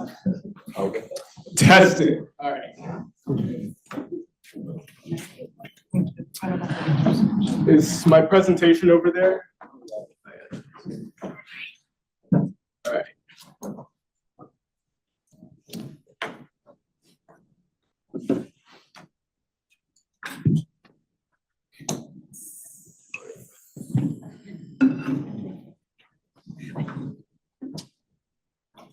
Beautiful, great. So thanks for coming. I don't need a mic. So thanks for coming, everyone. I'm a third-year PhD student in the econ department, so I'm here to present a work in progress that I'm hopefully going to make my third-year paper. So throughout urban history, whenever you see that infrastructure that's publicly provided is bad, you see that private developers tend to step in. So this is really important because people, for example, they want to shop on the street, but oftentimes in developing countries or in historical developed countries, you'd have to deal with crime, crumbling sidewalks, sweltering heat, etc. And so, for example, in Europe, there are a lot of books on this. In the 1800s, you had the rise of shopping arcades, which were created in order to provide shopping experiences that offset the poor public infrastructure, especially crime in Victorian London. And then the modern successor of these shopping arcades are shopping malls as we know them today. And so shopping, before you laugh at me for doing a project on a dying industry in America, you should know that shopping malls are thriving in a lot of the world. America is not representative of the mall industry all over the globe. And so these shopping malls, when you look all over the world, tend to provide well-organized urban agglomeration benefits to people who need them, especially in the developing world, in megacities that have very poor infrastructure. And this is very important because urban mobility, which leads to market access, is a very key welfare metric for these countries' citizens. However, when these malls provide such huge agglomeration benefits, they generate a lot of demand. And so they might be generating a lot of congestion costs, which can offset the benefits of agglomeration and hence harm mobility on net. So we want to see this horse race between the agglomeration benefits of malls and the congestion costs that they might provide. And so here I've just plotted just a very basic scatter plot between indoor shopping mall counts and time lost in rush hour. And you can see, especially on the red line, which are the developing countries, according to the World Bank, there's a really strong correlation between having more malls and having worse rush hour, which really corresponds to very bad infrastructure. So we really want to see, what direction does this go in? Are the malls really causing the worst rush hour, or are is the bad rush hour traffic really leading to more malls being constructed in order to help people out? And so the overall research question that I'm looking at is basically, how does agglomerating large varieties of services into malls and other sorts of commercial zones shift people's mobility and welfare, and hence the urban form of the city? Like I said, mobility is directly connected to welfare because it determines your access to consumption opportunities, jobs, etc. But malls might provide both agglomeration benefits and congestion costs that private developers don't necessarily internalize. And so if you're a social planner and you're thinking about place-based policy, you want to try to find socially optimal locations to incentivize the construction of these malls in order to maximize citizens' welfare, which the private profit-maximizing locations might not be doing in the status quo. And so I'm going to be looking at Metro Manila in the Philippines, which is one mega urban region where malls are the city's infrastructure. There are a lot of them. They are huge. And people believe that they are both the cause and the result of very low urban mobility, according to multiple metrics here. And citizens' lives are really centered around malls. So if you think about malls in America, they're really just retail shops and restaurants. And occasionally you might see a cinema, occasionally an arcade, a video game arcade. But in the Philippines, malls are everything to citizens. They are churches, groceries, universities, banks, doctors, nightclubs, daycares, gun ranges, anything you want to do in your day-to-day life, you can do it in a mall. And I spoke to mall developers about this, and they explicitly said that they design malls to be citizen centers of life. And so these are very important for people's livelihoods. So let me just explain a little bit more about the setting. So Metro Manila is an administrative region that is roughly the size of Chicago. It consists of 16 cities and 1 municipality, so just think 17 cities. And it used to be centralized. It used to have a government, but now it's very decentralized and each city is very autonomous. And this is an important theme that'll come up later. Now, each city is divided into neighborhoods called barangays. And there are currently about 240 malls around Metro Manila of various quality levels. So what I said about the mall industry booming in other parts of the world and not America, you can see right here, where in the 2000s and 2010s, there was a real mall expansion. And even post-COVID, you had a lot of malls being built, which is pretty much the complete opposite of what's going on in the US. And also, these malls are really huge. You look at the 10 quote unquote major malls in Metro Manila, they're about 100,000 square meters bigger than the USA's 10 largest malls, the Mall of America, etc. So these are big and there are a lot of them. And so remember also that Metro Manila is very decentralized. So mall developers tend to work with the government of the individual city they're building in, not Metro Manila as a whole, which means that these private developers don't internalize all the benefits and costs across all of Metro Manila, only within the particular city that they're building in, which is very policy relevant because individuals functionally treat Metro Manila as a single city where on a daily basis they're crossing over to maybe 4 or 5 different cities. So the status quo mall construction locations might be very suboptimal. And also, I'm only going to be considering road congestion and mobility because I plotted roads here. And then I plotted trains here. You can see there's almost no rail in Metro Manila. So we're going to be ignoring rail. Now, if you're thinking about the effects of malls, these are very complicated. They could decrease congestion via numerous mechanisms, but then they could increase congestion via numerous mechanisms. And these could be heterogeneous across different roads, heterogeneous across different times of the day. So in order to capture all these spatially and temporally complex effects and consider policy, we need to estimate a big economic model of a city and then simulate any hypothetical policies that we might want to consider. And so just the data that I'm working with is, among others, the most important ones are the Verisat smartphone data, which I believe there's going to be a session on at this conference about, and then some GPS data to see traffic along roads and traffic volumes and speeds. And then I have some preliminary results, even though estimation is ongoing. Like, for example, devices are far more likely to visit neighborhoods or barangays with malls and without malls. There are significantly lower speeds on road segments closer to and more connected to malls. Importantly, for the externalities thing, malls near city borders are significantly associated with worse speeds in neighboring cities, not so much within their own cities, which suggests that cities might be doing things to offset the congestion costs of their own malls. And then these associations are also stronger during the day than at night. So the last thing I just want to show you guys before I finish is that at the end of the day, we want to be able to simulate hypothetical mall construction and see what would the optimal placement of a mall be. So I'm not able to do the full simulation yet, but I'm able to do one thinking about just the agglomeration benefits that malls provide. So if you think about it, a mall directly increases consumption access for people who live or work nearby or pass by the malls on commutes. So if you're Metro Manila as a whole, where would you want to build a new mall to maximize Metro Manila citizens' welfare overall? Then you're going to find that barangay. And then given the city that barangay belongs to, what barangay would that individual city itself want to build a new mall in order to maximize its own citizens' welfare? And so this is a preliminary test of mall externalities, because if you see that Metro Manila wants to build a mall in one barangay, but then the city in which that barangay is located wants to build a mall elsewhere, then there's a presence of externalities that the city is not considering across all of Metro Manila. And so again, I'm holding fixed indirect impacts, like where people live or work, changes in traffic along roads, travel times, just because I wasn't able to get to that estimation yet. But in the final project, those will be variable, and we can do a full simulation with all the congestion costs. But even with just the preliminary simulation, we can see what's going on here. So again, you ask Metro Manila, where do you want to build a mall in order to maximize citizens' welfare overall?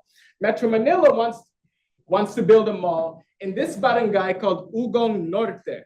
So Ugong Norte is on the southern tip of a city called Quezon City. And so you ask Quezon City then, where do you want to build a mall? And Quezon City says, we want to build a mall here in a barangay called Bagbag. And you can see it's pretty much across the city, pretty much.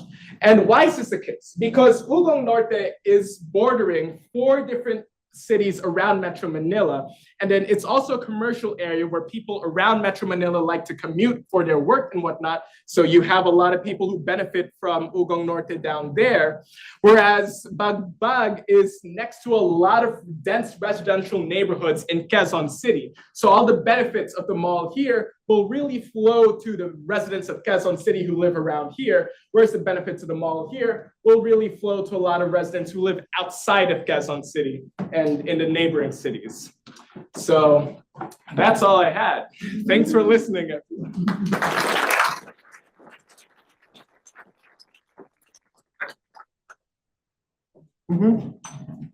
For the folks on Zoom.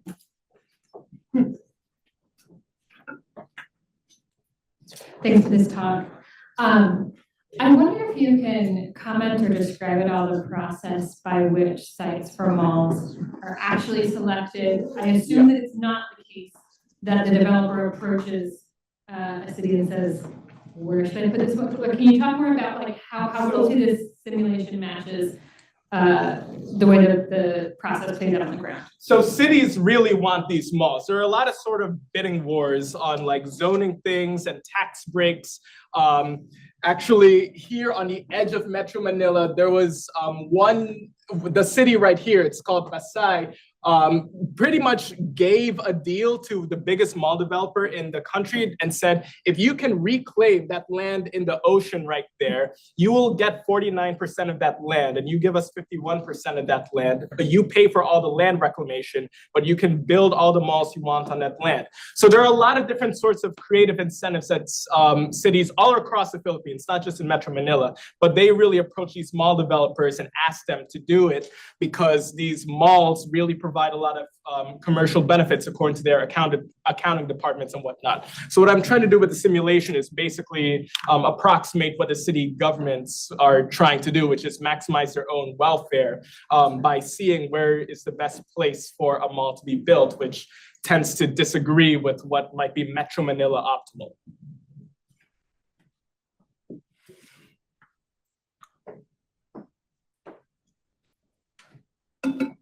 Sorry, everyone, I'm asking a lot of questions, but I did wait to see. This is really interesting. I guess the question I had was, to what extent in Manila there is residential development on top of, inside of, or adjacent to malls? Because it's a lot. Yeah, because it seems to me like this has kind of taken the 15-minute city model and inversed it in that rather than having a 15-minute zone in which the probability that a given parcel will be residential or commercial is relatively similar. In this, it's saying it's more of like a hub, and then the residents would come within, say, a district, and that would be all their commercial activity. So I'm wondering how you've thought about how that interacts with kind of this kind of trendy way of thinking about city building right now. Yeah, I mean, so there are different kinds of malls. I didn't have the time to explain all the different types, but there's one type of mall called a residential podium, of which there are 32 all across Metro Manila. And those are basically apartments for like 40 floors, but then the bottom 2 floors are just malls, just shopping and then other things you can do in a mall. So those aren't like the biggest malls though. Those just have your absolute necessities, like a grocery store, a clinic, a massage therapist, if you consider that a necessity, a bank, etc. It's really the biggest malls that aren't connected to these apartments that are providing all the different huge agglomeration benefits you might want. And so those malls could be a quote unquote 15-minute city, although it's really like 3 hours to walk across one of these big malls. I've timed myself doing it.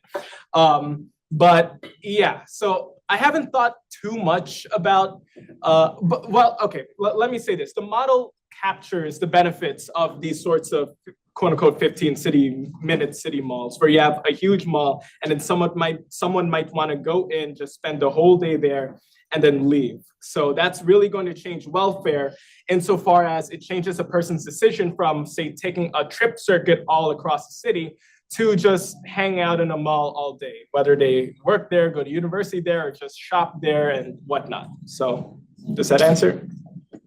Okay. Thanks. This is really interesting. And my question's actually deviating a little bit from the mobility angle. But I'm interested in the effects of, just in your, maybe the broader research you've done to inform this, on the effect of malls on public spaces. Because my observation is, malls are, for urbanists in general, malls are like, not something that is generally liked, but if you're on a high heat day, extreme high heat day in a developing country, a mall does provide a privately provided, publicly accessible, cool place to go.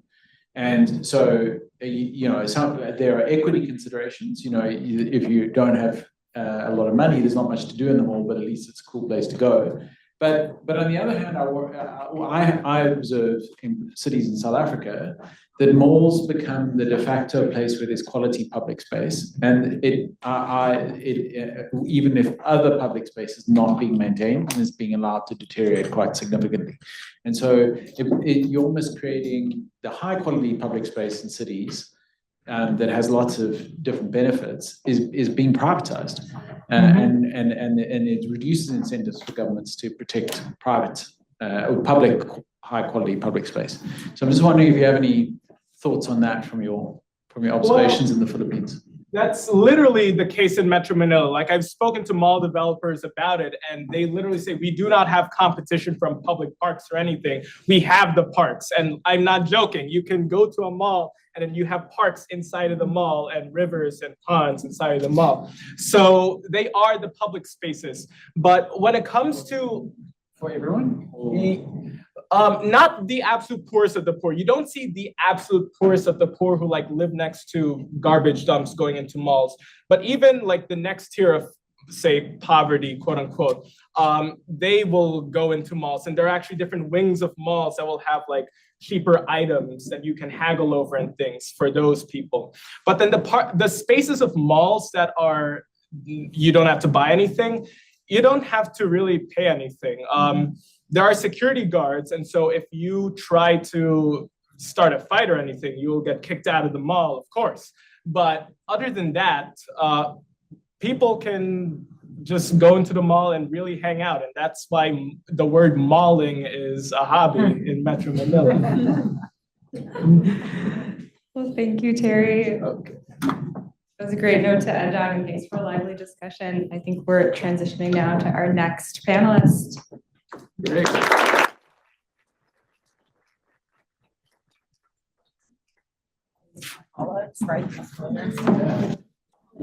Sunday, like dress beautifully like little kids, church, and then they just ride the elevator up and down. Okay, where am I?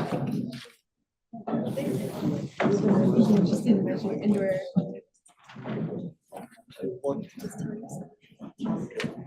Hey. Hi, can you hear me?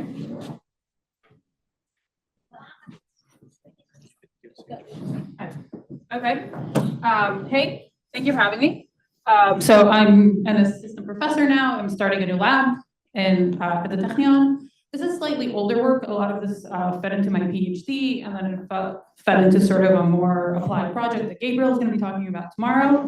But this is some of like the kind of more comparative, qualitative thinking that went into it. So let's see if I can do it. This is obviously the crowd that knows that informal or paratransit or privately provided public transport is incredibly important, incredibly common across the world. And I'm particularly interested in, this is sort of where I've worked, primarily in Africa, where we often say, you know, the term paratransit means complementary, right? So it's gap filling, niche filling, meeting some sort of need that the main transport system isn't meeting. But in these cities, there is no other public transport system, right? This is adapted from WRI, which is from 2015. So much of the data is already dated, and it's become more dated since. I am not aware that we have a better updated data set for many of these cities in sub-Saharan Africa. I can tell you that it really hasn't changed very much. So particularly looking at cities where we're looking at 100%, 95% of all public transport, all motorized travel is these kind of, you know, minibuses, matatus, trotros, etc. The other thing I kind of want to point out is these are all capital cities. They're all major cities, they're major economic hubs. To a very large proportion, a lot of our research, sort of across the board, across different sectors, we look at Nairobi, we look at Johannesburg, we look at Lagos, we look at Dar es Salaam, we look at Kampala. These are not terribly representative cities. And not just because of their size and economic importance and how they're, you know, capital cities, they agglomerate all sorts of activities that you're like slightly second-tier cities don't. They're also politically very central. So often, you know, you'll say, particularly coming from like the geography, my background as a geographer is, you know, formal transport is contested. In most cities, it is not. Like I've worked in, so this project is kind of a set of projects and a set of cities that I worked in, and places like Lubumbashi and Djibouti and Lilongwe, where nobody is arguing about what's going to happen with public transport, right? Like nobody's proposing a BRT, nobody's trying to ban them, nobody has a complicated political relationship. They are taken as given. They meet whatever minimal regulatory standards they usually have. We've talked about this earlier in the morning. And that's kind of it, right? Like nobody, Lubumbashi, a city I'll talk about a little bit, second city of the DRC, population somewhere between 2 and 4 million when I worked there. Nobody knows because they haven't had a census since 1984. That's it. There was no plan, right? This is what was going to happen. The city was fine with it. That's it. So I just want to kind of put that out there in terms of thinking about the way informal transport is very normative across many, many cities. And a lot of the body of research that we have, which is very, very tied to these like regulation and policy and contestation, just does not terribly apply. So that's my kind of intro of what I'm trying to frame here. So again, we know all of this, dominant form, informal structure, we've talked about all of it. What I got to in my PhD was this final question, right? Like we don't have, the regulator does not set the geography of services. They don't make a transport plan. And I was interested in that question, right? Like, so where do bus routes come from? So this is some work I did in Djibouti with the World Bank, for example, where we like mapped out the route network. And this city of like 500,000, 600,000, 700,000 people, not a huge city, quite geographically compact. And it really like, we had a team of like 12 students from a master's program at University of Djibouti and a bunch of cell phones that we bought for $100 each. And we did this in like a week, right? So you can map out the routes, you can develop the system, you can kind of understand these maps. And then the question is, well, where'd they come from? So this is kind of trying to synthesize a bunch of work that I did over a bunch of years in a bunch of cities, some as, you know, as proper PhD research work, some as professional projects, some as consulting work for the World Bank, some as consulting work for other, like, it's an opportunistic data set, is all I'm trying to say. So to finally go back and answer like as a proper research question, I worked in Nairobi, Kampala, and Lilongwe, right? 3 cities, 3 capital cities of African countries. This is the scale, these maps, right? Population density is color. So they're not actually terribly different in size, but you can see that Nairobi is like, really has areas of very high density, which Kampala and even more so Lilongwe come nowhere near.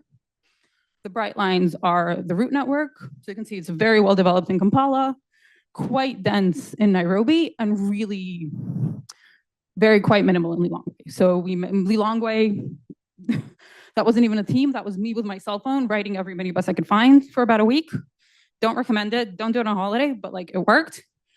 And you know what? I missed a couple of routes. I did not miss a lot. This is like, I'm very confident this is in the 80-90% range.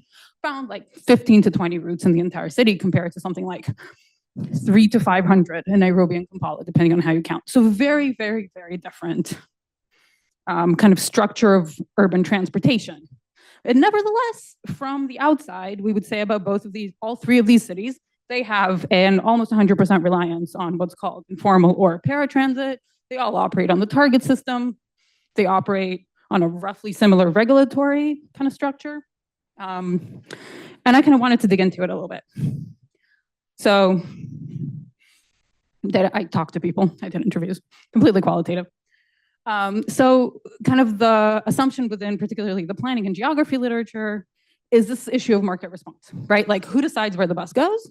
There's this like beautiful, as Megan put it, right, like romantic almost, both capitalist and non-capitalist. There's also like a streak of thinking that's very, I would say, rooted in kind of community-based planning notions where it's like almost a kind of desire path, right? Like planners will know the concept of a desire path where the formal system has failed to produce what we need and, you know, urban residents kind of make their own tracks where they want to go. And there's something very satisfying about it because it shows us like how the system should be working to meet everybody's needs. So can we think of these maps of cities, of the way these routes have emerged as almost kind of like metro level desire paths, right? So, right, this idea, there's this competition, there's this in-tuneness to local needs, these individual drivers that are all competing with each other. They are coming from these communities. They know the city inside out. They respond to passengers very, very flexibly. Nobody's telling them where to go, right? And these routes are formed in this perfect, like, supply meets demand kind of way. So I went and asked. So before I get to that, though, I kind of wanted to take a half step back and talk a little bit about the passenger side of it. So this is from that Lubumbashi project, where we asked people basically how many transfers they were making, right? Again, it's a big city, it's not that big a city. And we were finding people that were taking needed to do like 3 transfers to get from home to work. Like the system is incredibly radial. You had to like, wherever it is you started out, you had to get downtown, then you had to walk like a mile through downtown to get to a different bus, then you would have to take another bus, then you would have to take a 3rd bus, you would have to do the whole thing back. Half the time it didn't work. And the poorer you were, the more transfers you were making and the more buses you were using. So that's just like some data we were actually able to get by doing a pretty large kind of street survey. I'm going to plug this a tiny bit. It's a little bit sideways for my main topic, but I'm starting a new lab. And one of the topics I really want to look at there is latent demand. So kind of asking people, where would you like to go that you can't go?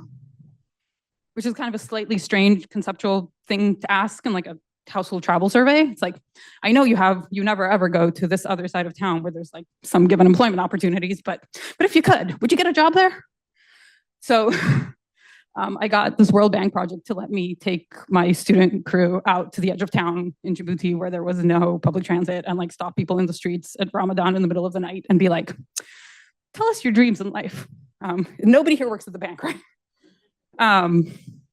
And some of it, and I've done this exercise at kind of different scale in a few cities, and you get like some kind of heartbreaking stuff. So I think a couple of people have made the point that it's all very good living in a really large city, but if there's huge chunks of it you can't reach, you're not living in that city. You're not exposed to like the full set of opportunities for employment, for social life, for public goods, for services. And the city is not agglomerating like that. Whatever the benefits of living in a city of 1 million people is, it's not adding up, right? So we ask people about like, do you ever make a trade-off? The answer is quite frequently, between just trying to kind of isolate the costs of travel, which is difficult from a whole other set of reasons why you might not go somewhere. And then just these kind of answers of like, I'd go watch football. I would go visit my parents. I'd go take my kids to see their grandparents in the village, and I haven't done that in a year. I'd go take my kids to a playground. So just like, it's a very kind of human texture. Another survey we were able to do in Lilongwe, so that was like a kind of proper, semi-proper-ish household survey. And this was at the household. So like we knocked on doors and asked, how do you travel? We did like a kind of modified household one-day travel diary for the previous day. So for example, have you missed a medical visit in the last 6 months? 29% of men, 37% of women, and this included things like malaria, pre and antenatal visits, like often quite severe stuff. And then family or social visits, 60% of everybody had like, there was some social family thing they wanted to do and they didn't because of travel cost or time or complexity. Another just like small thing, this is kind of work in progress. I'm still puzzling out this data set. I've just transitioned from a postdoc to a job, so that slowed everything down. But this is by gender. So just the simple question of, did you leave home yesterday at all? Right? Like starting out the travel diary. And the black line is a minibus route. So if you're living close, if you were living close to the minibus route, you were more likely to be traveling. But there was no particular difference between men and women if you're living close or far from the minibus route, about how often your likelihood of leaving home on the previous day at all. But if you're a woman, your odds of simply not having left the house went up by 3. So this is very descriptive. I haven't like run nothing on this. I've just mapped it. But basically digging into the survey, men, and this is like a couple miles. This is like a hike, right? To get down to the kind of nearest area where you can hop on a minibus. But men could compensate. They would walk. They would like take the hour to walk. They had bicycles sometimes. They could take a cab, some of them. Some households had cars. So men would compensate. They would like take the time and go to the minibus or travel however they were traveling. Women wouldn't. Women would just stay home. If you're a woman and you lived far from the route, you were 3 times more likely to not be able to leave the house on a given day. So there's some kind of gendered and classed and maybe other functions I haven't dug into properly yet of that relationship between like what transport modes are available to you, how you can use them, how well you're using them, and how much you can kind of summon the bus to you, right? Because there's no regulator that made this line. What's stopping these guys from like going up here?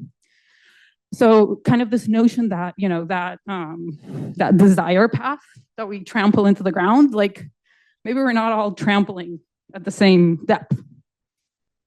So that's kind of just putting in a little bit of that kind of passenger point of view in as much data as I have for it. Now going to talk about these 3 cities. So Malawi, Lilongwe, Malawi, city of about 1 million people, it's huge. Whole other history of centralized planning. It was built from scratch virtually in the 70s. It's almost the size of Nairobi if you look at the map, but like very low density and not very well. There's like multiple downtowns. It was built in like, for the planners, you will recognize the height of like 60s teleological planning. But basically it operates in kind of what we might call the idealized model. You get, you buy a bus, you lease that bus out to someone else to drive. You have a license to work as a public service vehicle, which is you can pick up paying passengers, but that's it. Your license covers the entire city. You can work anywhere within the city. There are no routes, no stops. You want to work here today? Great. You want to work there tomorrow? Also fine. This is the only kind of association. There's a driver's association and a owners association, which is unusual, that the owners were very accessible. Like I literally just knocked on the door and they gave me a list of all their members with their phone numbers, which was, they should not have done, but they did. But both of these are nationwide. So this is the Malawi Association. They have no particular localized associations at the city, much less the like route or park level. And they do things like their biggest contribution, I think, is actually that they have a like a pooled insurance thing for their members. They do a bunch of financial functions, they interface with government a little bit. These guys are actually very much a labor organization. They're active in the court system, kind of dealing with a lot of legal wrangling between owners and drivers of the vehicles. But they have very, very limited to, I would say, no interest in these kind of like the kind of things that Utah and Kampala do, right? Of thinking about this association works here and that one works there and what routes there are and what kind of government regulations we have on the sector. And this is what the map looks like. There's only about 20 routes in the whole city. There's huge areas with like zero coverage. But this should be the most flexible of the systems. And I checked, they really don't regulate it. I interviewed drivers. I was like, is there a regular route that you work? And they're like, nah, I'll start out here in the morning. I'll go there in the afternoon. I'll take a day off to do like a private trip outside the city. There's no buy-in to any association. You really can just shift between any location that you want. So the kind of theoretical model says this should be the most flexible of the system, the best developed. But when I interview drivers about it, they're like, no. Like, we are used to certain routes. We have our network. It's been that way since the dawn of time. The city was formed in the 70s, but okay. And like, really, I didn't put it in here, but there's like a little bit of almost like a power thing. It's like passengers get on the bus and the bus goes where I decide, according to our routes. And if passengers ask me to like deviate, I am not going to do it because why should I? So that's kind of how that system's working. There's like a conservatism there, and really a need to stick to existing and well-established routes. Then if we hop over to Nairobi, which is probably one of the 2 or 3 best developed kind of informal transit systems anywhere in the world, right? So the SACCOs in 2010, the government required all the matatus to organize into SACCOs. So you couldn't be that completely floating atomized actor anymore. And the interesting thing about Nairobi is the members of the SACCOs are the owners. The owner is the member of the SACCO. The driver might have a one-on-one relationship with the owner of the vehicle, but they are employed through the SACCO and their license is tied to the SACCO. Correct me if I'm wrong or it's changed.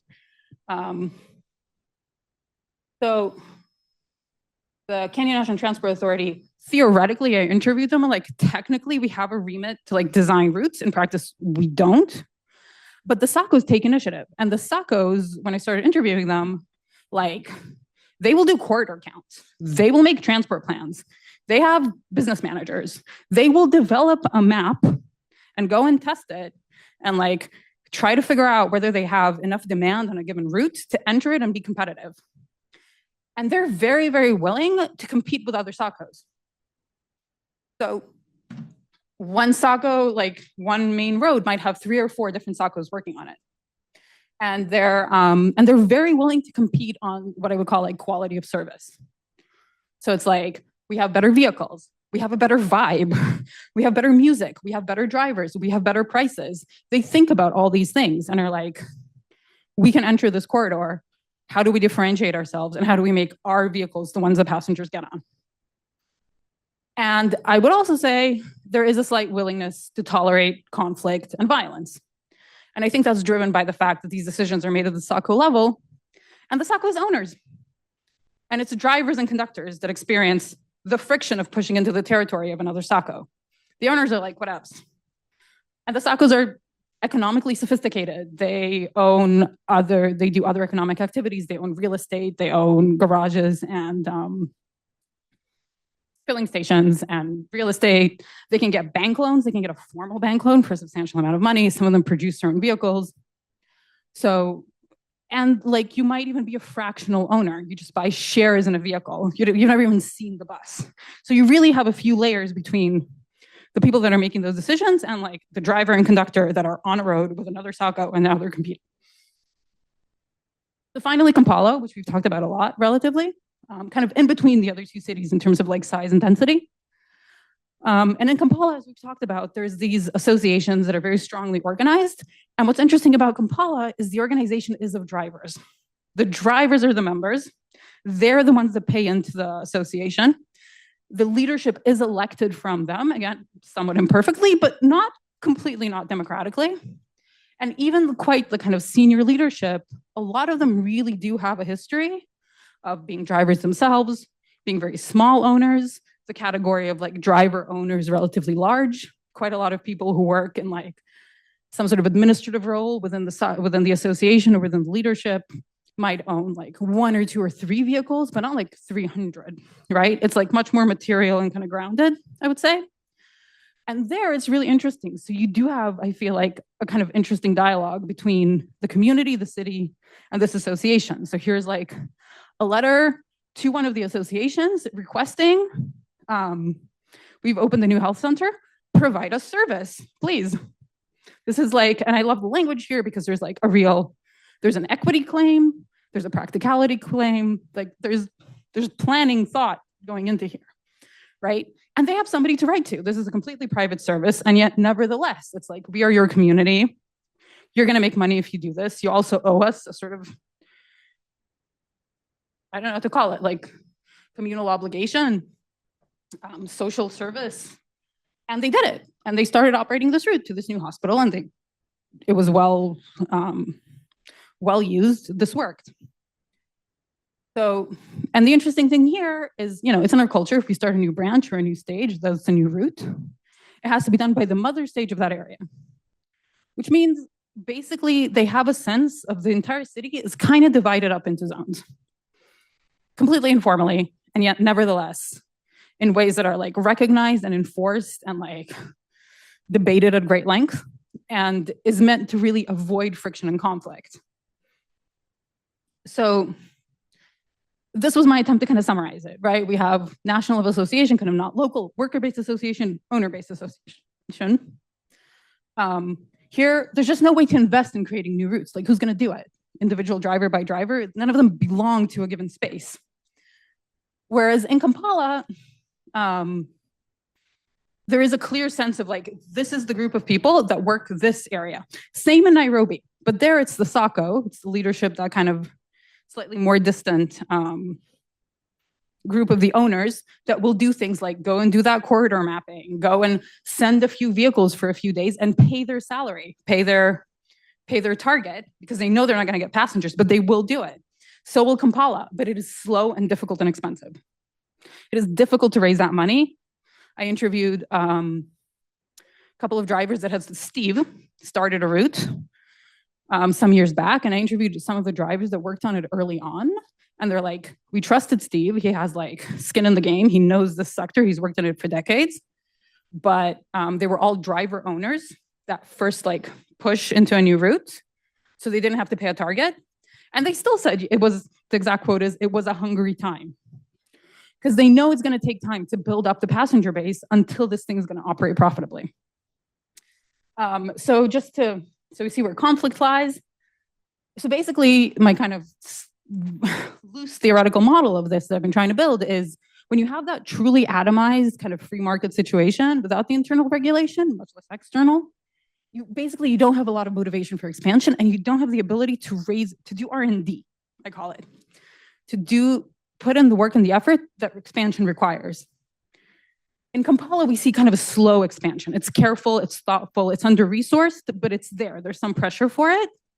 And in Nairobi, it's more aggressive, and in some ways there's more willingness to go out, but they tend to compete. It's like they're more interested in getting the most profitable market sector, and there's nothing that's pushing you out to really cover more areas of the growing city. Yeah, and then I have 1 minute left, and I threw this in at the last moment. I'm glad, because we've talked about the history a lot. This is from Edwin Chadwick in 1859, who was comparing London and Paris, which had kind of similar systems, only with like horses and omnibuses. And it's really interesting because he also thinks about the social relationship. He did a lot of early thinking about competition in and for the market in different sectors. And when he talks about transportation, he's particularly struck by the change in social relationships, how a given set of employment relationships and associative relationships within the sector, and it was very different between London and Paris, really, really affects those outcomes for the passengers. So we're kind of not reinventing anything on the one hand, but on the other hand, I think to Bruno's point from earlier, that there was a rich vein of thinking about this going all the way back to the 19th century that we've maybe shut down a little bit. Anyway, that's it.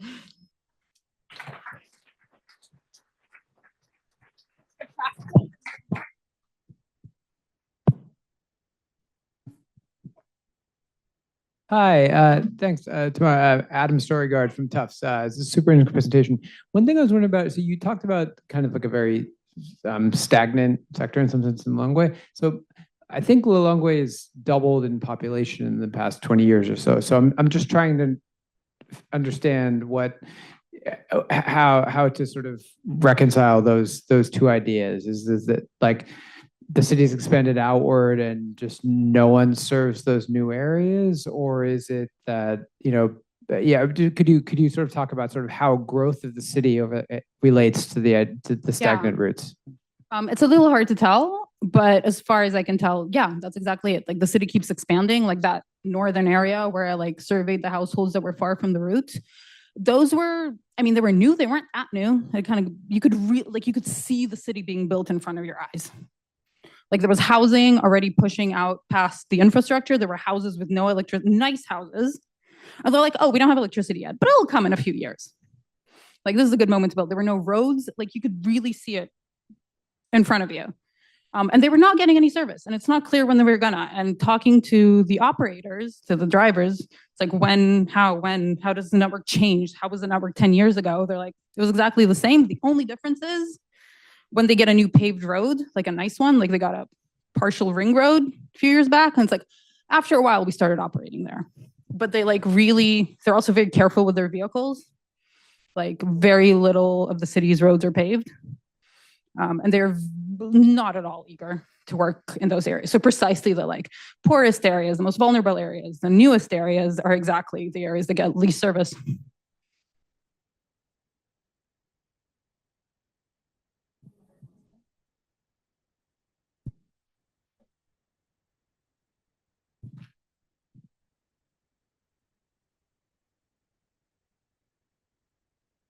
I just had a question about, it's not particularly related, but I wanted to know what the role of the owners was then in Kampala, if they weren't really instrumental in the routes and it was much more drivers. Very interesting. Like what were they doing? What was their kind of role then? Yeah, I don't know. Gabriel, maybe you have a better sense of it, or we could have asked Steve. I wish he was here. They're less involved than any other city I've worked in. It's actually kind of hard to figure out who it is. Like Malawi, I could just call them up. Nairobi, there's the whole SACCO structure. And in Kampala, I feel like we've like, except for people who are in the industry who also own vehicles, like there's a sense of this being like a little bit of a pool you don't want to wade into, right? Like it's tied to politics, it's tied to the police. There's like a sense that like somebody in the government owns like hundreds of vehicles, and it's murky.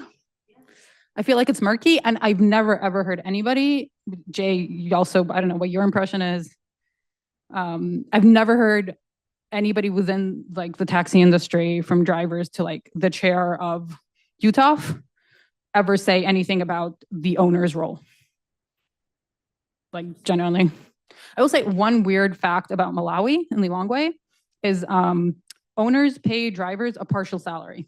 They meet a daily target, but they also hold back some money for them, and about a third of their total income is paid at the end of every month. So they're and that's a norm across the entire city.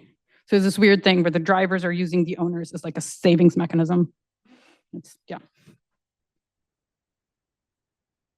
Excellent. Well, thank you so much. Huge thanks to all of our speakers for this session.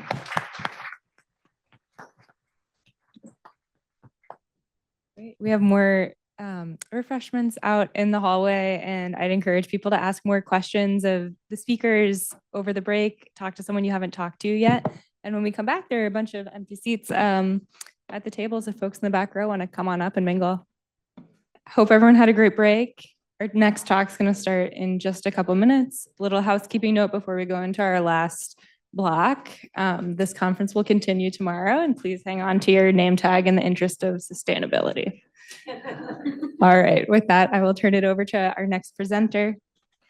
Okay, can you guys hear me? Perfect. Thank you. So, good afternoon, everyone. I'm very happy that I'm speaking right after you had cookies and coffee. So I hope I will not get you to sleep anytime soon. So my name is Rafa Pereira, and I'm very glad to be here. So I thank Gabriel, Rima, and the other organizers of the event.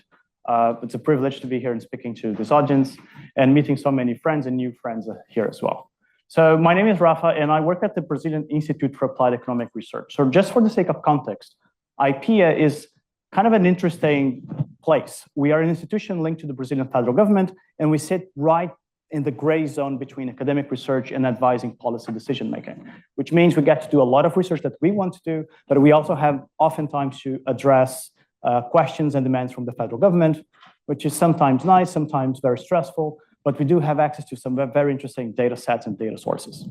Most of the work that I usually do is focused on spatial accessibility, transportation modeling, and how we can measure inequalities in access to opportunities in public services, and in turn, how those access to services ultimately affect people's social, economic, and health outcomes. What I'll be talking today is completely different from that. Today, I'll be talking briefly about two different projects that are much more directly related to the conference today. So one of them is about a bottom-up model of estimating public transit emissions, and the other one is about exposure to extreme heat of transit users. The first topic is about a scalable model of public transit emissions. So this is a topic we started developing a few years ago in the collaboration with colleagues from the Brazilian Spatial Research Agency and the University of Toronto. And we're trying to develop an environmental tool or a computational tool to estimate the environmental benefits and perhaps even the justice implications of different types of policies, let's say, to electrify the bus fleet or to renew fleet with more modern environmental standards. And the target here is really trying to come up with a simple model that's powerful enough to scale to very large transportation networks that requires minimum data, it is reproducible, and follow the best standards for open science. So we came up with a package, an R package called GTFS to Emiss or GTFS to Emissions that provides a bottom-up method where we're basically estimating transit emissions vehicle by vehicle in your public transport system. The key aspect that allows us to have a package like this is that the key input that we use is a data standard called GTFS. I think Carol mentioned this earlier in the morning. For those who are not familiar, a GTFS is basically a bunch of text files, a bunch of tables that tell you the location of all the stops, the frequency of the services, the speed of the vehicles, and so on and so forth. For economists, this is like saying we have the geolocated micro data of your transport system. The nice thing about GTFS is that it has become the global standard for public transport in the world. As of 2025, we had over 677 agencies in the world that shared publicly available GTFS files on their websites. So there are actually many more cities with GTFS data available for them. But just for the open data set, this is like a huge transformation that happened since the mid-2000s because of Google. So Google created the GTFS standard to ingest a standardized format of data for public transport. And that's really what triggered this movement in the early phase. Nowadays, GTFS has become a consortium. It's an open data format that is really widely available. So we wanted to tap into that aspect of having such a huge availability of this data format for the rest of the world. So we created this package. And for a user, from a user perspective, you only need two things. If you're using R, you want to estimate the transport emissions of your city, you just need two pieces of information: the GTFS feed of your city and a table that tells you what are the characteristics of your bus fleet, the average age of the buses or the type of buses, the vehicles, and that's it. You could have like a detailed information for every single bus and which bus is running on each route. But most of the times, a simple table with the average composition of your fleet would do a good job. That's it. That's the only thing you need. Apart from that, you need to select what pollutants you're interested in analyzing and select the transport emission factor models that we have available in the package. We currently have emission factor models from Brazil, Europe, the United States, and we're working on incorporating more emission factors from different contexts as well. The model has really only 2 steps, and that's it. The first step is what we call the transport model. The transport model is basically where you convert those relational tables of the GTFS file into something that is more digestible for a computer, like a GPS-like data table, where you have the timestamps for every single vehicle, where they are in each moment of the day, what are their speed, and what are their individual trajectories. So in this nice map you have here, each dot is a sample of the buses in the city. This is not even all the buses because they would be cluttering the map altogether, but this is just a sample of them. So you have a picture of this small little ants walking around. This is the transport model. You can run this in your laptop for a really large transport network like for the city of São Paulo in just a few minutes. And then we come to the next step. Well, before going to the next step, just so you know, this kind of data visualization, this kind of data format allows us to do all sorts of interesting data visualizations and thinking about the space-time geography of the transportation network, thinking about the 3D visualization of space-time in 3 dimensions, and also trying to understand how the frequency of buses differ in different neighborhoods of the city. Here we're just looking at the average frequency of transit services along different times of the day and across different neighborhoods, from the poorest neighborhoods to the high-income neighborhoods. And immediately, when you look at a map or a chart like this, you can immediately tell what neighborhoods are more immediately well-served or not well-served by transit. But the bottom line here is really the second step, which is the emission model, where you basically get the output of the first model, you pass the fleet information and the emission factor models, and we are now estimating the expected tailpipe emissions of every single bus at every single moment in time where we have in the data. So it's a very high granularity information on space and time.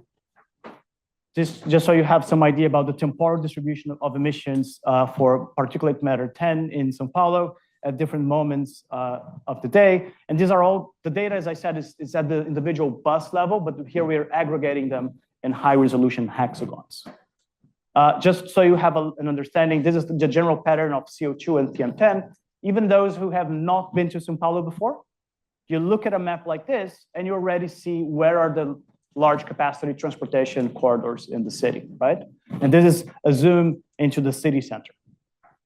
Now, I'll bring the white elephant in the room, because you're thinking, but Rafa, transit emissions, come on, they're not really the bad guys, right? Cars are really the bad guys. And indeed, transit emissions in São Paulo, according to our estimates, which match very closely to official estimates, they only cater to approximately 1.22 million tons of CO2 per year, or approximately only 15% of overall transport emissions in the city. So yes, they are not the bad guys. Cars actually respond for approximately 41%. So you're saying, Rafa, so why are you doing this? And the question is, as we've seen from discussions earlier in this morning, it's very, very hard for local authorities to curb car emissions. However, the ability or the capability of transport authorities at the local level to curb transit emissions is much higher. Local governments have much higher leverage in changing bus fleets or contracts and regulation that would allow us to move much faster in reducing those 15%. So that's the relevance really here. I'm not saying that transit is the bad guy, especially if you consider the number of passengers that are being transported, okay? Remember that I said that GTFS is really like the core aspect of this package, and this is what allows us to very quickly estimate these transit emissions for pretty much hundreds of cities in the world with very few computational time. So here are some estimates for Houston, Sydney, Australia, Curitiba in Brazil, and the famous BRT corridors there, Rome in Italy. So I just want to emphasize some advantages, but also caveats of the model, right? So obviously we have very little data requirements. The model is kind of very easily replicable to other cities and scalable. You can estimate transit emissions for one single route or for the entire transit network in very few minutes. And it's very fast in terms of computations, and the results are very nice in terms of high space resolution. You can do some pretty nice, beautiful maps. There are a few caveats, though, which are very important.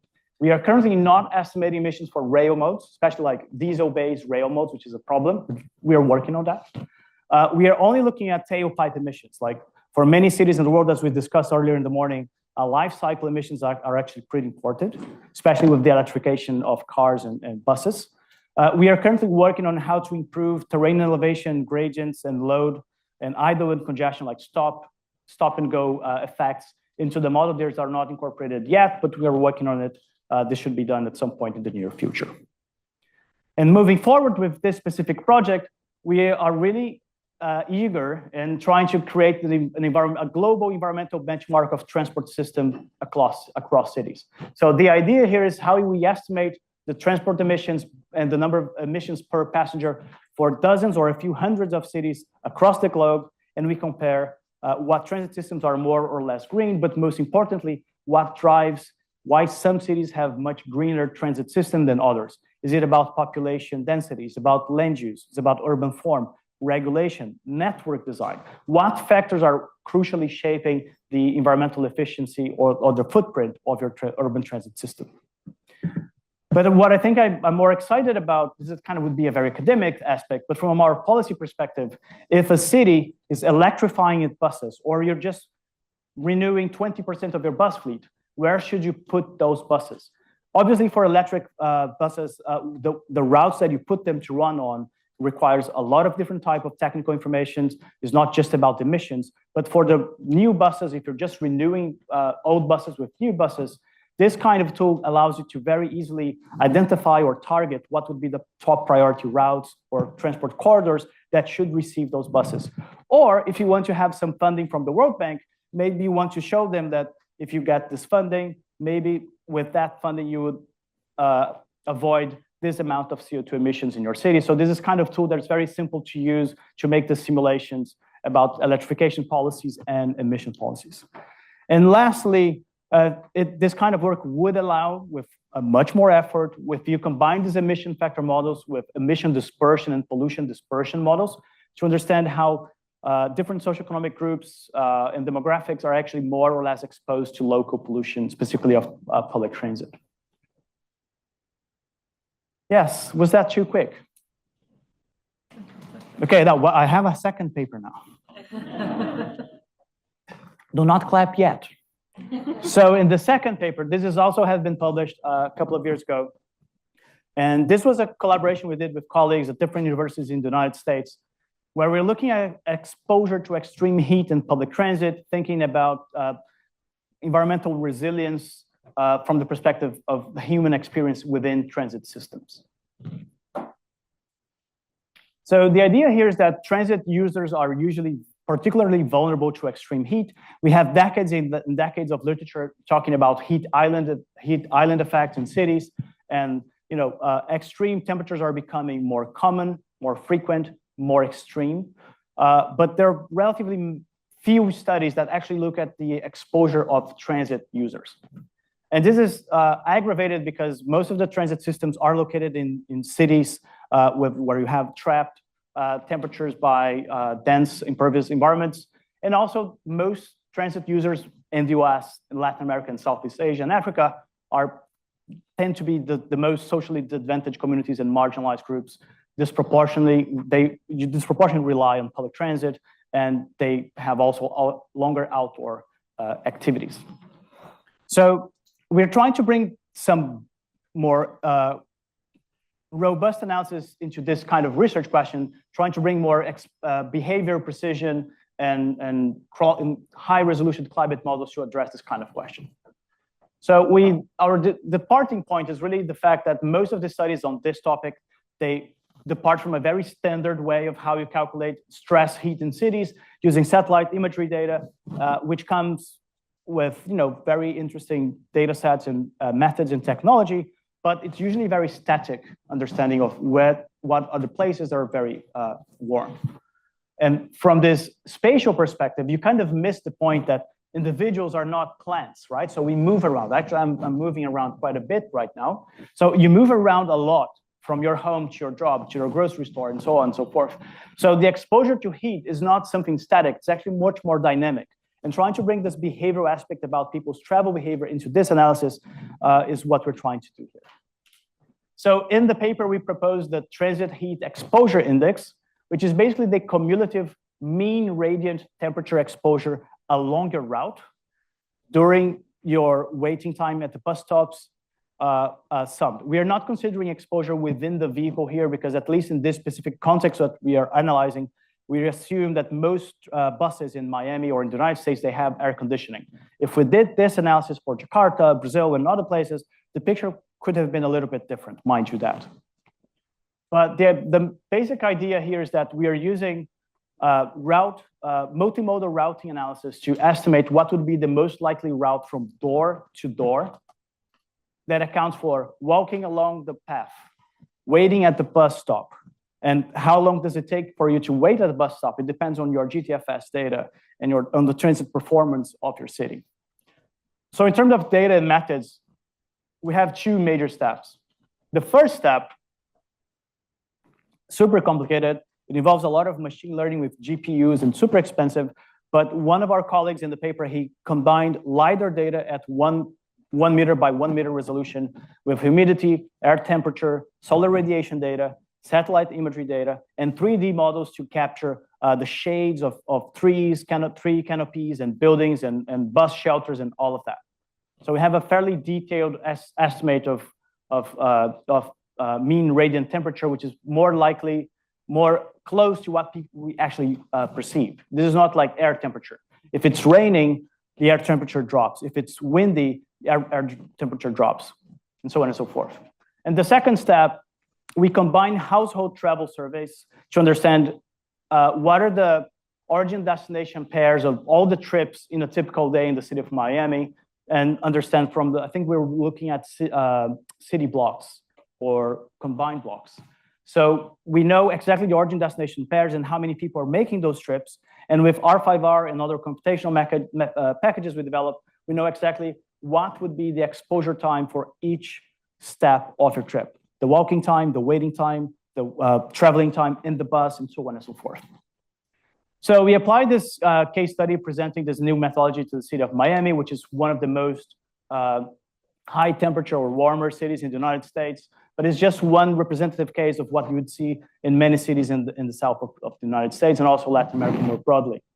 Just so you have an idea, in 2023, we had 46 consecutive days where temperatures went above 37 Celsius degrees. Also, interestingly, Miami also has a very high proportion of elderly population, which are usually much more vulnerable and susceptible to heat-related illnesses and problems. So I wanted to draw your attention to three main insights, and then I'll close my presentation. The first one is that we have some form of heat island paradox. What I mean here is that if you go to the city center, that's where, if you use a traditional method of heat island analysis, this is where you have most of the heat of the warm temperatures, right? However, people who live nearby the city center and they take transit, they're usually not so much exposed to heat during transit. And the reason is, if you live in the city center, that's where you have usually shorter walking distances to the buses. Usually that's where you have most bus stops with shelters. And you spend much less time waiting on the bus because you have much higher service frequencies as well. On the other hand, some areas in the suburbs are areas where you would have relatively low local temperatures, but you have to walk much longer distances to reach the bus network. The bus network has much lower service frequency, so you spend a lot of time waiting at the bus stop with probably no bus shelter at all. So in the end, your heat stress in the transit system is always like a combination of high ambient temperature, but also how different characteristics of your public transit service kind of can compensate as a greater climate change shield to these environmental conditions. This is the first insight, which I think it was very interesting when we saw that there was kind of a counterintuitive relationship there. The second one is that 86% of all the exposure to heat stress we've estimated for the city of Miami, almost all of it happens during the walking time. Not so much about the heat exposure waiting at the bus stops. So really the policy implication here is that solving this first mile, last mile problem is in the front line of combating extreme heat for transit users. It is just beyond interventions or simply just fixing your bus shelters. Is about the network connectivity or the availability of the service.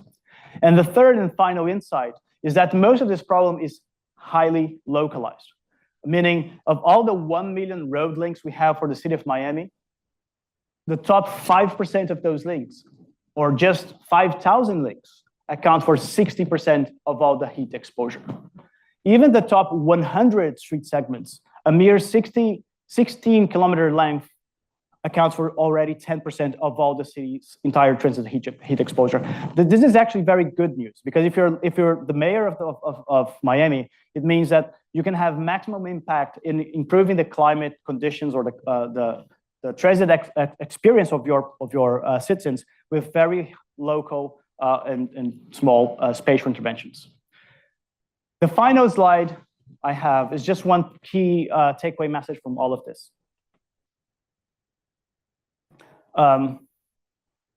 There is increasing attention to measures of mobility-based exposure to many different aspects in social life. Looking at this mobility-based exposure to heat, pollution, violence, segregation. Myself and colleagues, we have already published different studies looking at your mobile experience exposed to segregation in different cities in the world, in the US and in Europe. We've done recently a recent study on kids being in Rio de Janeiro being exposed to crime and shootings and police interventions along their route to school. And we also have a recent study in Barcelona looking at kids being exposed to air pollution on their walking routes along to school as well. Most of these studies, they either have mobility data, high fidelity mobility data to do this kind of incorporating this travel behavior aspects, but most of them don't. Like the study we did for Rio or the one for exposure to pollution in Barcelona, it's just assuming that kids will walk to their nearest school, but this is not always the case. So being able to incorporate these mobility-based measures of exposure is very fundamental to having more realistic estimates and incorporating this behavioral patterns. But it's also a big challenge because it requires high fidelity mobility data that is oftentimes not available for most countries in the world. That's it.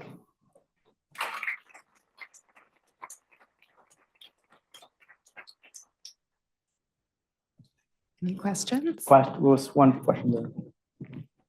I had a question. Just it seems like in the this really interesting presentation, in the first part, the implicit assumption it seems like was that the buses are randomly allocated around the city, and I'm wondering if you have given any thought to like if for example like the dirtier buses went to the poor neighborhoods, like how much variation, how different could the answer be from what the answer that you got? I would have to calculate. So the way the model works is that if you have a detailed table that tells me what exact bus is running on each route, I will give you the high fidelity result. If we don't have that kind of information, and usually transit authorities don't have that information because the bus operators are really making that decision sometimes in a very non-organized and non-planned way. So in that sense, we are literally doing what you said of assuming some random assignment of buses to routes. What would happen if we just assigned the oldest buses to some routes? That's something we could easily simulate in the model, but I wouldn't know how exactly would be the reasoning of which route should be receiving the old buses. But that could be done. I had another question here. Hi.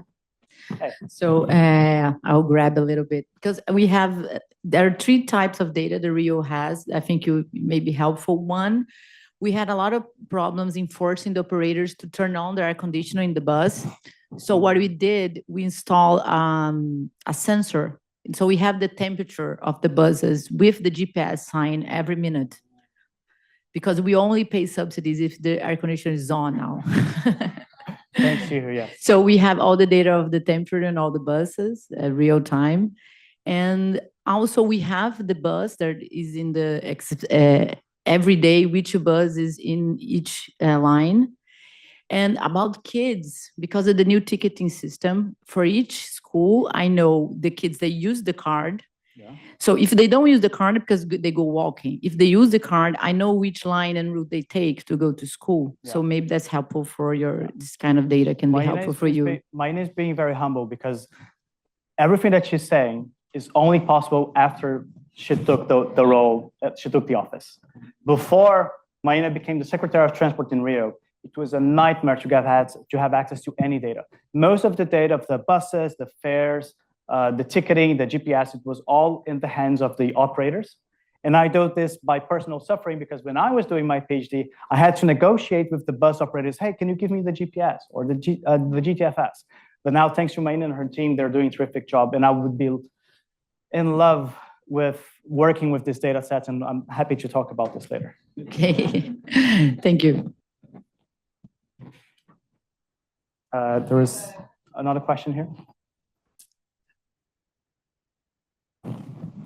Thank you. That's fascinating and super impressive work. I was wondering whether or not you mentioned you had time use, you had survey for whether or not people walk and whether or not people take the bus, etc. And I was wondering if you had enough disaggregated data to get at how people respond to changes in heat, and maybe that combines with the data that was just mentioned. But it would be really interesting to understand whether or not people change their behavior when it gets really hot to kind of complement the role of the supply side. Yeah. So what we did for the study of Miami specifically, we're only looking at household travel survey that was already collected. We cannot really know from that kind of data what adaptive responses people might have had. I've known from other colleagues who have been studying relative problems with using aggregated mobile phone data that people do adapt their travel behavior. They go less often outside. And I'm sure if you have high granularity GPS mobile phones, you would see that perhaps the routes people choose are probably, they try to focus more on green routes with shade when it's too hot. And when it's, maybe when it's raining, they would just try to travel the fastest or the shortest route, probably. But as I said, a lot of the challenge here is how do you get high quality and high fidelity data in the high resolution for those mobile phone devices here. One thing that no one has mentioned, no one has asked, but I just wanted to mention regarding the first study about transit emissions, I very briefly mentioned tapping into discussions we had today in the morning that it's very hard to curb driving emissions. One of the experiments or quasi-experiments we did in Brazil recently is that we have free transit for many cities for a few cities in Brazil, like universal free transit. But for many years now, we have already had, we've been providing free transit for everyone above 65 years old, or in some cases above 60 years old. So we've done another study looking at this kind of arbitrary threshold break of age and using discontinuity regression design. We have actually found that you increase public transport by 7% once you give free transit for the elderly people. You don't change car use at all, but you reduce walking trips by approximately 7%. So with all the robustness checks and all the analysis we've done, there is very strong evidence for that specific target population that aligns with the rest of the studies we've seen in the world, that as much subsidy you give for public transit users, you will not take them off the car. I don't think this is a good reason not to give transit subsidies. On the contrary, I'm absolutely in favor of giving a lot of subsidies for the public transit. I'm not so much a big fan of free transit, but we can discuss that later. But this is just to say that it is fundamentally difficult to change driving behavior. And even if you give people free transit, they will not leave their car at home. So this is why thinking about how we can curb transit emissions might be small in moving the overall needle or the big problem we have, but still quite relevant in terms of that's the low-hanging fruit for local transport authorities for sure. Thank you. That's really fascinating conversation and a lot of questions. I'd encourage folks to talk again after this block as we transition to our next speaker. But thank you so much, Rafa.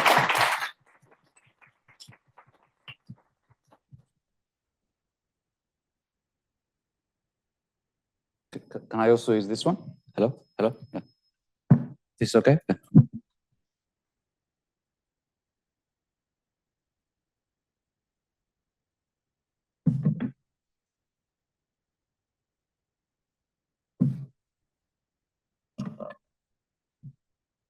Well, thank you. While they're setting on the slide, thank you very much, Rima and Gabriel, for the invitation. It's my pleasure to be here, and very much enjoyed all the talks this morning, especially the more kind of qualitative deep dive talks into specific sectors that are important in terms of this path to decarbonization. And one of the sectors that's been mentioned a lot this morning is the taxi sector, taxi drivers, whether you want to call them informal or whatever other terminology we've been using, the difficulty in trying to change their behavior and the importance of thinking about the electrification of this sector. And so this is a project, a pilot project, where we've been trying to think about two-wheel motorcycles, their taxi drivers, and their potential transition to electric vehicles. This is joint work with Socrates in Nairobi, Adam at CEU, and Chris, who is my colleague in Oxford. Clicker.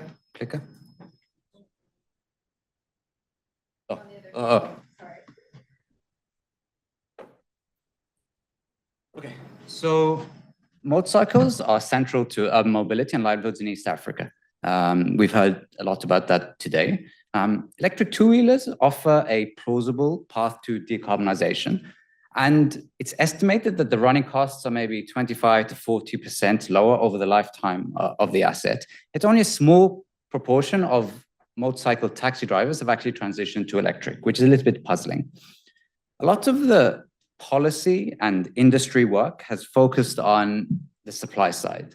How do we manufacture electric motorcycles, electric vehicles in the countries in which we're working? For example, in Kenya, there's been a lot of investment from development funds, from private investors, venture capital into this sector, into the manufacturing side of things. And a lot has been achieved in that area, but very little has been done in terms of thinking about the demand side kind of constraints to take up of these electric vehicles from the taxi drivers who are driving internal combustion engine motorcycles, ICE bikes. Bit of background: how did this project start? I work at the intersection of finance and development. Many of you would have heard of microfinance, microcredit, an area where there was a lot of excitement from policymakers and practitioners for many years about it being a silver bullet for poverty. A lot of disappointment subsequently when much academic literature showed very disappointing effects relative to prior expectations. Of course, many people got bored and moved on to the next silver bullet for poverty. Those of us who stuck around are really trying to think about moving beyond the question, which is, I don't think, interesting anymore, of whether finance is good or not, but thinking about specific investments, specific situations, specific excluded groups, and how can finance and better design financial products be an enabler for those good investments. And so the availability of data with rapid digitization really does allow us to understand more about the low-income borrowers, whether it's firms or consumers that we care about providing better products to, and understanding more about their constraints and the income volatilities. And so in the work that we've been doing, where we've been offering productive asset financing, very often clients come to us and say, the productive asset for me is a transportation asset. And so this has happened in many cases where we haven't set out to finance transportation assets, but very often people who want a transportation asset. So we have a project in Pakistan, for example, at the moment where we're financing transportation assets for women to enter into the transportation sector, which is potentially going to be a high return investment for them, but it's also going to cause a lot of pollution. A lot of the productive assets for the individuals that we work with in lower middle income countries are green kind of technology assets, which on paper look like they could be quite beneficial for people, but they're really a risky investment for them to make. So it's quite important to think about what's the optimal way of enabling this from a financial perspective. I received a phone call at some point. We had a project in Kenya where we worked with a large multinational corporation and its distributors who sell its food products. And we financed bicycles in that case to help them move around more and sell more products. And we found large effects. And I received a phone call from somebody who was working with a fintech saying, it was from a funder who had met a fintech in Kenya who was providing microinsurance and wanted to transition into financing electrical vehicles. And they said, well, you're the guy that financed bicycles in Kenya, so surely you should be the right guy to finance electric bikes in Kenya. And For a moment, I thought, like, do I want to be known as the guy who finances bikes? But I guess it's better to be known for something than nothing. So this is how the project started. A little bit more about the Kenyan bike landscape. So it's often estimated there are about 2.2 million bikes in Kenya, and maybe 95% of them are taxi drivers, motorcycle taxi drivers. The estimates for how many electric two-wheelers are on the road, sometimes people say it's 5,000, sometimes you hear a little bit, but it's a very small number. This is in terms of the stock. We saw a graph today of out of new bike sales, out of new vehicle sales, how many are electric? And Kenya would still be very way down low on that graph in terms of the proportion of new sales that are electric. The market itself is really in flux. Like it's rapidly evolving, both in terms of the design of the bike. I've put up a picture of a few of the bikes here. The first bikes were completely badly designed for the Kenyan market. You get a sense of it from looking at the pink bike here, where the seat was kind of sliding down. Boulder driver would sit on it. They put their passenger on the back of the bike, and the passenger would just hit into them every time, right? So just completely like badly designed, often over-engineered bikes, extremely expensive compared to, this would be like the nicest model in the market would be at 250,000 shillings. USD is about 130 shillings, which is very expensive compared to the conventional ICE bike of about 150,000. The next generation of bikes are better suited, but there's still this key design question of charge versus swap. So some of the companies are using a swap model and some are using a charge model. And this is a picture of a swap station in Nairobi. So what did we do? We partnered with a fintech who has a network of about 15 to 20,000 drivers that it provides microinsurance services to. So these drivers, it has a partnership with fuel stations. These drivers purchase fuel at the fuel stations. They earn points. Those points can then be used for microinsurance. And insurance is very important in the sector, which is a very risky sector. Injuries are very frequent. And so these are drivers who trust the microinsurer, and this microinsurer wanted to move into the EV space. What did we do? Well, we just spoke to some drivers. So we have some scoping interviews where we just wanted to know about their awareness of electric vehicles. In particular, are they aware of the hypothesized lower costs of running an E2W, electric two-wheeler, their barriers, and also their barriers to switching to this asset. And then finance was often hypothesized by our partner and by various stakeholders to be important in the sense that the asset is more expensive, and drivers are very sensitive to pricing. We heard a lot this morning about the thin margins on which they operate on a daily basis, the fact that they need cash on a daily basis. And so a much higher financing cost is something that they're potentially quite sensitive to. And so we have a very small kind of pilot RCT where we subsidize pricing and see whether that really moves things in terms of take up of electric vehicles. And they're also able to shift the payments from deposit to daily payments. So that tells us a little bit about where they're constrained in terms of getting a deposit for this asset. So from the scoping surveys, the interviews, these are all interviews that were conducted at fuel stations when the drivers were fueling up their regular petrol bike, and interviews conducted at this point. Many were already aware of the existence of electric two-wheelers. I mean, that's obvious. If anyone visits Nairobi, you do see them moving around occasionally. But they were also aware of the fact that it's estimated that the running costs would be 25 to 40% lower. So this wasn't just a pure information problem. More than half of the drivers knew about the expected lower costs of running an electric two-wheeler. Half said that they would consider an electric two-wheeler if the financing terms were the same as they would be for a conventional ICE bike.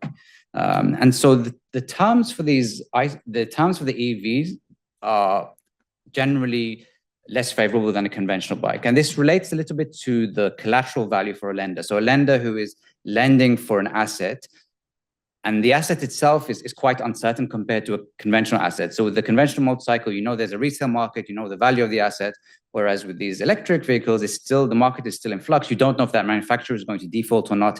There isn't a resale market. So the interest rates tend to be higher on these electric vehicle financing. So many drivers said that they would, Baron Haas said they would consider if the terms matched on an ICE bike loan. And that's what we did, which I'll describe in the next slide in the experiment. Another point that I wanted to mention, which relates a little bit to some themes from today and one of the conference themes on these ride-hailing platforms. Around half are on a ride-hailing platform, and those that are on a platform state that they are more willing to transition. And I'll talk a little bit about that shortly, but essentially these are people who have a steady form of income from this platform, and so potentially this kind of high risk, high reward investment is more tolerable to them, for them, than individuals who don't have access to this kind of stable income from platform. So what were the stated barriers to switching from approximately 100 kind of qualitative interviews and survey questions? Let me combine the first and the third. So the top one comes out as charging concerns, and the third one is insufficient range. And these things are related. So the average driver is doing around 100 kilometers per day. The battery takes you 80 kilometers. So you're stuck. You have to do something about the battery. That's the median driver is doing 100 kilometers, by the way. The 75th percentile is doing something closer to 150, and some are doing 200. At the 90th percentile, it's more like 200. So you have to have a solution in terms of charging. Now, our sense from speaking to many individuals in the field is that most people do not have a stable, safe internet connection, electricity connection at home that would enable them to get one of these plug-in models where they just charge overnight. So the option for a charging model is downtime in the middle of the day. I don't know what taxi driver is going to accept sitting for 2 or 3 hours in the middle of the day, probably none of the ones that you've met. So swap model seems the most successful potential model for this kind of segment. But the swapping infrastructure is very limited, right? So there are a very limited number of swap stations. They are limited to areas around Nairobi and the cities. And so range anxiety is something that they really, really feel. Like everyone who you speak to talks about range anxiety, the fact that they have to turn down rides because it's going to take them further away from the swap network, or because they're uncertain whether the swap is actually available in a particular station. And so this comes up, I think, as the major constraint. Another one which didn't strike us immediately, but makes sense when you think about it, is a maintenance anxiety. I remember speaking to one driver in Nairobi who said that when there's a problem with my ice bike, any drunk mechanic can fix it. When there's a problem with my electrical device, what do? I do not want the drunk mechanic to open that thing up, right? And so maintenance, there isn't a market for electricians who can, there aren't many electricians who can fix these things. So this is definitely first order for many people. There's also this technology risk, which is a subtle problem, but relates to the fact that there's no interoperability between the different models. When I visited one of the shops that are selling these bikes, I could see some of the older Chinese and Indian models that had entered the market and left the market. If you'd purchased one of those assets, that's a stranded asset now. You own, with the bikes where you have to swap, you own the bike, but you do not own the battery. And so if the company goes bankrupt, I have a bike with a battery that I can't swap, and I can't use anybody else's swap station. So there's a real kind of technology risk, which drivers are clearly thinking about. It's a question for policy about interoperability. I believe in some marketplaces, like in the US, for example, I believe there is interoperability, or some sort of interoperability when it comes to charging electric cars. But this definitely feels like an important one. And then limited information was up there, but not the top one, and financing is there as well. So what's the first insight from this pilot? Payment subsidies were insufficient to really induce much higher take-up. So we told off, it's been great working with the fintech because they're very innovative, they're open to trying out new ideas. We told them to reach out to a couple of hundred of their drivers and to run this experiment where we offer standardized versus standard versus subsidized financing. They accidentally sent the text message to 12,000 people. Not great, but we did learn that there was very little interest, even amongst this population that trust the source of the text message. So probably had just under 100 people who called back from these 12,000 text messages, and we randomized them into a standard or a subsidized treatment. Within each treatment, they could choose whether to have a higher deposit and a lower daily payment for an 18-month contract, or a lower deposit or lower deposit and a higher daily payment. About 90% of people chose to have a lower deposit and put more on the daily payment later, which is consistent with liquidity constraints. People find struggling to raise 40,000 shillings for a deposit. generally, and the subsidized arm, we subsidize it quite a lot, like 20 to 25% cheaper financing to match the terms on an ICE bike loan. Having said that, we don't find much of a difference in take-up rates or acceptance rates, even when we subsidize. This was just the cost of the loan doesn't seem to be enough to really move things on the acceptance rate for electric vehicles.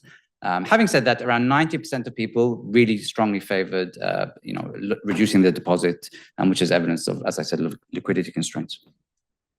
Second insight from the pilot. So you may think, okay, we sent out 12,000 messages. We got the 100 la creme de la creme, the best motorcycle taxi drivers in the whole of Kenya. No, we didn't. It looked like they were really bad credit quality. When they were submitting their documents, when the credit bureau checks were done, they had really bad repayment records, really bad credit scores.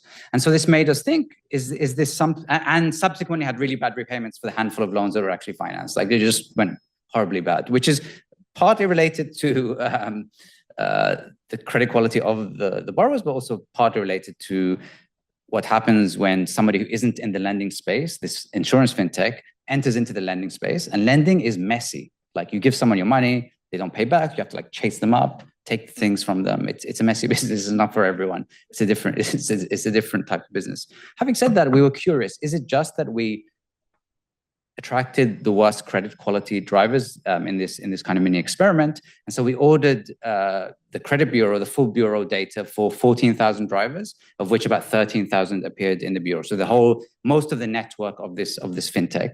We just wanted to know what do their credit scores look like in general. And so this leads to around 340,000 loans. The first thing that it reveals is that these are people in a lot of debt and they're borrowing very frequently, right? So this is, the average person has taken over 20 loans. Mostly small loans like mobile overdrafts and mobile-based credit, but it's a lot of borrowing. This isn't a financially excluded population in the sense that they can't access credit. They're borrowing a lot. And most people have a really bad credit record in the bureau, right? So there are 3 major credit bureaus in Kenya regulated by the central bank. This is the data from one of them. I think it's consistent with other data that would come from the other bureaus, but only 14% of these 14,000 drivers or 13,000 drivers had a clean credit history. And so this reflects, people have been very excited about mobile money in Kenya and things that are built on top of those rails, such as mobile lending. But there's a huge problem out there in terms of defaults and non-payment.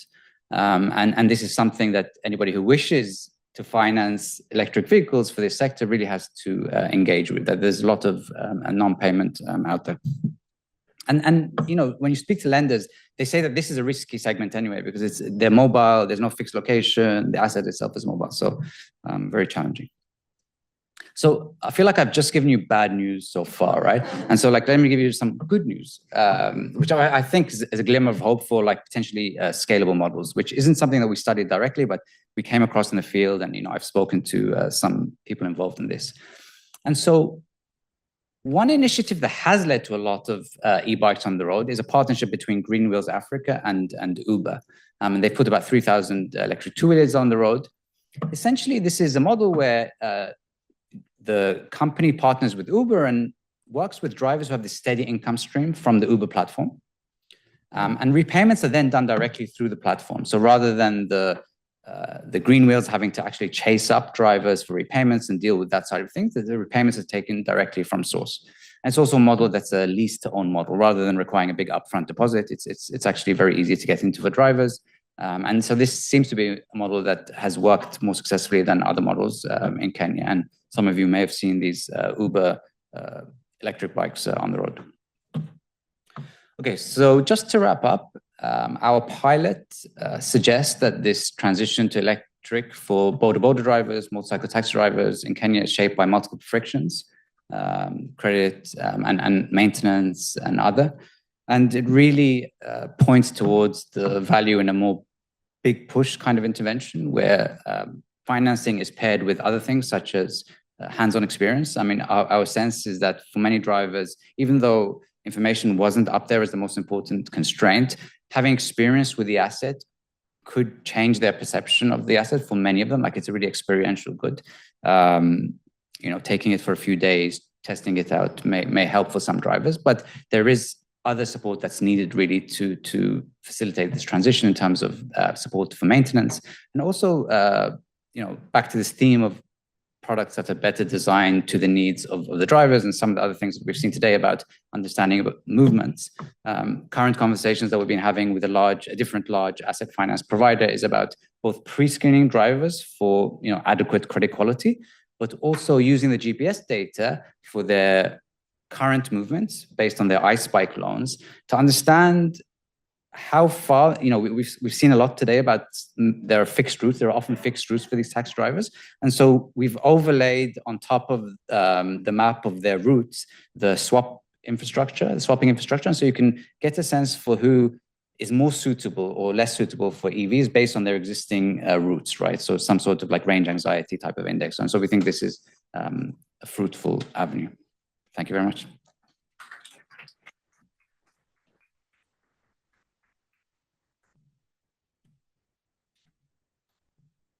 Great. Any questions for our speaker?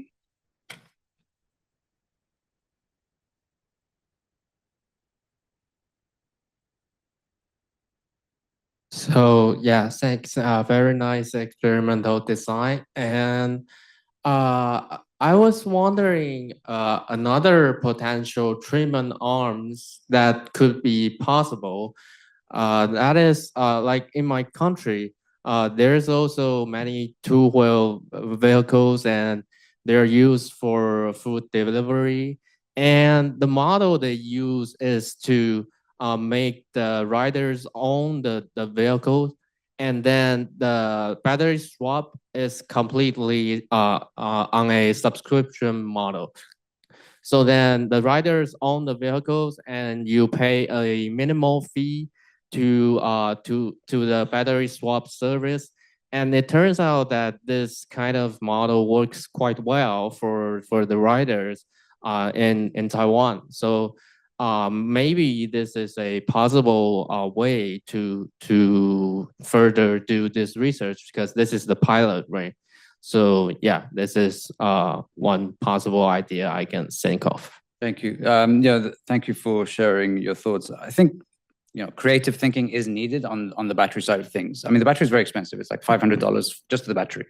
And the current model where they own the bike and the battery belongs to the company is very displeasing to many of the drivers. There were actually riots in Mombasa, a large city in Kenya, just last month from drivers who were very frustrated with the fact that they didn't own the batteries, that there was no interoperability, and the fact that the manufacturer could basically choose the price to set on the battery swap. So again, this is a key thing, a key design choice really, and very relevant for policy, which is what to do about the battery and this interoperability issue. Thank you.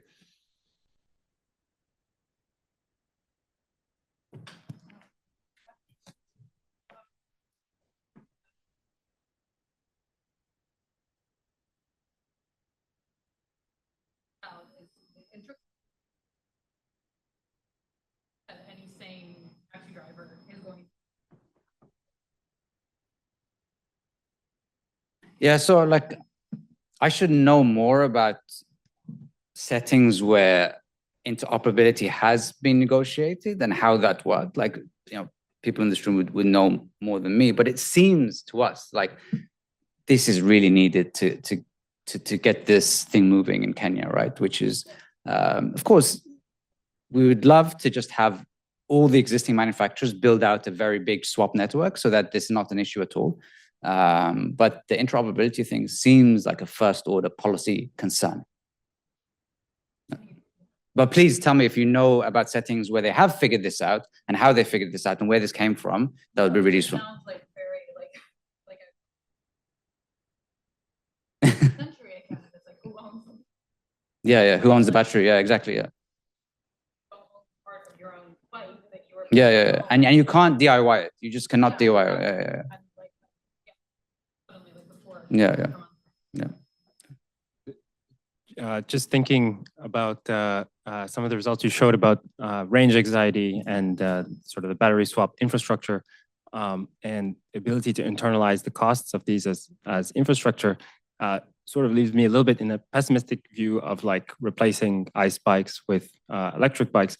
And is there a sense for which that's like internalized from a policy objective perspective, that either maybe it needs subsidy to sort of encourage this kind of infrastructure to exist, or there's still a nascent private kind of creative solution looking to sort of finance the infrastructure provision of this, that maybe, you know, there's some time delay of steps for this to emerge as opposed to sort of expecting the adoption so quickly? Yeah. Yeah, it's I think it's an important question. I remember speaking to a venture capitalist in Africa, one of the largest venture capitalists in Africa, about why he hasn't invested in this sector. There were just too many moving parts that he said needed a big push, right? So it was both on the manufacturing side, but also on the swapping and infrastructure side. And it just seemed to him, even with a very large ability to write checks, that it was just too big a challenge for him, right? So it seems something that needs policy involvement, really, especially on the infrastructure side of things. You know, there are some players out there which have like 20 swap stations, which are like pretty useless, right? Like you have 20 swap stations in the whole country. For a driver who can only access those 20 stations, it's really difficult, right? But if you add up all the stations, then you're probably closer to like 400, 500 stations. So if there was interoperability, that really changes things. There's a couple of questions here. I just maybe kind of like one sort of factual one or two sort of factual ones. Like, so I was surprised when you said they don't have much downtime. You're saying that no one's going to want to like leave the road to charge. But like my recollection from Carolyn Pelnick's work in Kampala, which is not Nairobi, is that they're actually the boat drivers are spending a lot of time sitting around waiting for a fare. And I was wondering if that just wasn't the case in Nairobi. And then also like when you mentioned like lack of home electricity access, is that about like people living in areas that are unelectrified, or it's unreliable, or like what's the nature of the gap there? Yep, thank you. So our conversations did suggest that the taxi drivers were not willing to stay a couple of hours in the middle of the day waiting for charging. So I should look at Caroline's work to see whether there's some fundamental difference between Ugandan taxi drivers and Kenyan taxi drivers. But it seemed like a sensitive point for them. On the electricity, I don't think it's necessarily that they can't get access to a supplier. I think there are concerns about, let's say, dodgy supplies that would damage the batteries. Great. One more quick question. I'm intrigued by this, by the energy network, the local reticulation network for energy, the distribution network for energy, and what that would mean if this was going to be, this model could work at scale. Because presumably these charging stations the switching stations would need, you know, stable supply. They need to be secure, like physically secure from damage or theft, and then it would mean the whoever the utility is in that area would have to strengthen the grid and make sure that that it was set up for this.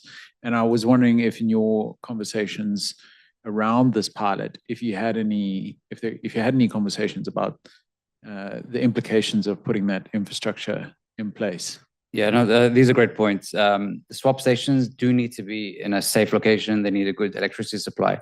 Ironically, the best places seem to be the petrol stations, right? It's just sad irony. And I was talking to somebody a couple of days ago who works a lot in Ghana, and he said, you should really do this with the biggest petrol company in Ghana, because, you know, it just, anyway, I don't want to get into that, but those seem to be decent locations. At the moment, they're in safe compounds and in motorcycle showrooms and things like this, but the electricity supply is definitely a concern.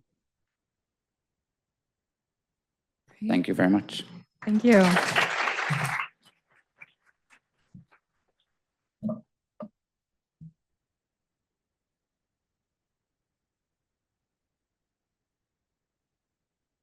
So, everyone, we're getting towards the end of the day. I hope everybody's still feeling good.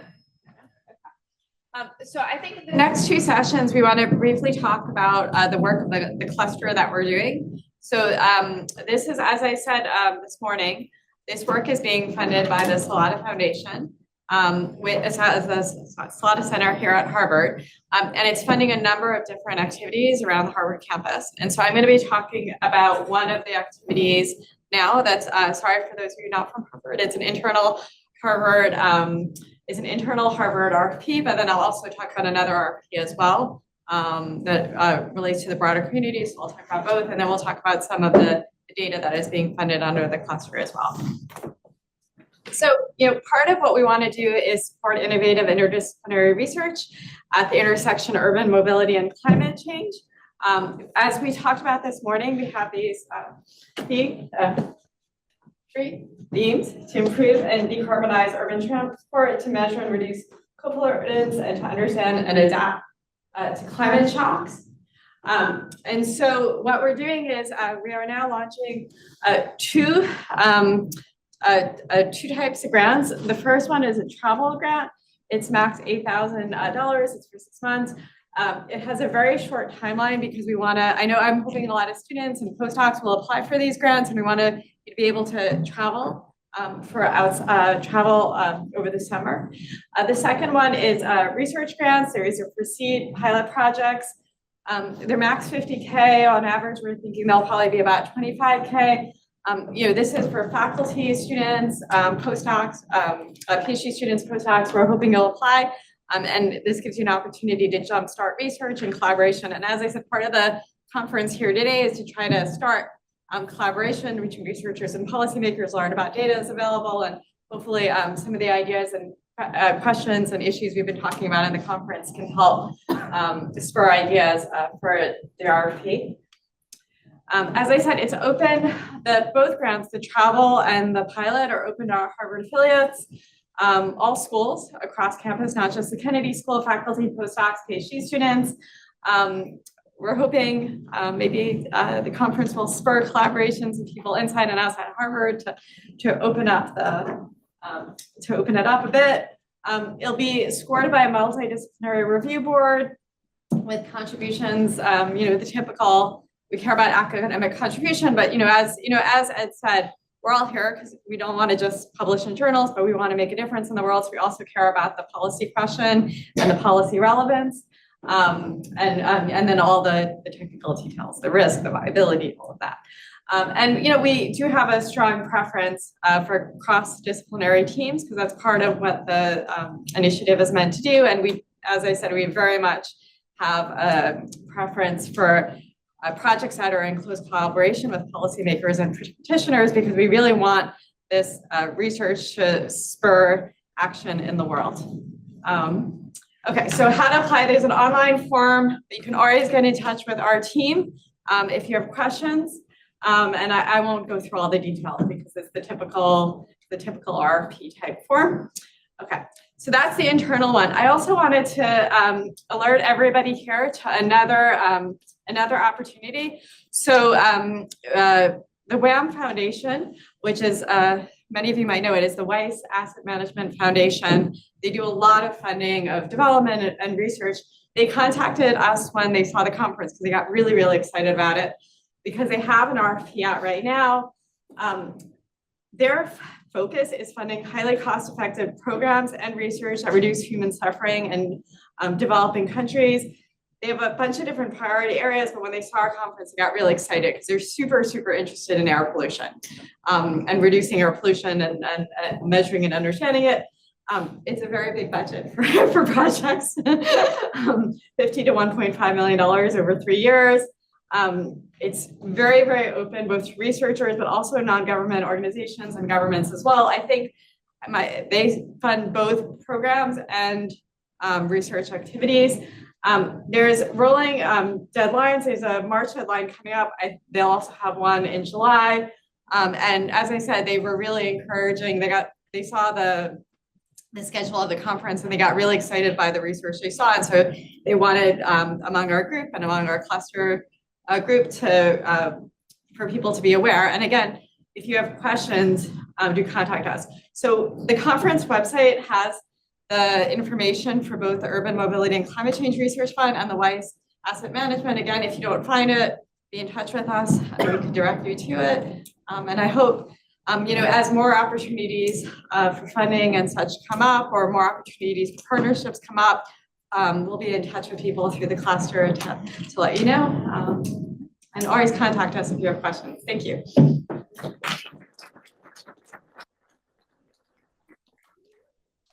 Any questions on the RFP? Check it out, email us.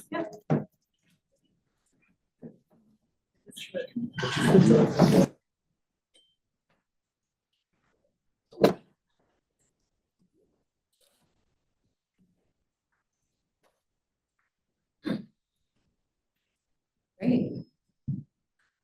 Now that we've talked a little bit about some financial resources available to keep going with the research we've been talking about today, wanted to talk a little bit about a data resource. Smartphone location data has come up in a couple folks' talks, or different ways to measure mobility. So this talk is going to be about smartphone location data in particular. Our smartphones ping GPS locations, kind of latitude, longitude, timestamp, throughout the day. That data gets sent to apps and SDKs, software development kits, which are kind of like the backbone architecture of a lot of apps. That data gets bought by data brokers, and then end users can buy that data from data brokers, which is what we did. So Harvard acquired quite a bit of smartphone location data recently from a company called Veriset Movement Data. The coverage we have is 2019 to 2024. It's pretty global, excluding China and North Korea. The EU data is only from 2023 to 2024. It's pretty basic, just a de-identified device ID, a timestamp, latitude, longitude, some kind of basic accuracy fields. And thanks to the Salata Institute for Climate and Sustainability, the Bloomberg Center for Cities, and numerous other Harvard libraries, research centers, and faculty, this is available at no cost to Harvard researchers. So we really encourage folks to use it and to collaborate with folks who are using it. And why would this data be useful for research? Well, these pings can all be connected to compute mobility traces, and because folks have smartphones with them pretty much all the time, it can be used to study mobility regardless of mode. So the phones ping whether you're on the bus or driving or walking.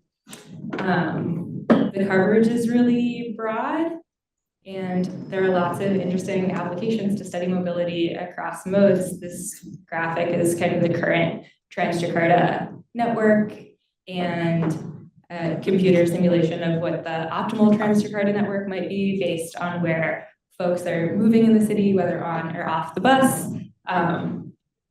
Huge thanks to Gabriel, Rima, Pakjas at Trans-Jakarta, and the whole research team for finding this really innovative way to use the data.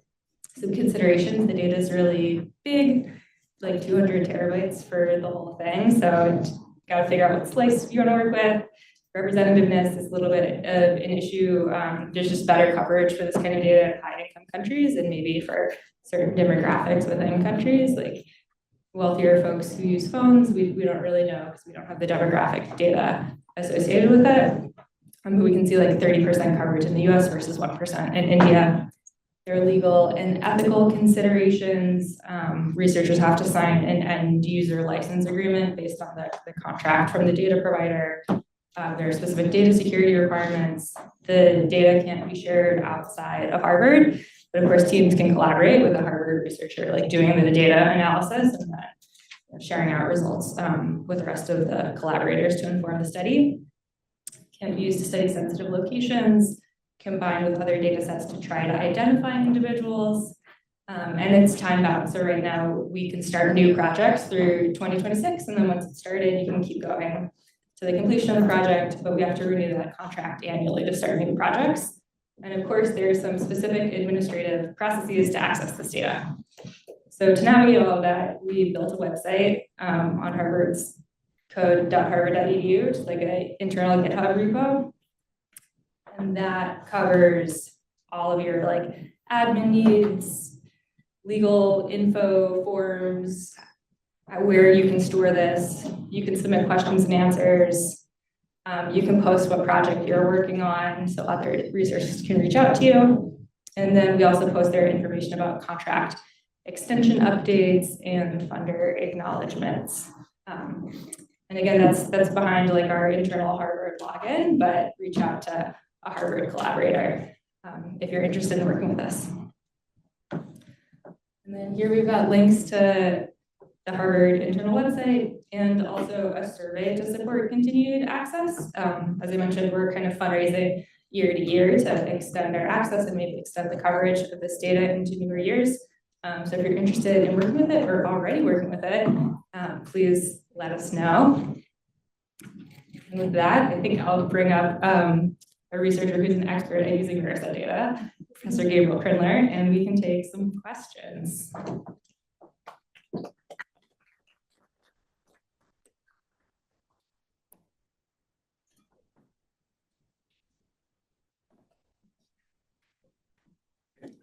I've used some similar data, and one of the pushes I get back often is about the type of coverage we have in terms of cell phone service. Is this Android? Is this iPhone? Do you have a sense of what makes up the 30% coverage and what does not?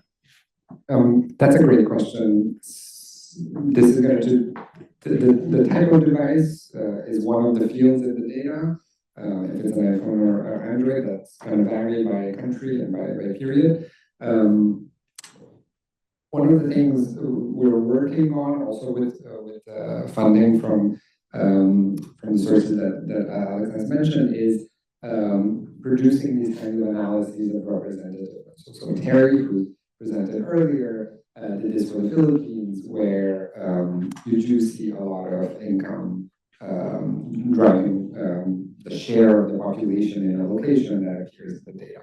So that's something to keep in mind very strongly when thinking about applications, but it's also something that to some extent can be described. And hopefully will the plan is both for the code and for the specific results to be, I think some of them are already on the website that Alex has mentioned.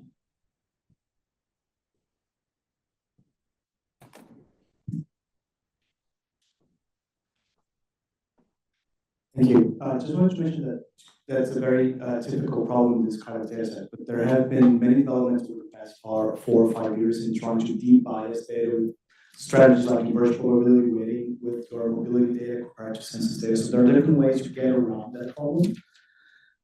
What I think could be a very interesting but difficult problem is that in the US, from what I heard yesterday from Stella Moore at Northeastern, is that different states have different regulations of data privacy. So the quality of the data varies not only across countries, but even within the US, across states, and eventually from one year to another, let's say Alabama passes a new law. That might have an interesting but problematic effect on this. That's just something to keep in mind. Thanks, that's a great point. And I think I was not aware at all within the US or even frankly across countries other than Europe's GDPR, for example. Something that is also a part of this is for Android, different versions, 10, 11, 12, they start having tighter and tighter restrictions to how or when apps can collect location-based data.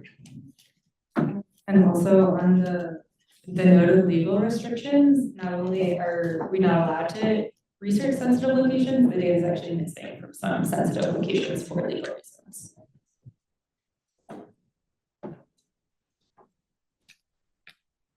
Any other questions? Great, maybe we can end with some housekeeping. Okay, so yeah. So thank you, everybody. Just a reminder, the second day tomorrow, we're very excited here when we got a great number of talks tomorrow as well. And so I think we're ending today. I know for the speakers, there's a special speaker event.